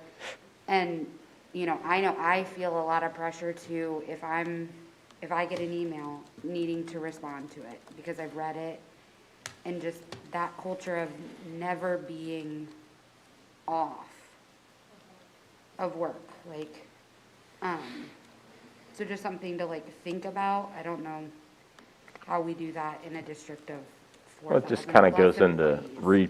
retooling and of like, hey, if this isn't something that immediately needs to be addressed and it's outside of contract time, let's get in the habit of having that not send till contract times. You can type it up and hit it and just hit the wait until, whatever tomorrow, and just make that part of your habits of communication. Well, this is so familiar to me. There are, I didn't know, I know teachers work hard, and I always thought of I know teachers kind of have to work outside their hours to be effective. But this idea of the teacher that wants to send the email at 11 o'clock at night because that's while it's on her mind, and then if she sends it, someone else is feeling, oh, I'm going to respond, But so having that teacher, do the email at 11 but don't send it, it helps the second teacher or the second staff person. But how do you really help a teacher that's typing an email at 11 at night? I don't know the answer to that. I did say, are there time management skills Glass and of tools to wine. help teachers? Or No, is it your 'cause then the values emails and get norms worse. and retooling expectations and habits that can start to change your culture? And I'm putting the example of typing up the email at 11 at night. I don't know if we're necessarily saying that it's bad for the person to type it up at that time, if that's when they feel like they need to. But I think the secondary effect of that is how it hits the delivery of the email or whatever, and just getting in the habit of using our technology to our benefit and our other staff members' benefits. So where I have, tools and technology, to help. And those may be like, did you knows, or, sort of, quick cheats on that or something. I don't know. There's a whole lot here under culture change. I don't know where you go with it. And by the way, you really haven't even unpacked the culture change issue. Because I just think it goes, for me, like, I have to really stop myself of like, well, those people, the person I'm sending it to, they have a life out of sight of whatever they have to do with me, and just like wanting to respect that, and then therefore, like, people respect that when I'm not in the building, I have, a full life outside of teaching. I wish there was a setting, because you can put in your office hours, that if you're sending something outside of your normal office hours, if it would ask you before you hit send on, are you sure you need to send this right now? Or can I wait and send this in the morning? Be nice. That'd be a cool setting. When Linda's raised a couple things that she wanted to be able to, you all to communicate to teachers about, what efforts are being made by this committee, by the board, with the ESSER money, what efforts are in motion, in place, or being looked at and worked on. Could a bit of that communication also lie in, it may be like, tools to help teachers, but like, what is the teacher's responsibility on this stuff in red? What is their responsibility where you can, and when I have here, like, giving teachers permission to not do so much on their off time, I think you don't have to give them permission because no one's making them, they're just doing it. But could part of your communication about how you all are working so hard to address work-life balance for teachers include any communication about how teachers may also help the culture and help themselves? I don't know. It starts to plant a seed, something to think about. Or any other ideas around that?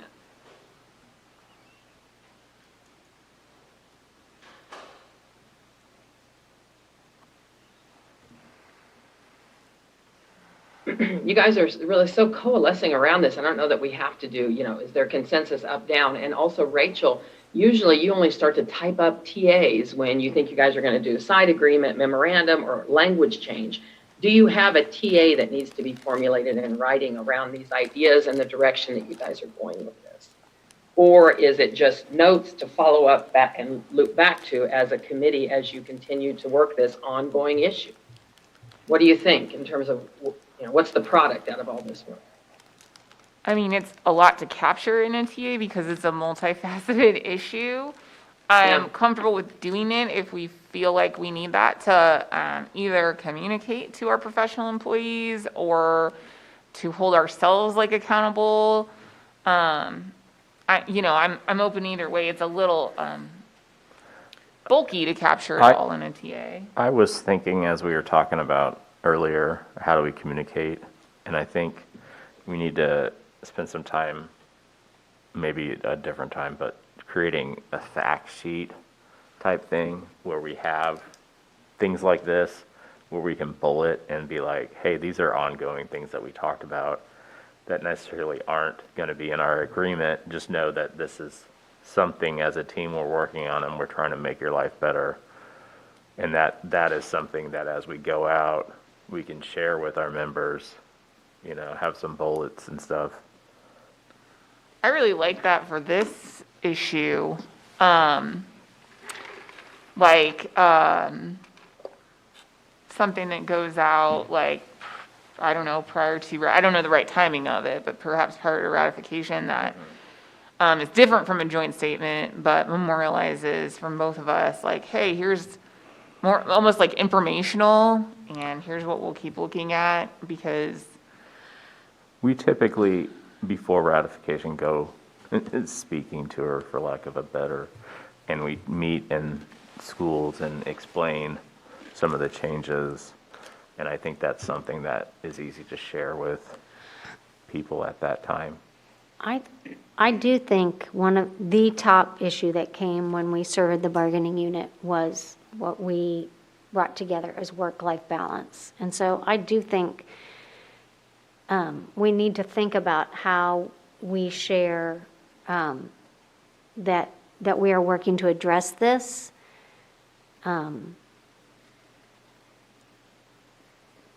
Because we're coming off a tough year, and I think it needs to not just come from our team. I think that's why something, if we agree, that we just, maybe it's not a joint statement like a joint statement, but it's something we share. I would suggest when we get to that point that we actually say something at a board meeting that, because I think that we've had really good communication, and I think there's a desire on the district side, and I think they have acknowledged, that all of our staff, not only our certified staff, but all of our staff have really had a hard time this year finding work-life balance, and that we are going to continue. We looked a lot at ways to improve that over time, and we're committed to that. And I think that is going to be much more powerful and impactful if that comes from our whole IBB team. And I don't know what that format is. And not just as a way, not as just a means to try and convince people to ratify a contract. Does that make sense? Yeah, that makes perfect We sense. talked about at the beginning of this, kind of with the negotiations process, that became a collective commitment.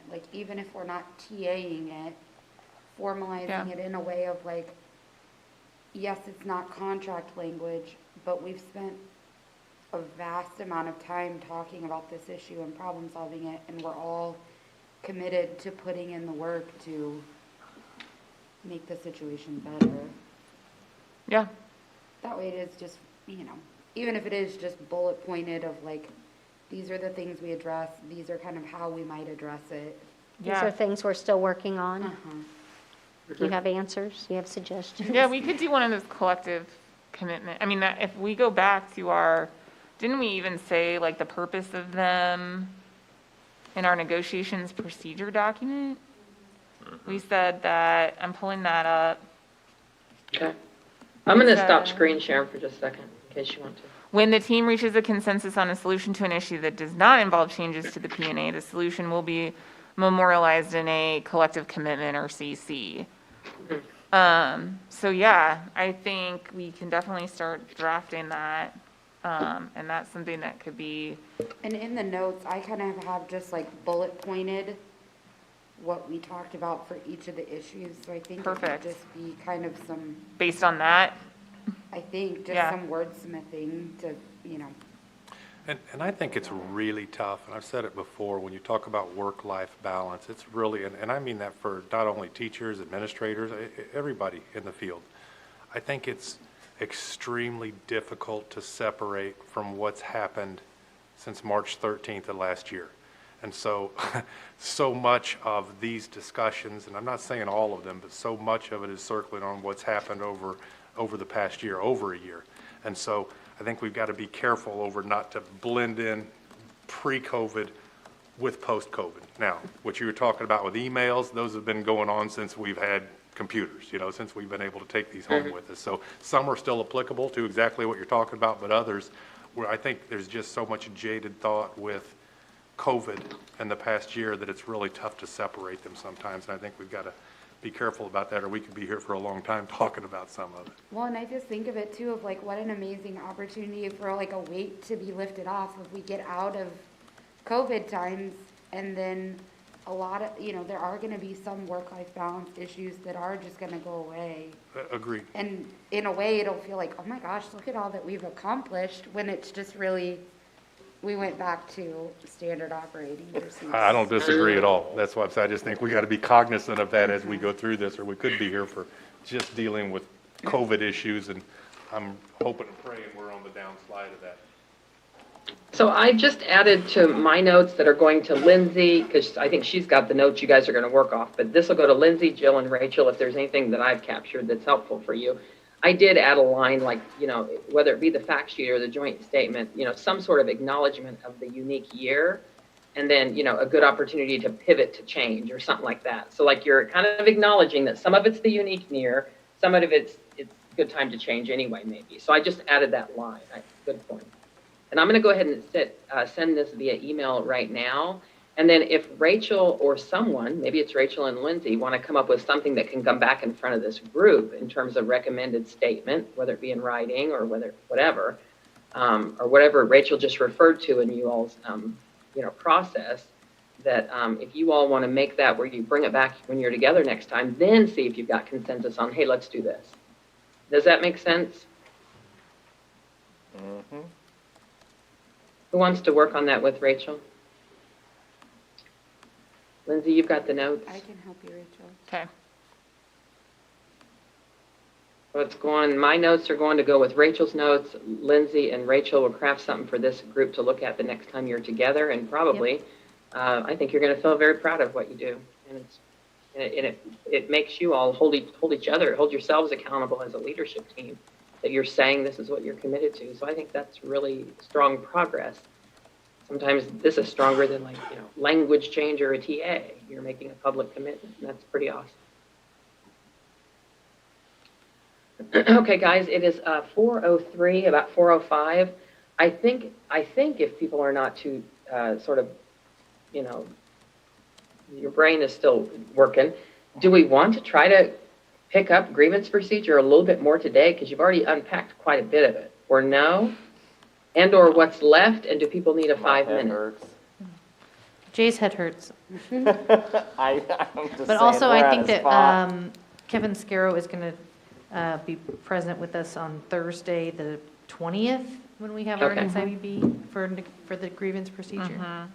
And it seems to me like it would benefit some of our team members to go ahead and stop and allow them to put out some fires. Yeah. I concur. What fire? You were real quiet, whoever that was. Was that Jay? Oh, sorry. Yeah, I was saying it would probably be a good place to stop because we have some team members that I think, due to the time of the year, are putting out secondary fires. Okay.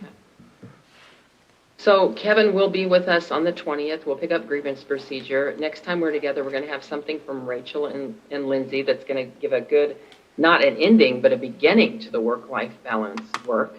And then we still have something around PLC that's open. And what else? Let me get back to my notes that Lindsay dropped in chat. Professional development, review survey data from Dr. Brew. High sub usage days, what we And started high with. usage data. Yep. No. Are we gonna, do we have a benefits committee meeting Yeah, coming? I think we need to try to get one set up in the maybe next week and a half. Yeah, Let me get before with Dave. people spread. Let me get with Dave and Drew and see if we can get that done. Because you all are going to be turning the corner to your economics sooner than later. You don't have much left out there that's non.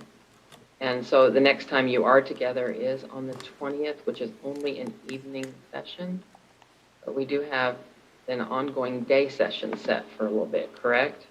The Will be 25th of May is then, we start at 8. I think it was And 8. that's on the 25th, yeah. No, I have it in at 8:30. 8:30. Or on Rachel's invite, yeah, 8:30. So next time, the 20th, we're gonna do grievance procedure, then review survey data from the district-wide survey that went out from Dr. Grumman We got about that. professional development, and then maybe wrap up or, work more on staffing on high leave days. Yep, so- Well, and then also have a final product on work-life balance. Mm-hmm. Yeah. Maybe you said that and I didn't hear you. Okay, well, guys, I thought we were going to go till 5 o'clock, but I am not sad that we're ending early. And thank you for tolerating me being a little out of sorts today. I appreciate it. And go put out your fires. Bye, guys. Bye. Thank you. I You're welcome.